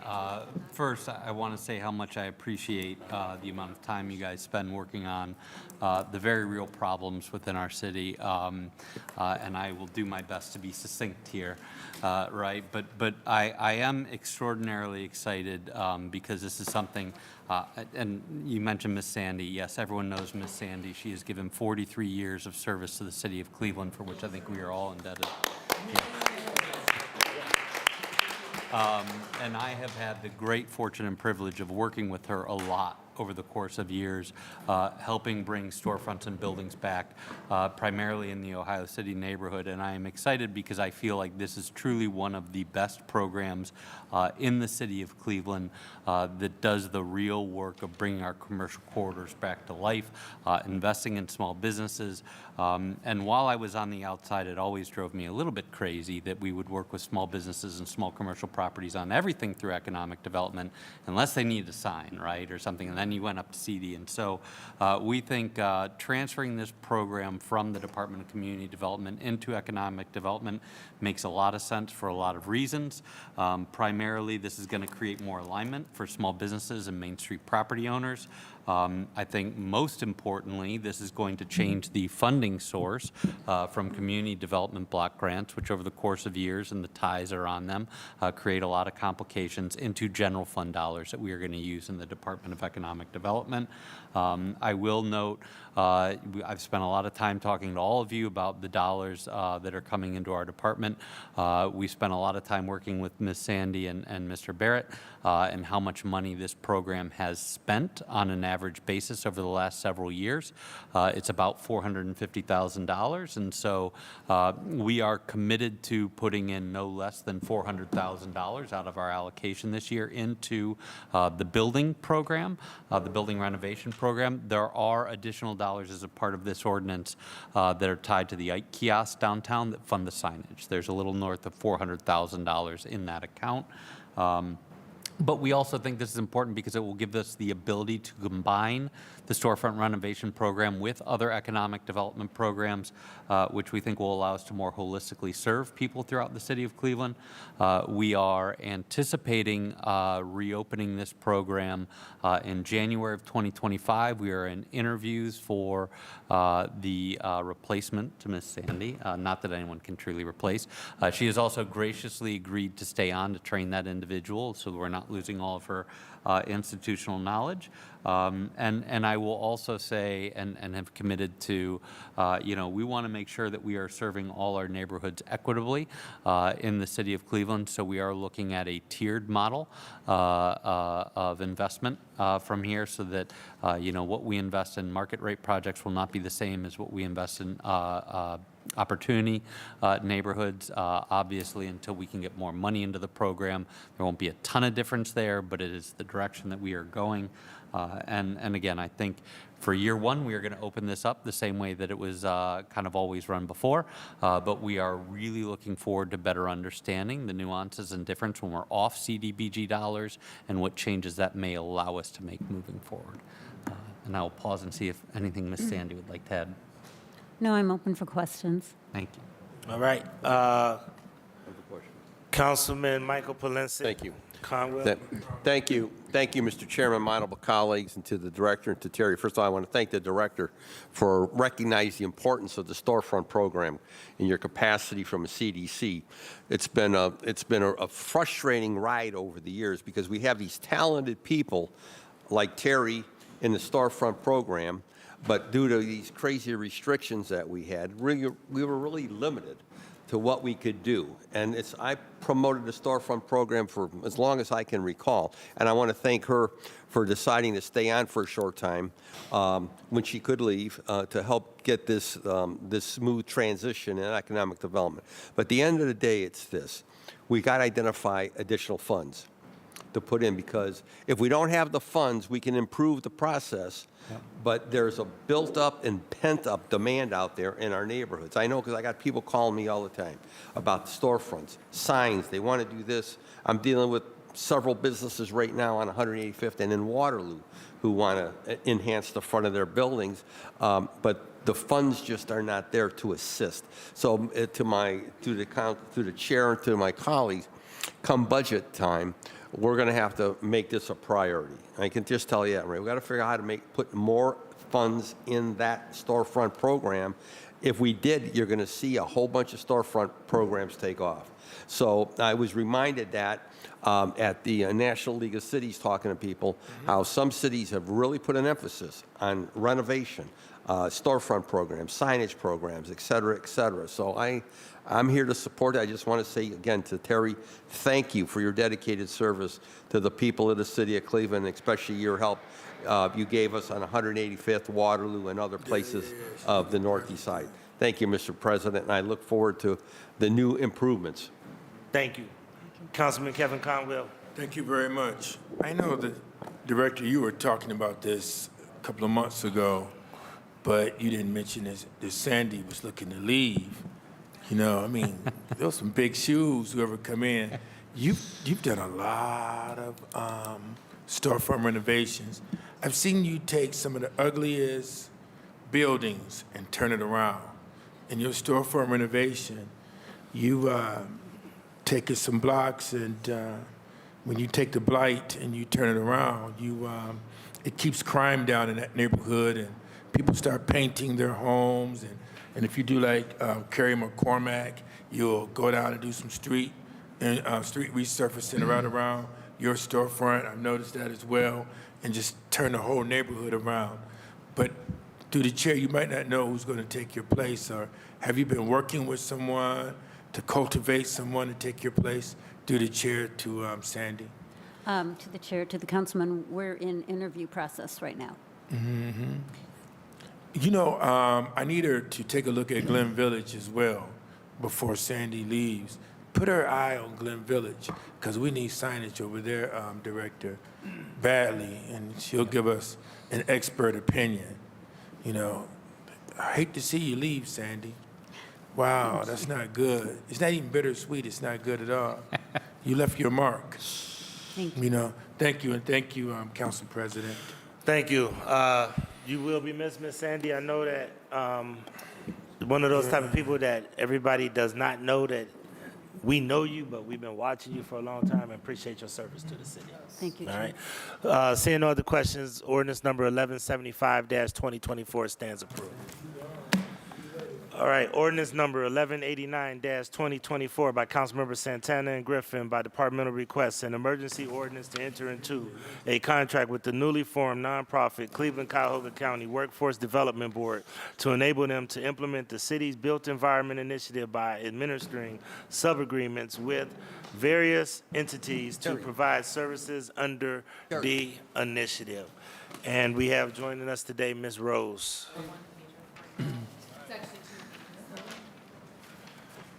So, thank you, Mr. Chair, and, well, Mrs. Rose continues to pass those out. You know, again, I hear you every day talking about the challenges and problems associated with the city with an infinite amount of need and limited resources, and sometimes it's refreshing when we get to talk about projects that are actually addressing the root causes of those issues within our city, and I believe this is one of those. And this is one of the reasons why one of the largest allocation of ARPA dollars, $10 million, went into creating the Built Environment Collaborative, which has been working with 14 different organizations to help build up a workforce for underrepresented individuals, predominantly in the built environment work sector. And as you know, and you have authorized, Ms. Rose and the Cleveland-Cuyahoga County Workforce Board has now become its own individual nonprofit. And as I mentioned, there are 14 different organizations, all of which have multiple contracts that are coming out with the city, which is a lot of work. And so we are looking to streamline this by this ordinance and by have a singular contract for the rest of the remaining funds that will work through economic development to Ms. Rose so that she can manage those in her new endeavor. And with that, I will pass it over. Michelle. Thank you. Rose. Yeah.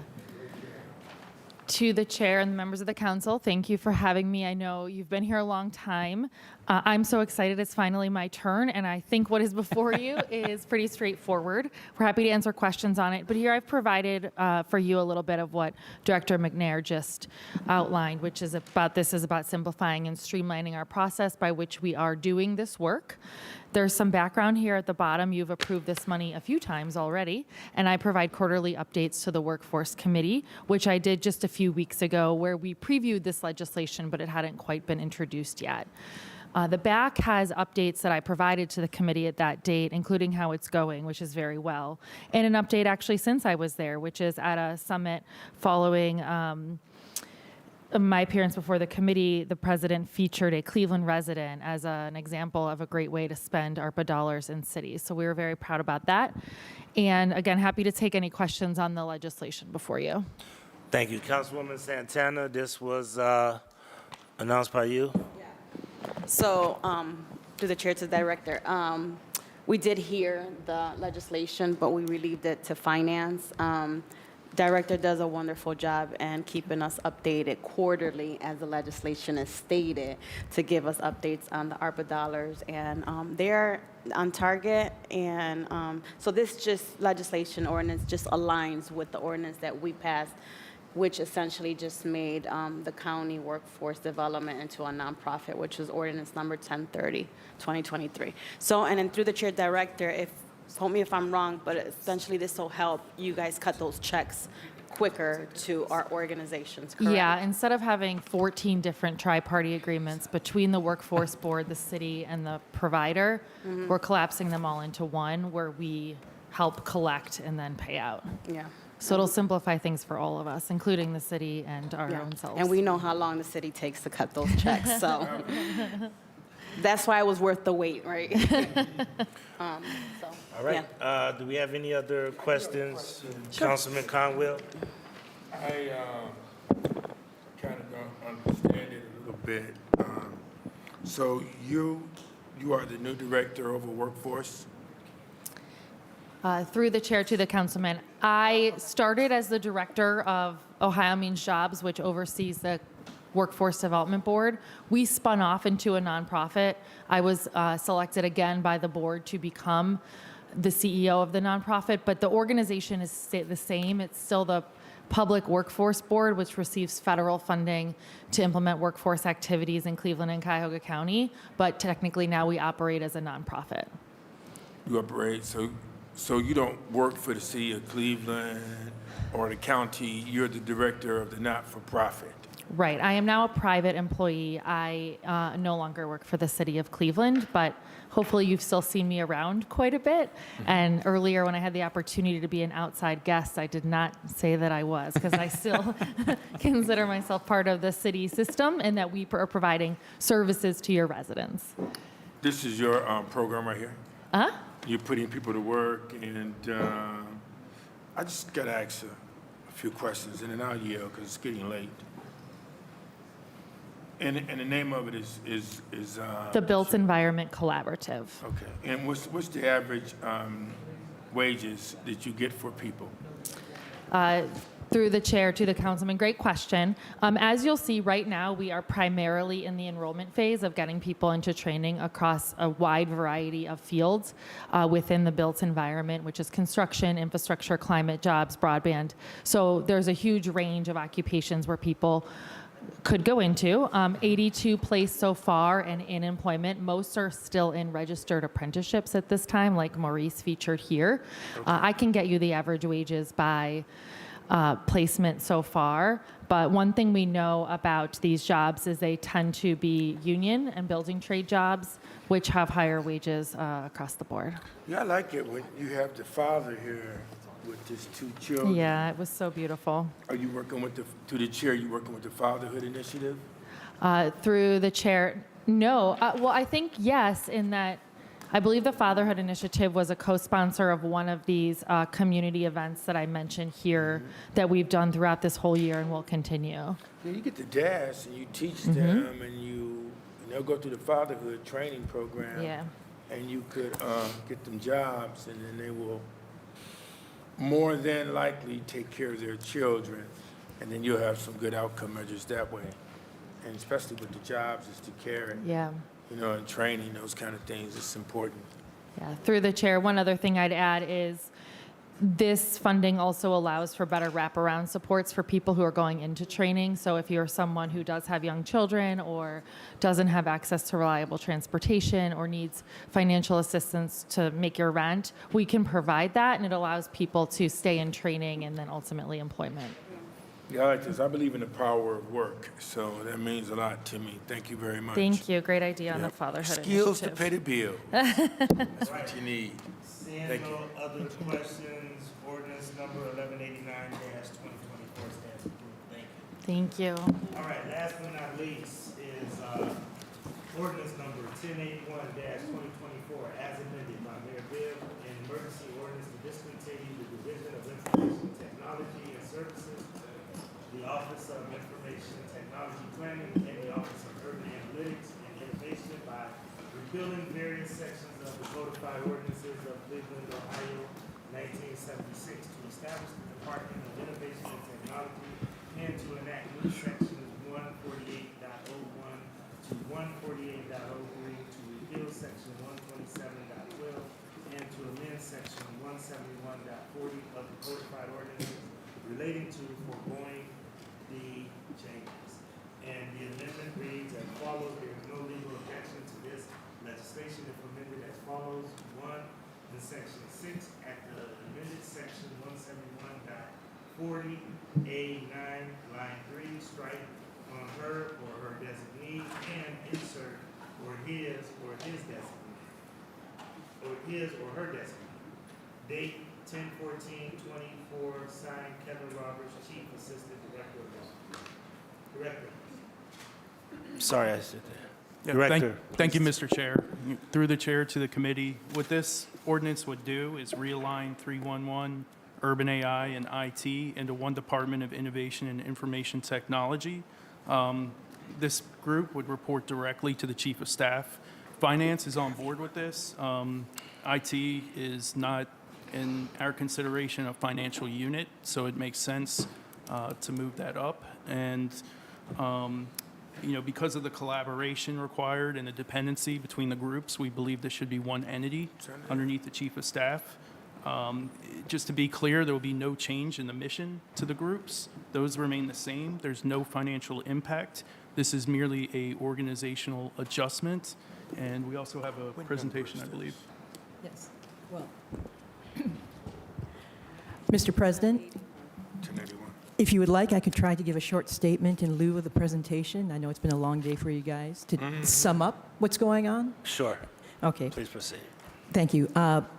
Mr. President, council members, the concept here is very simple. We have two departments at the moment. One is ITS, which is Information Technology Services. It includes 311. It's currently under Finance, Department of Finance.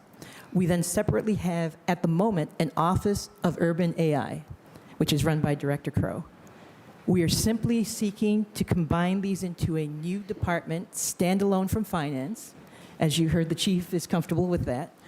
And the goal of this is to still fulfill all the promises made that you've heard separately from ITS, from 311, and from Urban AI.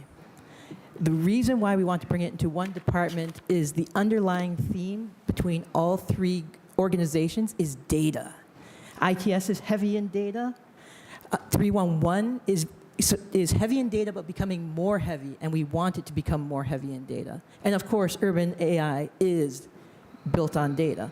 So by combining these three, the data on the back end, where no one else sees except for the geeks, the data flows more smoothly, more seamlessly. We can have governance, we can have policies, we can have technology standards on the back end. And that's truly the driving force. There will be no increase in cost by combining these three. Each group will have its own individual budget requests for 2025, but none of them are driven by the fact that we are combining them.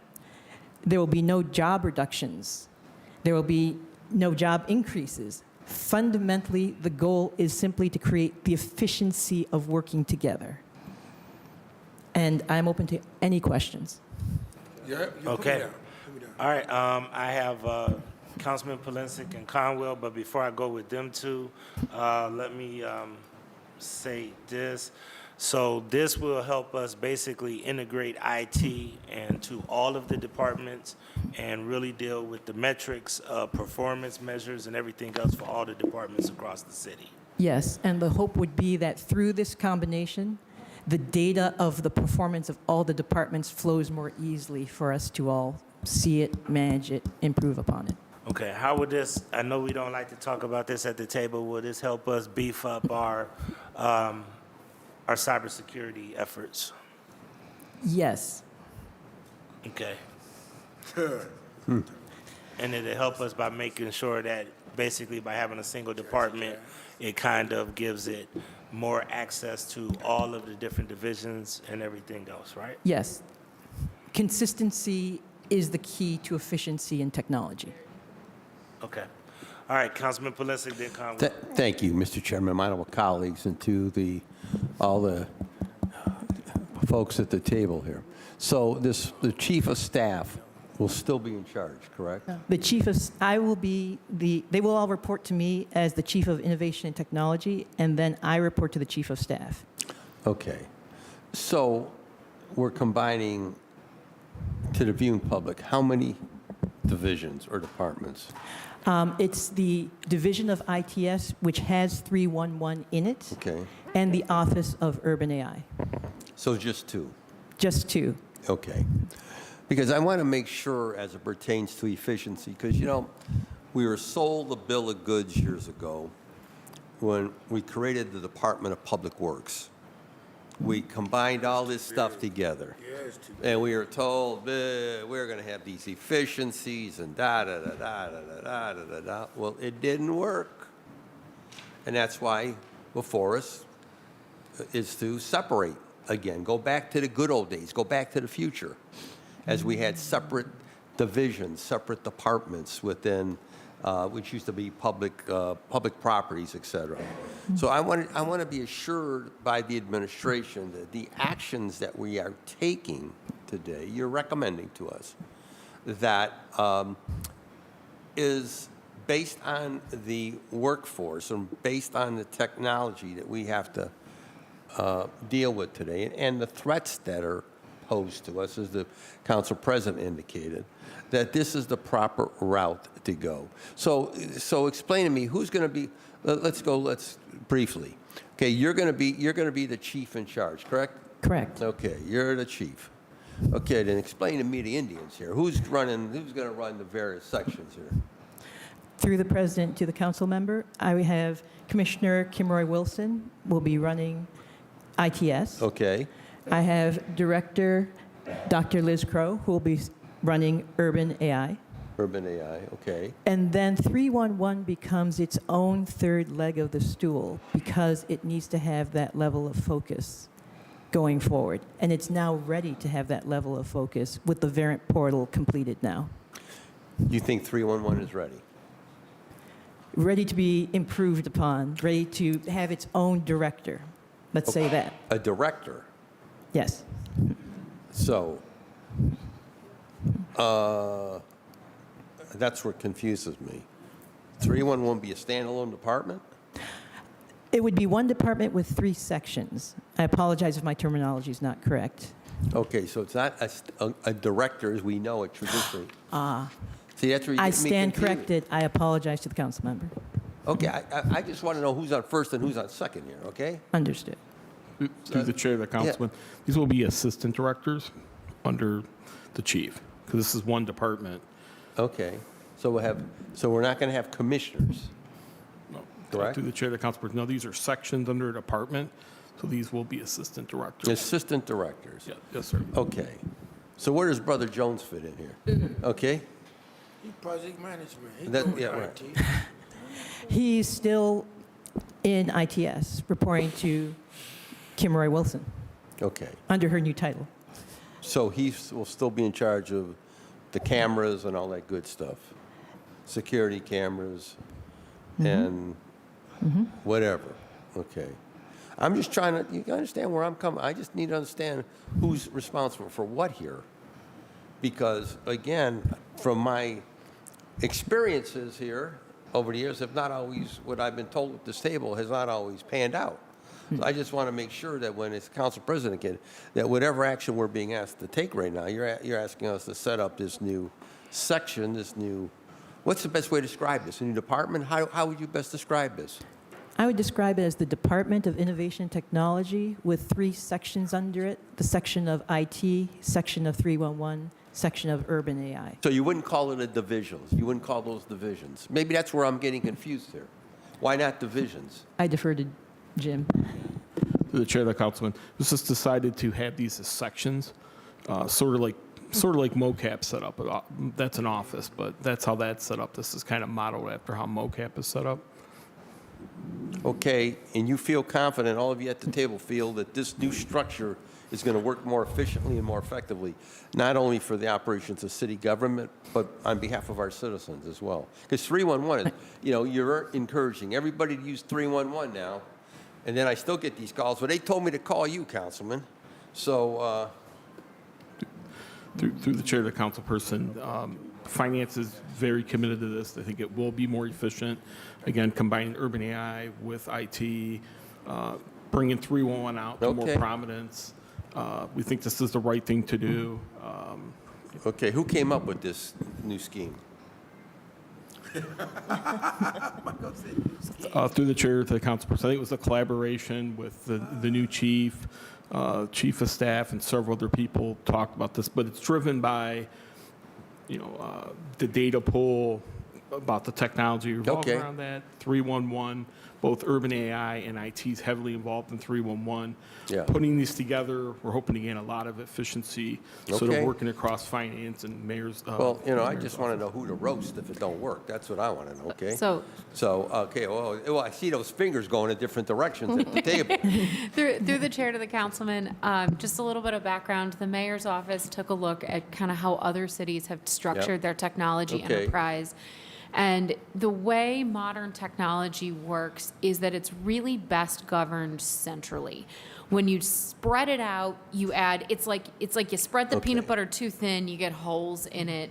You got to kind of smush it back together and centralize. And so what we're doing through this exercise is that centralization, as well as kind of putting a strong leader in the Okay. middle And I'm happy to talk about some pain points with technology that we've encountered that I'm hopeful this will address, just even in better using our systems and our tools and making sure we're ready for a 21st century. So everybody work. on that side of the table is shaking their heads, this is the way to go, right?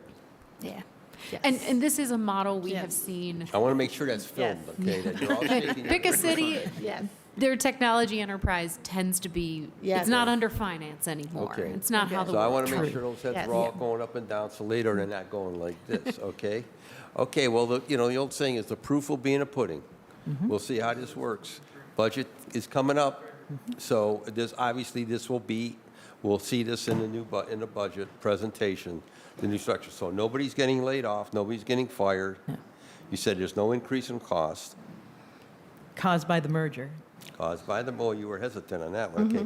By the merger, so we'll see what your additional increase could possibly be. We'll be looking at that closely. So, Mr. Chairman, okay, I'll be the first to say I'm not a techie, okay? I use the phone, okay? I use the phone. And that's why I'll be watching and I'll be listening to my technocrats on this side of the table who are going to tell me if it's working or not. Okay, thank you, Mr. Chairman. Thank you, Councilman Conwell. Okay, thank you. You know, I don't kind of agree taking 311 out of the finance. And I know that IT is a tool, and I know what Jones is at with his project management background. It falls into IT also. However, with 311, let's say, for example, a resident make a phone call, 311. You're going to take it and you'll monitor it. You'll give them a number. You will say it might be for lights out at a certain place, quality of life issues. And then someone from Glenville might call and say they need street maintenance at a certain area. Or you'll get in Tremont a number of seniors that might call about a certain issue. What you're going to do, Director, is budget from that. You're going to grab the data that they just called in, and if we did the data the right way, when the mayor does his transmittal, he'll say so many people have called in, senior citizens from Tremont, and so that way we need money from this area to take care of their issues and concerns or their quality of life issues. Or street maintenance, that we need streets on 105 or St. Clair, because they called in from that, and that way you got kind of like participatory budgeting that way with 311. But the data would go to you in finance and Gental also with finance so that you will help the mayor to put together his budget. So you got to have finance in there. You have to. And they have to report to you, and that way you can also stay on top of it quarterly with your progress reviews, dealing with 311. Yeah, through the chair to the councilman, I believe still that the unified under IT window would work well. You would have 311 collecting the data, like you said, and there'd still be collaboration between finance and IT to look at the data. We would trust them to gather the data, put it together, and then they could get with us, and we could look at their analysis and decide, like you said, where the money needs to go. But in terms of gathering data and presenting it and collecting it, I believe that is best under IT, and then collaborating across the divisions, to come up with solutions to pinpoint, because it may not just be about money, where we need to spend money, but it may be, it may be, different issues that we're seeing in different areas. And by them collecting and organizing the data, they can look for patterns, especially with urban AI as well involved. And, they may see things that us just looking at the money. Looking at the dollars, may not the see. money amount. Exactly. Yeah, but you do need it for the budget, because you need money to make some things happen sometime. And when you move stuff, or maybe even the cost of labor to make some things move. So you need that. This is what I don't understand also with 311. Why aren't we putting it out there on the garbage trucks, on public workforce vehicles 311. It could be everywhere, and that way people will see it, So and we can gather the data. through to the chair, to the councilman, I'm going to take that one because I actually know the plan. We've sat down with the Little Jacket, who we brought in as the marketing consultant to help us for 2025, and we're writing the marketing plan for 2025 right now. What I've explicitly asked them to focus on is how we use our owned assets in order to better market. And so we will, I actually have the draft plan sitting in my inbox that heavily emphasizes using trash cans and trash trucks. I've brought in some examples from some other cities. I am 100% with you on that one. And genuinely, the conversation we've had around 311 internally is, what does it want to be when it grows up? Because you were one of the people who brought 311 here back in 2009, umpteen years ago. And You know that. you told me that. I listen. From National League of Cities. I know you brought that, and you Yeah, I brought tried to City sneak Stat up back on you at the on same time. Yeah, And one of the things we've talked about is that 311 needs to show up both internal to the city and to our residents differently. We are making the change for 311 now so it shows up differently to the resident. That is launching the public-facing forums, that's putting out a marketing campaign. Part of this reorg is to put the appropriate leadership in place so that 311 can start to show up differently to our city departments. Because you're right, they need to bring the data to finance, but we also need to bring that data to Public Works and Building and Housing and Parks and Recreation. We need to have a conversation that says, "Ooh, that operation isn't working well," or "Man, why do things keep backlogging here?" And then Urban AI can come in and look at the process where we need to optimize the technology. We can bring IT to the table. And so this is where we can start to cross-hatch this work and bring these different spokes together. Right. You can create systems instead of waiting for the mayor to bring his transmittal. Let's say if we're in the second quarter or the third quarter, by the residents calling in, then we Correct. can look at the data and create the systems in place. And so if we need to manage that legislation or change, we can do that. Absolutely, and through the chair to the councilman, we have, Urban AI has aggregated that data already. We have published it to our open data portal, so you have access to it, our residents have access to it, our media has access to it. We are sharing that via weekly emails to our leadership, specific to all of their service requests. How many did you get last week? How many haven't been completed? How many all-time haven't been completed?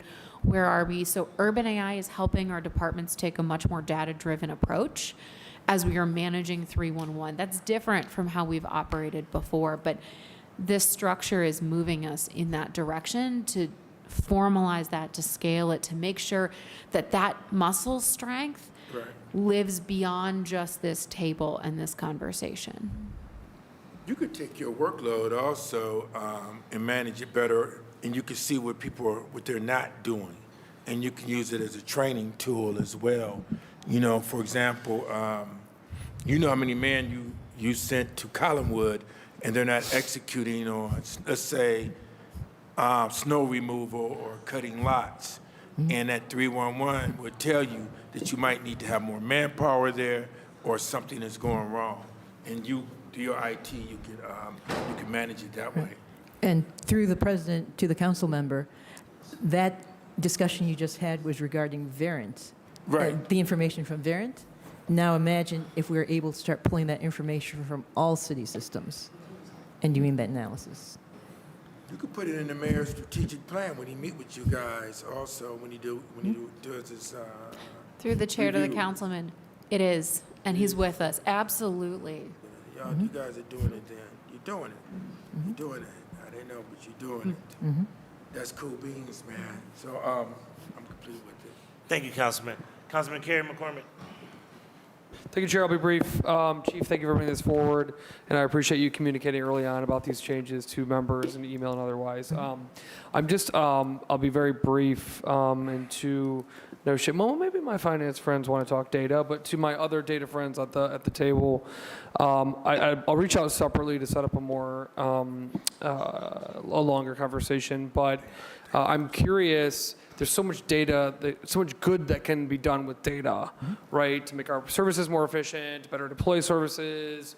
So as a part of this merger, I think the answer is yes. But is this an idea to better leverage our data to provide better basic services to our residents, be it trash pickup, be it where are dead animals coming from, whatever we collect? Right. Through the president to yourself, sir. The truth is yes, and we also may be able to do some of these things more efficiently, which would ultimately make Chief Barnett happy because it could be at a cost savings too. But we have to first start by finding where the efficiencies are, getting through all of our systems, mining the decades of data that we do have in these ITS systems, and then figuring out how to optimize that. Through the council president to the council member. Also, when we look at clean data, this gives us an opportunity for urban AI and IT to work together when it comes to process review and improvement. In order to get good data, you need good processes. Right now, IT does processes, assess them separately, and then aligns technology. And then urban AI goes in and assesses processes separately, and then pulls data out. This now will give us an opportunity to collaborate together, come together as one, come to the department as one, and we will be working with the departments to, one, look at their current processes, align future state processes, apply, if you will, technology, and then export the data. Okay, I appreciate that. Thank you, and I'll set up a convo for future conversation. Mr. Chairman, the only thing I would add to, and I don't know if this is out of the scope of the city or not, but we've had with Dr. Crow, we've discussed non-city specific feedback that our residents are providing. Even though it's not actionable by the city, but tracking it to understand what our residents are doing or going through. So let me give you an example. I get calls in my office about people's cable bills. Well, the city isn't going to lower your cable bill, but it's good to know that, for example, the cable companies are increasing the bill, what's going on. So that's a nerdier conversation for later on, but is there a way to better understand not city-specific related data coming into the city? And is it, for example, is it passports? Is it something the county deals with? And how can we communicate or better? I'm interested in that too. We've talked about how to track that. Yeah. Because council members get raw data into our offices, whether we all kind of track it differently, but we get residents that call us about a whole bunch of stuff that isn't city specific, but it's good to know that it's on the mind of our residents. Through the chair to the councilman, I'm going to defer to Dr. Crow in just a second, but our current new technology variant in 311 now allows us to capture calls for information. In the past, we were only able to capture calls relative to specific service requests. Now, when we get calls for information, whatever it is, the call takers have the ability now to capture that information for us to qualify that and then report out on what is it that the citizens are calling for and asking for. I can also defer to Dr. Crow as well on that. Yeah, thank you so much, Commissioner. And Dr. Crow has been in those conversations too. Yeah, through the chair to the councilman, we've talked about this a couple times, really, really fair understanding for everybody's edification. We kind of took a pulse check on what council thought they needed. The number one tier of challenges and pain points for members of council based on a survey of council members and their staff was the 311 service request. So we had to get that live. That was sort of the first block and tackle. The second category is, I'm going to call them council other or your ombudsman type requests. And so the conversations we've had is, does council really need its own constituent management system? And Commissioner Kimroy Wilson alluded to this, I think, and that is that in this space, you have sort of three legs of the same stool that all have to work together. People, process, and technology. So people is, who's doing what. You've got people would be members of council, they'd be their EAs. The process would be, what are you capturing it? How do you capture it? And technology is what codifies your process that the people are going to use. And so I think this is not a conversation for this table, as you said, but definitely something that we want to keep digging into. And I think it's a good example of, if we don't do the process conversation first, what you get is very expensive, often not great technology. And this is a really strong industry standard. I can give you books that talk about this. Some of them are written as like novels describing how you do this work. I am a recovering college professor. I can't help it. But as we are thinking about implementing new technology, this partnership around process is really, really important, because to codify a bad process in technology gives us bad, expensive technology. And with your question here, our first step has got to be a little bit of process work, which it hurts a little bit at the beginning, but it's the pound of prevention that's better, ounce of prevention that's better than a pound of cure later. Thank you. And Chair, I'll just, Chair. Councilman Conwell would like to ask if he Let me just wrap this quick point. Thank you. I would just say, again, I support this move, and I would love to see one day not only us in an open data mindset releasing info about city work, but also just kind of qualitative, what's on our residents' minds, what are they calling us for, how many people we referred to, passport. To me, that also, I mean, I know that that's a little above and beyond city work specific. I just think it's interesting. Thank you, Chair. And through the chair to the councilman, to let you know, we're at, I think it's 104 or 108 products on our open data portal right now. And we're really proud of that. We've crossed 100. Yeah. Wow, man, Doc. Councilman Conwell. When you talking about processes, what kind of process are you talking about? You thinking about going through with this? Because you do have to go through a process. My book is over there. So Urban AI has taken a look at a number of their cities and their innovation accelerators and their process improvement departments. The one that we think is the strongest is Denver's Peak Academy, PEAK, which is your national leading innovation accelerator program. And so we are bringing that curriculum here, which is grounded in Lean Six Sigma principles. You was talking about Six Sigma. I got you. You talking about the fishbone? Fishbone We're going to do a lot of fish bones in City Hall.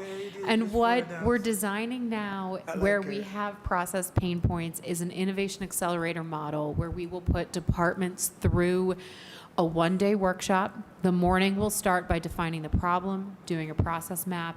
The afternoon is going to, and using our gap analysis tools like fishbones and communication diagrams. The afternoon is going to focus on taking out the lessons learned from the morning and getting to an action plan. We're partnering this with a dashboard initiative that'll move us towards performance measures, as well as training for staff to teach them these tools. We're doing this all with city staff and leveraging it with our IT department. I would love to put council staff and members through some of this programming. And I got to brag on myself a little bit, on my team. We just did, we're calling it the Elevate program. We just did our first Elevate boot camp with the lead team, and it went really, really well. This is the lead team in building and housing, understanding what is and isn't working. And that was a challenge council laid out for me, is we got stuff that's not working. We have to understand what and why and how and what do we do about it, and that's what we're working on. But you go up to the black belt? Yeah. I figured you was talking that, that talk. Yes. Okay. All right. Seeing no other questions, ordinance number 1081-2024 as amended stands approved. And council will convene in the chambers at 7:15. 7:15. Thank you, Mr. President. Yes, I just got the final sign off on Clemente. Oh, good. Por fin. Thank you. So I just Thank you. went to the director and said, do it. It's $5,000 under my budget too. Hey, eso es mi regalito para ti.